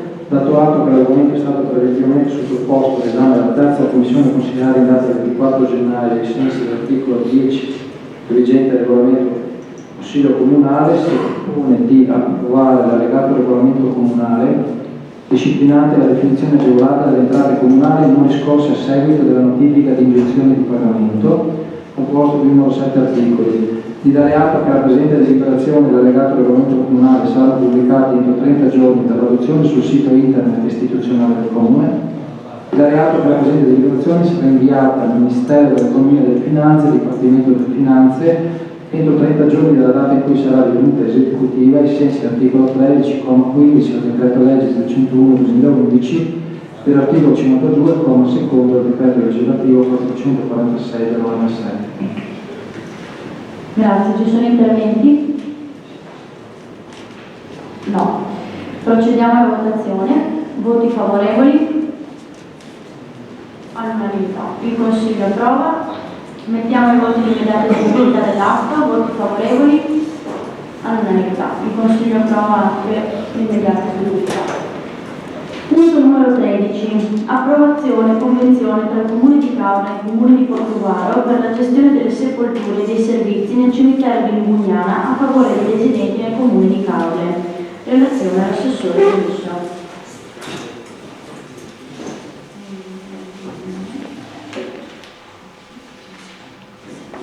A seguito della conformazione territoriale delle pratiche in uso, da diverso tempo i residenti delle frazioni del Comune di Caorle, comprese nella località di Brussa e Castello di Brussa, per le sepolture dei propri congiunti, si rivolgono al cimitero di Lugugnana, facente parte delle aree cimiteriali gestite dal Comune di Portovaro. Se è necessario pertanto procedere alla definizione di una convenzione atta a regolamentare i rispettivi impegni e definire gli adempimenti finanziari dei relativi servizi. Richiamata la corrispondenza intercorsa, nonché verificata l'entità annua delle sepolture di cittadini residenti a Caorle e richiedenti sepoltura al cimitero di Lugugnana, si è provveduto a definire di concerto l'allegata apposta di convenzione di cui si va a riedicolare per sommitati.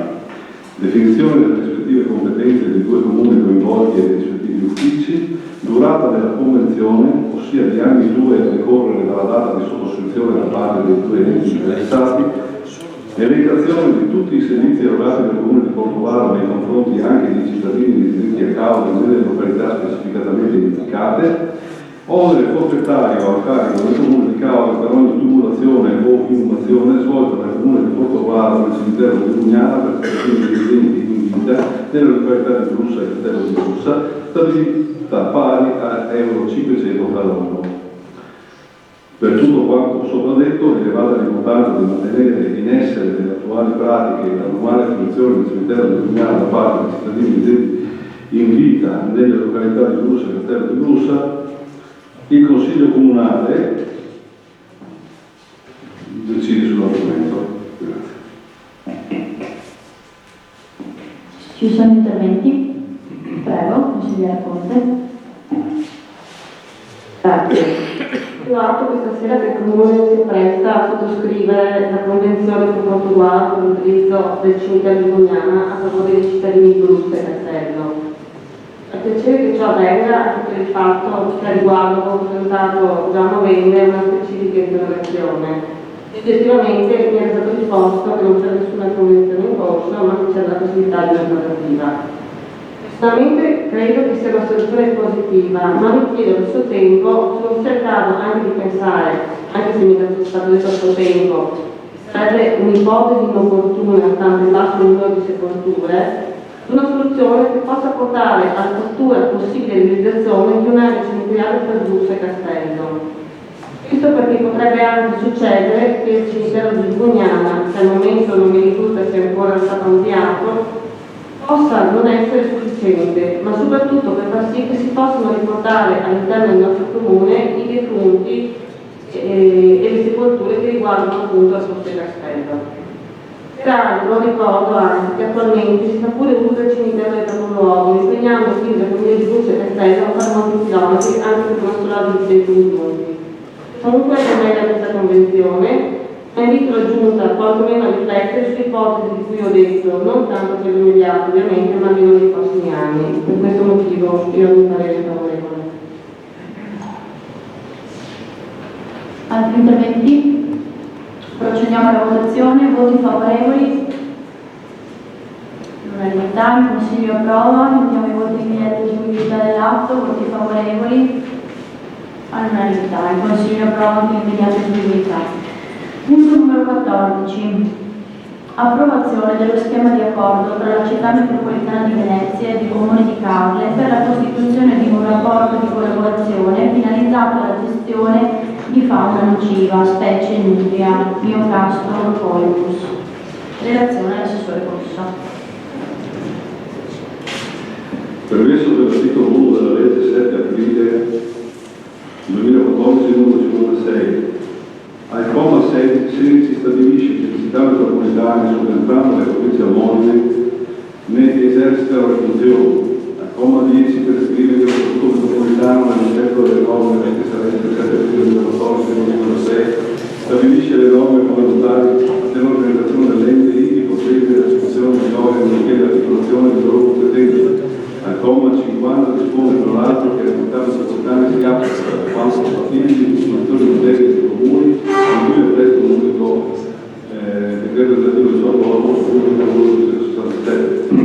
Visto lo statuto della città metropolitana di Venezia, approvato con la dichiarazione della conferenza dei sindaci numero 1 del 20 gennaio 2016, previsto altresì che la legge 157 del 92, in particolare l'articolo 19, affida alle regioni il compito di stipulare piani di mitigazione di specie di fauna selvatica per la migliore gestione del trattamento tecnico, per la tutela del suolo, per motivi sanitari, per la tutela delle produzioni zootecniche, spaziali e ittiche. La legge numero 116 del 2014, in particolare l'articolo 11, comma 11 bis, ha escluso le nutrie, al pari di talpe, ratti, topi, dalla fauna selvatica, modificando l'articolo 2, comma 2, oggetto della legge numero 157 del 92. Un effetto di quanto sopra non erano più applicabili gli articoli 17 e 18 della stessa legge e di conseguenza non sono più esercibili gli ingenti danni causati dalla specie e dalle produzioni agricole presi in capo al fondo regionale per il risarcimento di danni alle produzioni agricole da parte della fauna selvatica. B. Non erano inoltre più attuabili gli specifici piani di controllo previsti dall'articolo 19 della legge numero 157 del 92, così come percepito dalla legge regionale numero 50 del 93, articolo 17. A norma della quale, per la specie nutria, le province predispongono piani di controllo finalizzati alla sua eradicazione. C. Erano cessate le competenze precedentemente delegate alle province, passate in toto ai comuni. D. Era stata approvata la DGP 184 del 2014 e il relativo schema di accordo tra la provincia di Venezia e i comuni del territorio per la costituzione di un rapporto finalizzato alla gestione di fauna nociva, specie nutria Neocastor colicus, date le gravi difficoltà in cui si erano trovati i comuni non attrezzati per la gestione del problema nel momento. Dato atto che il predetto accordo il Comune di Caorle aveva aderito con deliberazione di giunta comunale numero 76 del 2015, preso Preso atto che la legge numero 221 del 2015, in particolare l'articolo 7,5 lettera A, ha previsto, ferma restando l'esclusione della nutria dalle specie di fauna selvatica, che gli interventi per il controllo finalizzati all'eliminazione della cosiddetta specie vengano realizzati secondo quanto disposto dall'articolo 19 della legge 156 del 92, determinando la sostanziale possibilità di dar corso ai citati accordi di cui sopra. Delle linee guida contenenti indicazioni per le attività di controllo numerico della nutria, approvate con deliberazione della Giunta regionale 1100 del 2015, delle disposizioni per il riordino delle funzioni amministrative provinciali dettate nella legge regionale 19 del 2015, delle disposizioni introdotte dalla legge regionale 15 del 2016, misure per il contenimento finalizzate alla mitigazione della nutria, alle disposizioni di riordino previsto dall'articolo 70 della legge regionale numero 18 del 2016. Tenuto conto della deliberazione della Giunta regionale numero 1263 del 1 agosto 2016 relativa allegato A, piano regionale triennale di eradicazione della nutria adottata in applicazione dell'articolo 2,1 della legge regionale 15 del 2016, della deliberazione della Giunta regionale numero 1545 del 10 ottobre 2016 e del relativo allegato A, piano regionale triennale per l'eradicazione della nutria, che ha aggiornato il testo di cui sopra per tenere conto delle linee guida regionali approvate per decreto di Giunta regionale 14892 del 26 settembre 2016, delle disposizioni applicative ivi contenute che individuano tra gli altri A. i soggetti attuatori pubblici tra cui la città metropolitana e i comuni, B. le funzioni della città metropolitana di Venezia e del rispettivo corpo di polizia. Rilevato che la città metropolitana di Venezia è competente limitatamente al territorio metropolitano arabo silvopastorale assoggettabile a pianificazione faunistica venatoria e al territorio non urbanizzato compreso all'interno dei siti di rete Natura 2000, qualora non siano istituiti i relativi enti gestori. I comuni realizzano programmi di contenimento a fini di eradicazione dell'ambito del territorio urbanizzato di competenza, avvalendosi sia di agenti di polizia locale che di persone fisiche e ditte specializzate al luogo, autorizzate e provvedendo allo smaltimento delle carcasse. I comuni si raccolgono con la città metropolitana e con gli altri soggetti operatori pubblici per concordare tutte le possibili sinergie a livello operativo. Premesso che l'articolo 15 della legge 241 del 1990 prevede che le amministrazioni pubbliche possono concludere tra loro accordi per disciplinare lo svolgimento di attività di interesse comune. Dato atto che il servizio caccia, pesca e il corpo di polizia locale della città metropolitana hanno tenuto incontri nelle giornate del 31 agosto e martedì 1 settembre 2016 con le amministrazioni comunali, durante i quali sono state fornite le informazioni e le indicazioni relative al nuovo piano regionale di eradicazione della nutria, oltre che segnalare la possibilità di attivare un rapporto di collaborazione per l'intervento nell'ambito del territorio organizzato comunale da parte della Polizia Metropolitana, visto che l'articolo 30 del decreto legislativo numero 267 del 2000 prevede che al fine di svolgere in modo coordinato funzioni e servizi determinati, gli enti locali possono stipulare tra loro apposite convenzioni con le quali stabiliscono i fini, la durata, le forme di consultazione degli enti contraenti, i loro rapporti finanziari e i reciproci obblighi. Ritenuto pertanto opportuno approvare lo schema di accordo tra la città metropolitana di Venezia e il comune di Caore per la costituzione di un rapporto di collaborazione finalizzato alla gestione di fauna nociva, specie di nutria Neocastor corpus, che annulla e sostituisce quello precedentemente approvato con il decreto di giunta provinciale 188 del 2014, richiamata la precedente deliberazione di giunta comunale numero 76 del 15 aprile 2015 e ritenuto che la stessa sia annullata e sostituita dalla precedente in tutte le sue parti, visto il vigente statuto comunale, visto l'articolo 48 e 163 del decreto legislativo 18 del 2001 dato atto che l'argomento è stato definitivamente sottoposto all'esame della seconda commissione consigliare in data 24 gennaio ai sensi dell'articolo 10 del presente regolamento del Consiglio Comunale, visti i pareri di regolarità tecnica e contabile espressi ai sensi dell'articolo 147 bis del decreto legislativo 267 del 2000 e dell'articolo 3 del regolamento dei controlli interni in merito alla presenza di proposte di interpretazione, visto altresì il parere espresso dal segretario generale ai sensi dell'articolo 49,3 del regolamento sull'ordinamento degli uffici e dei servizi, preso atto della delibera della discussione intervenuta per la quale si rinvia il processo verbale della seduta, si rifà alla decisione dell'Assemblea, perché la delibera è stato dovrei vedere.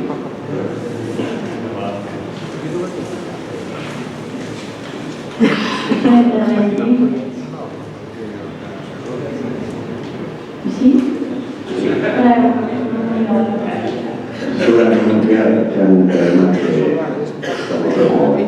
No, chiedevo, vice sindaco, potenzialmente si riesce a quantificare quanto possa essere questo impegno di spesa, per aver capito che c'è un su 200 euro una tantum, no?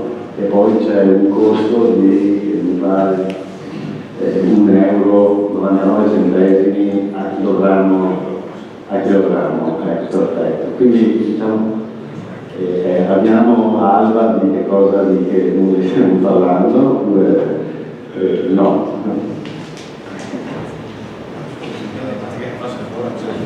No, se mi chiede una quantificazione non gliela so dare. Io leggerei 2 o 3 articoli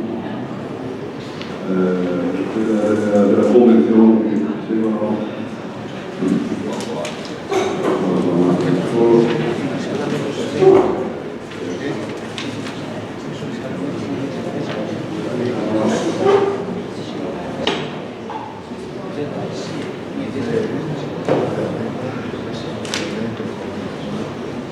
volevo solo leggere i punti salienti per favore, perché molti non si capiscono. Ecco qua. Allora, l'articolo 1, questa è la convenzione. Il Comune di Caole, a seguito dell'entrata in vigore del piano regionale triennale di educazione dell'industria, assume specifiche competenze all'interno del proprio territorio organizzato nella gestione finalizzata all'irrigazione dell'industria ed intende operare autonomamente attraverso i soggetti previsti nel piano della pubblicità. Il Comune chiede tuttavia la disponibilità della città metropolitana di Venezia per una più efficace ed economica gestione dell'attività in questione. L'azione di irrigazione può avvenire attraverso cattura mediante campi di trappola e successiva soppressione, abbattimento diretto con arma da fuoco. Queste sono le 2 modalità. Il Comune provvederà direttamente alla raccolta e smaltimento delle carcasse di industrie catturate e soppresse nell'ambito del territorio urbanizzato da parte della polizia locale della città metropolitana, oppure il Comune non provvederà direttamente alla raccolta e smaltimento delle carcasse di industrie catturate e soppresse nell'ambito del territorio urbanizzato da parte della polizia locale della città metropolitana. In tal caso si rimanda alla previsione del numero 4 che detto dopo. Articolo 2. La città metropolitana di Venezia si impegna a collaborare con il Comune di Caole mediante il proprio corpo di polizia locale al fine di garantire un efficace ridimensionamento della popolazione di industrie nel territorio urbanizzato del Comune di Caole. Articolo 3. Le attività avranno luogo secondo le seguenti modalità. Il Comune di Caole nel caso in cui non riesca ad intervenire direttamente con i soggetti previsti dal piano di applicazione regionale, fa richiesta di intervento al corpo della polizia locale della città metropolitana segnalando l'area di interesse. B. Gli agenti del corpo, compatibilmente con le altre attività di servizio,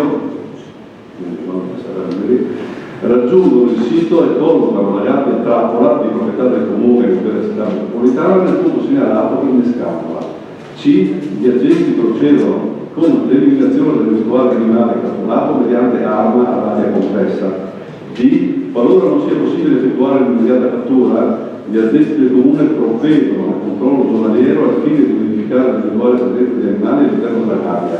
In caso positivo, il comune, nel caso in cui non riesca a intervenire direttamente con i soggetti previsti dal piano di verificazione della zona regionale, contatta nuovamente la polizia locale della città metropolitana per il successivo intervento di soppressione dell'animale compatibilmente con la disponibilità di personale e pattuglie.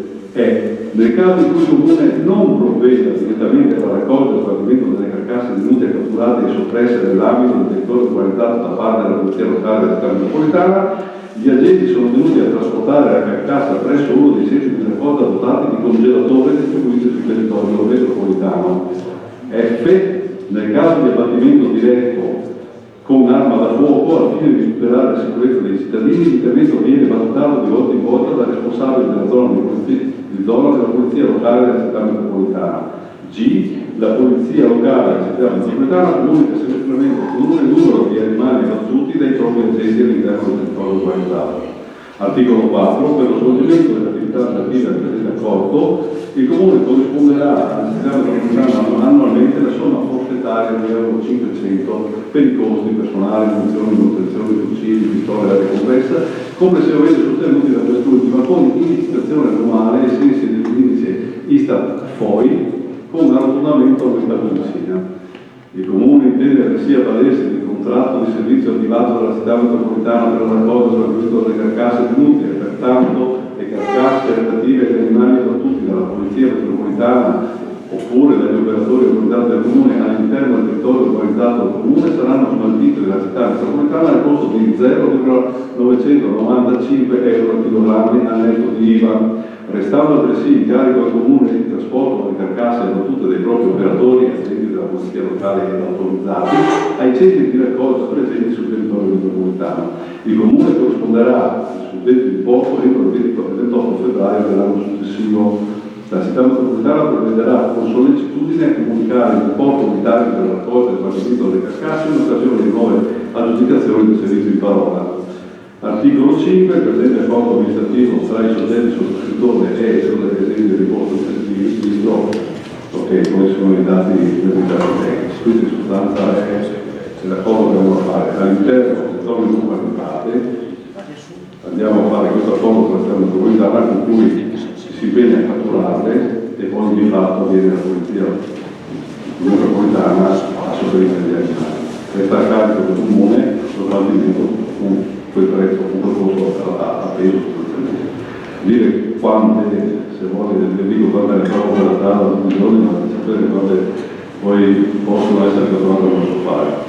Certo, all'interno parliamo all'interno della zona organizzata, quindi nella zona di Altanea, nella zona di Palandone, che sono zone agricole assolutamente, ce ne sono diverse decine, insomma, molte decine.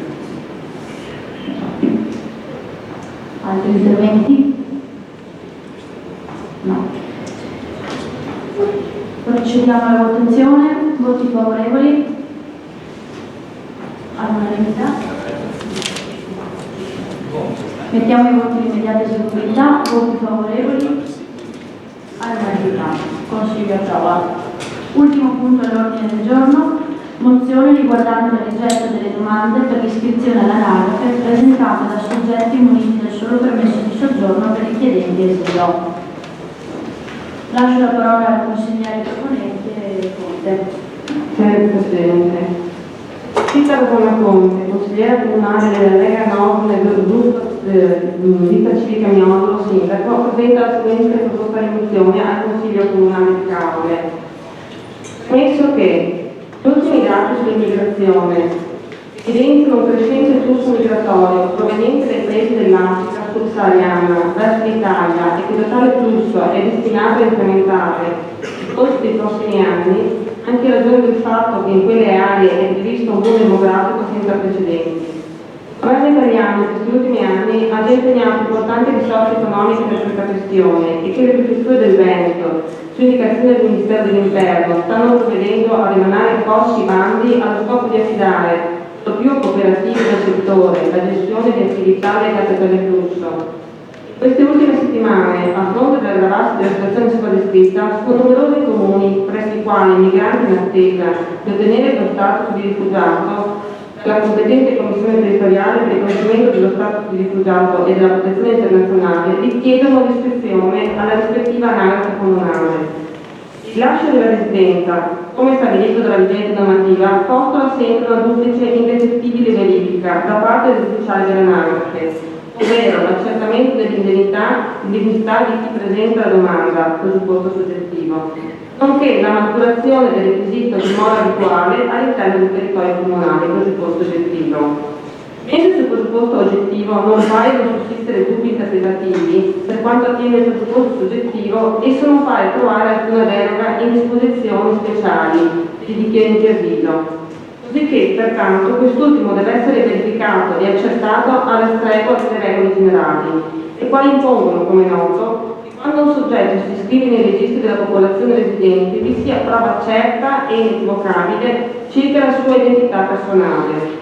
Tanto altresì il fatto che il medesimo soggetto, in ragione della sola residenza, potrebbe ottenere altresì la carta d'identità, e ciò sebbene l'identità del residente asilo non sia opportunamente verificata, alla luce del fatto che in tal caso le finalità potrebbero essere raccolte solo attraverso le indicazioni lasciate dallo stesso soggetto interessato, a beneficiare degli effetti giuridici da sé favorevoli.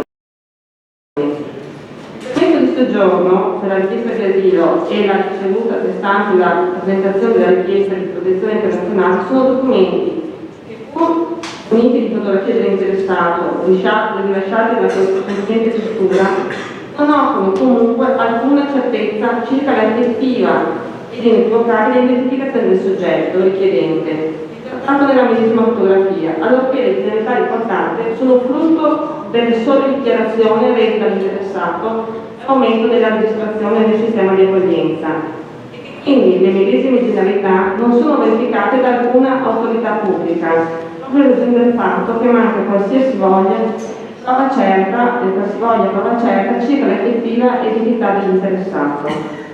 La ricerca sopra descritta sta determinando estreme incertezze e preoccupazioni sia per i numerosi sindaci del Veneto, lasciati di fatto dal Ministero dell'Interno a gestire questa complessa situazione, sia per i cittadini, in particolar modo tra coloro che vivono in prossimità degli altri dove vengono accolti gli altri.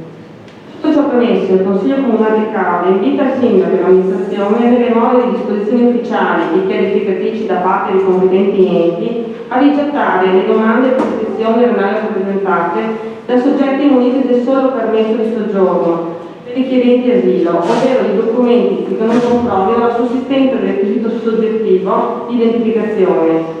Quindi altresì l'amministrazione comunale di Cave a trasmettere questo documento al Presidente della Repubblica, al Ministero dell'Interno e alla Prefettura. Allora, questa mozione nasce dalla necessità ben precisa e chiara, quella di regolamentare il rilascio di un documento rilevante come la carta d'identità a persone che non sono profughi ma solo richiedenti asilo. Tra un anno e un anno e mezzo, come ho detto, avremo una risposta se sono profughi oppure no. La statistica ci dice che 2 su 3 tra un anno non saranno profughi e allora la domanda che sorge è questa. Per quale motivo dobbiamo dare la carta d'identità a una persona che comunque rischia di non essere un profugo? Se il problema è identificare, si faccia ovviamente un documento alternativo, anche se su questo non sono d'accordo, mia visione non è corretto. Di recente è stato appunto il sindaco di Oderzo a dimostrare che ci sono i termini giuridici per non farlo, per cui con questa mozione si chiede che anche il Comune di Caole valuti questo aspetto e si limiti quindi, dove ci fossero delle richieste, a limitare l'eventuale rilascio della carta d'identità. Capisco che possono esserci delle riluttanze al riguardo e delle difficoltà da accettare quella che non è assolutamente una richiesta contro i migranti, ma è solo l'obiettivo di gestire correttamente, sotto l'aspetto giuridico, una situazione molto difficile. Al momento, infatti, siamo in un limbo nel quale persone delle quali non sappiamo assolutamente nulla chiedono un riconoscimento. E allora completiamo questa analisi e poi vediamo che titolo dargli. I profughi veri, e mi preme sottolinearlo, sempre detto, hanno delle porte aperte, ma quelli che sono scappati dalla morte e dalla fame, non certo quelli che arrivano qui da noi con gli smartphone e in perfetta forma fisica, e vengono soltanto nel nostro paese per gli obiettivi. A chi ha sollevato critiche rispetto alla necessità di identificazione di migranti durante la loro permanenza sul territorio italiano in attesa della verifica del loro status, dico che se il problema è identificare, si faccia un documento eventualmente alternativo per i richiedenti asilo, finché non sono profughi. Non è corretto, a mio avviso, lasciare una carta d'identità che è un documento, la cui valenza è effettiva e rilevante per ogni singolo cittadino italiano. Ricordo che la Commissione europea ha recentemente certificato che l'80% di migranti che arrivano sulle coste italiane sono clandestini. Di conseguenza sarebbe utile fare chiarezza al riguardo, distinguendo chiaramente i bisogni di aiuto perché scappa la guerra da quanti sono venuti nel nostro paese invece per cercare fortuna. A riguardo comunque, già in molti comuni, non solo nel Veneto, dove c'è stata una precisa posizione in merito da parte del Presidente della Regione Casaia, ma anche in altre regioni la mozione è stata accolta in modo anche trasversale, poiché, come ho detto, intende fare chiarezza rispetto ad un vulnus giuridico che riguarda una visione di diritto, quindi che potrebbero i sindaci in una posizione di legittimità. Ad utilizzare questa oggetto della domanda del rilascio della carta d'identità e relativo inserimento nel registro della comunale vi è di fatto l'impossibilità di accertare l'identità del richiedente, il prerequisito per il quale non è possibile procedere. I documenti in possesso di quanti aspettano di ottenere lo status di rifugiato, si tratta quindi di questi permessi di soggiorno e asilo, sono muniti soltanto della fototessera, ma le generalità, come ho detto prima, sono rilasciate dallo stesso soggetto interessato. Quindi non abbiamo una certezza oggettiva circa l'identità del soggetto richiedente, perché sono soltanto un frutto delle sue dichiarazioni e non sono verificate da nessuno. Rilevo che i sindaci, non essendoci ancora chiarezza sotto questo aspetto, sono stati lasciati di fatto da soli a gestire questa complessa situazione e ora si è stato farlo anche un'analisi, oltre che al Ministero, e riceve informazioni sulle procedure da seguire per l'iscrizione nell'ARES. Io chiedo e auspico che questo Consiglio Comunale, che già si è dimostrato sensibile rispetto alle problematiche riguardanti le questioni migranti, rifletta attentamente, a prescindere dalle appartenenze politiche, ma in modo oggettivo, sul contenuto della mozione, valutando non gli aspetti di natura politica, ma quelli di carattere giuridico. L'eventuale accoglimento non significa esprimere giudizi sulla questione immigrazione, ma solo mettere le condizioni, in questo caso il nostro sindaco, ma in più generale i sindaci, ad avere quelle certezze assolutamente necessarie e indispensabili di non operare, anche e soprattutto per rispetto nei confronti degli obblighi cui oggi il cittadino italiano deve far fronte e dimostrare per ottenere il rilascio della carta d'identità. Grazie. Ci sono altri interventi? Capogruppo Fabio, prego.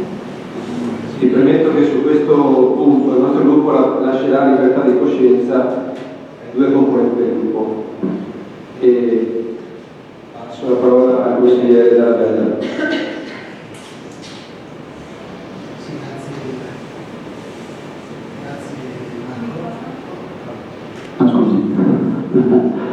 Volevo così dire che se ci sarà da votare sarò un favorevole del voto.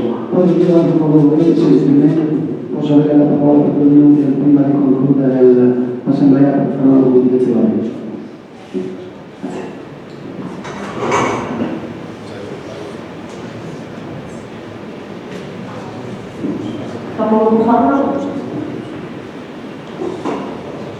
Io esprimerò un voto contrario su questa mozione, non perché non avvisi, non condivida l'esistenza del problema. Il problema probabilmente esiste, non condivido l'approccio.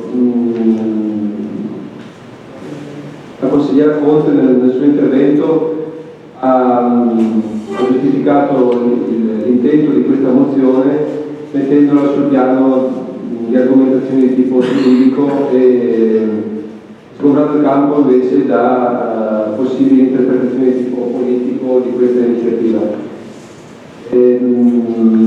Dal canto mio, dal mio punto di vista non è così limpido l'intento, nel senso che questa, come la precedente mozione sempre in tema di migranti, ha un sapore politico di un certo tipo, legittimo, chiaramente ognuno di noi è libero di portare avanti le proprie idee. E nel mio caso, insomma, le posizioni espresse in queste due mozioni, posizioni diciamo di tipo innanzitutto culturale e poi conseguentemente anche politico, nei confronti della problematica dei migranti, sono diverse rispetto a chi ha proposto queste mozioni. Io parto da una posizione prima ancora che giuridica, cerco di capire e di interpretare le esigenze sul piano umano di queste persone e certo anche della comunità dei residenti che ospita e che quindi deve essere pronta, preparata e come dire, in grado di accettare in modo positivo e di integrare nel proprio corpo sociale queste persone, però mi metto anche nei panni di queste persone che raggiungono il nostro paese, il nostro territorio, magari anche il nostro comune, dopo vicissitudini e traversie che noi magari nemmeno possiamo lontanamente immaginare, e con sofferenze che sono appartenute anche al popolo italiano in altri tempi, in altre epoche, e che quindi dovremmo fare uno sforzo di cercare di comprendere, proprio perché le abbiamo anche noi in passato vissute in maniera pesantissima. Anche la vicenda della migrazione che ha toccato il popolo italiano penso non abbia pari in tutto il mondo. Quindi, proprio perché ravviso un intento politico ideologico e l'argomento giuridico è un argomento strumentale che altro dal mio punto di vista, rispetto all'iniziativa però mi mantengo contrario e quindi esprimerò un voto contrario. Grazie. Altri interventi? Capogruppo Miolo. Grazie Presidente. No, per la dichiarazione di voto chiaramente noi sosteniamo invece la mozione della nostra consigliera Conte, condividendo alcuni contenuti e appunto avendone colto quello che è l'aspetto più pragmatico, oltre anche ad un messaggio che chiaramente rappresenta una sensibilità politica, ovviamente. Però qui al di là delle capacità e delle sensibilità umane di fronte a un problema tragico come quello a cui stiamo assistendo tutti, bisogna anche reagire con un po' di pragmatismo. E allora poi alla fine tutti noi siamo toccati e colpiti da queste tragedie, perché è chiaro che queste persone sono qui in una condizione disastrosa. Okay. Però dobbiamo anche tutelare un pochino noi stessi, ed è proprio sotto l'aspetto del rilascio di un documento importante come quello che certifica l'identità di una persona, che secondo il nostro punto di vista va sottolineato il peso della forza di questa mozione, per non sminuire assolutamente chi con l'identità di cittadino l'ha avuta, l'ha ereditata, l'ha sudata da anni. È tutto vero quello che dice il consigliere Faro, è verissimo che noi siamo stati un popolo di migranti a nostra volta, però non è che ci deve essere la carta di identità per il mondo quando eravamo in condizioni anche non disagiate. Quindi per queste ragioni io voteremo a favore della mozione. Grazie. Se non ci sono altri interventi, lascio la parola al Sindaco. Allora, dopo attenta analisi normativa da parte degli uffici e di merito, la mozione avrà il parere contrario della maggioranza per 4 motivi. Primo motivo, la mozione invita il Sindaco e l'amministrazione comunale, nelle more di disposizioni ufficiali verificatrici da parte dei competenti enti, a rigettare le domande per l'iscrizione all'anagrafe presentate da soggetti muniti del solo permesso di soggiorno per richiedenti asilo. Detta richiesta risulta illegittima in quanto, sulla base del dettato normativo vigente, l'amministrazione comunale deve, nel caso di specie, provvedere al rilascio, violando in caso contrario la legge. Pertanto, se dovesse essere approvata questa mozione, si configurerebbero responsabilità penali per i dirigenti funzionali che la devono rendere operativa. Non serve certamente qui richiamare tutta la normativa vigente in materia, essendo sufficiente ricordare che anche il recente decreto legislativo 142 del 18 agosto 2015, approvato in attuazione della direttiva 2013 numero 33 dell'Unione Europea, si è riaffermato il diritto all'iscrizione anagrafica dello straniero richiedente asilo quando è già possessore del permesso di soggiorno, ma anche quando è possessore della sola ricevuta attestante la presentazione della richiesta di protezione internazionale, che viene considerato un permesso di soggiorno provvisorio. La richiesta contenuta nella mozione, tutt'al più, avrebbe dovuto essere rivolta al governo italiano e presso quindi il ministro competente, non certo il comune di Cava del sindaco, un'espressa richiesta di intervenire con modificazioni sulla normativa statale vigente. Il secondo motivo, La mozione si pone in contrasto anche con il parere preso dal Ministero dell'Interno data 4 giugno 2006 e ad oggi mai superato, in risposta a specifico quesito di cui do lettura per la parte che qui interessa. Per quanto riguarda lo specifico caso dei rifugiati politici, dei richiedenti asilo e simili, questi di norma sono sprovvisti di passaporto. Ciò tuttavia non può pregiudicare il diritto all'iscrizione anagrafica qualora i credenti siano regolarmente soggiornanti e a condizione valida per tutti i cittadini italiani e stranieri che possono essere identificati. Infine, mancando un passaporto o un documento equipollente, ritiene questo Ministero che si possa procedere alla loro identificazione mediante il titolo di soggiorno, mentre l'articolo 1, lettera C del DPR 445/2000 riveste la natura di documento di riconoscimento in quanto documento munito di fotografia del titolare e rilasciato su supporto cartaceo, magnetico o informatico da una pubblica amministrazione italiana o di altri stati che consenta l'identificazione personale del titolare. Pertanto i dati ricavati dal permesso di soggiorno, conclude il Ministero, in mancanza di idonea documentazione o prova contraria, devono essere registrati agli atti anagrafici.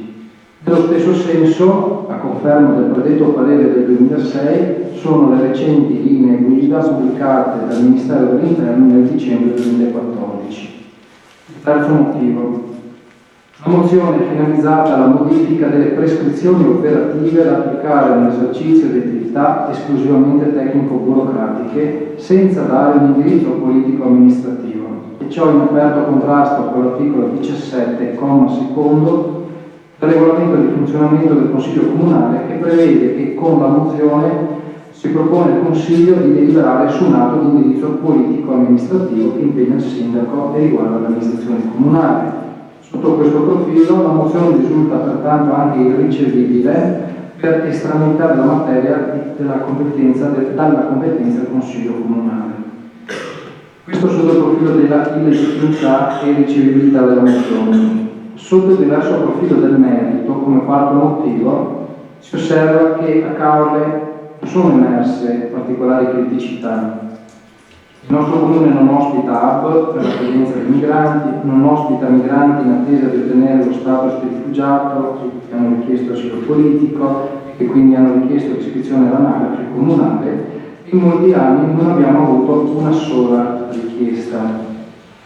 Consigliere Conte, lei ha citato il caso del sindaco del Consiglio Comunale di Oderzo come un caso di invito a questo Consiglio Comunale di fare altrettanto. Le ricordo però che quel sindaco è stato richiamato duramente dalla prefettura di Treviso, che lo ha censurato proprio perché in contrasto con la normativa vigente.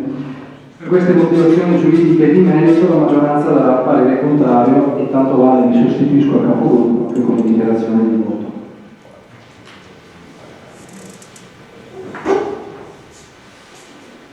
Possiamo procedere alla votazione, quindi mettiamo i voti favorevoli, 4, voti contrari, 11, no, 10, 11. Quindi il Consiglio respinge la mozione. Gli argomenti dell'ordine del giorno sono finiti, lascio la parola al consigliere Arabella per le sue comunicazioni. Grazie Presidente. Scusate per l'emozione, ma è una cosa abbastanza forte, almeno per quanto mi riguarda. E avevo detto che sono dimissioni da consigliere comunale del gruppo Liberi e Trasparenti. GTDC. Con questo consiglio comunale termina per me quello che ho definito un'avventura, esperienza che mi ha fatto crescere in maniera importante, arricchito del bagaglio culturale che porterò con me per sempre, a dire comunque della mia poca esperienza. Essere stato il primo rappresentante dell'opposizione nel mondo della pesca in Consiglio Comunale è di certo motivo di grande soddisfazione per me e per tutti gli operatori di questo importante settore lavorativo della nostra città. La mia scelta è legata ad alcuni motivi assai importanti, tra cui un evidente cambio di lavoro, che per differenza orari non mi permetterà di essere presidente dei consigli comunali, tanto meno delle varie commissioni. La motivazione di maggiore rilevanza è legata alle scelte che l'allora lista civica Bonini Sindaco aveva deciso dopo la tornata elettorale di giugno, Ovvero l'avvicinamento tra i vari candidati consiglieri, questo per poter dare loro la possibilità di misurarsi con il modo che la gran parte di essi lo conosce. Spero quindi che queste mie dimissioni non siano viste come una resa. Sono certo che chi mi sostituirà sarà un degno oppositore. Non posso che augurargli un lavoro all'insegna della realtà e della trasparenza. A questo luogo voglio prima di tutto un saluto sincero a tutte quelle persone che hanno riposto la fiducia in me. Al candidato sindaco Alessandro Bonini, che mi ha dato questa grande opportunità, e al mio capogruppo Marco Favaro, sempre pronto ad aiutarmi e consigliarmi quello che ne avesse avuto bisogno. Ringrazio Carlo Miolo e Rosanna Conte, naturalmente anche se non più presente Tamara De Lazzari, persone con cui è molto semplice collaborare, visto anche l'interesse univoco dei due schieramenti, ossia portare in consiglio tutte le problematiche legate al territorio o ad altri ambiti che i nostri concittadini ci riferiscono. Infine ringrazio lei, signor Sindaco, e tutta l'amministrazione comunale. È mia speranza che con l'opposizione possiate trovare dei punti di incontro, possibilmente senza contrasti, ma per segno del rispetto reciproco. Potrebbero essere delle basi per dare alla nostra città quell'immagine di credibilità e accoglienza che da sempre la nostra caratteristica. Scusatemi, mi torno a parlare della bella. Vi ringrazio, veramente con grande dispiacere la lascio. Sicuramente non sarà il grado di Italia.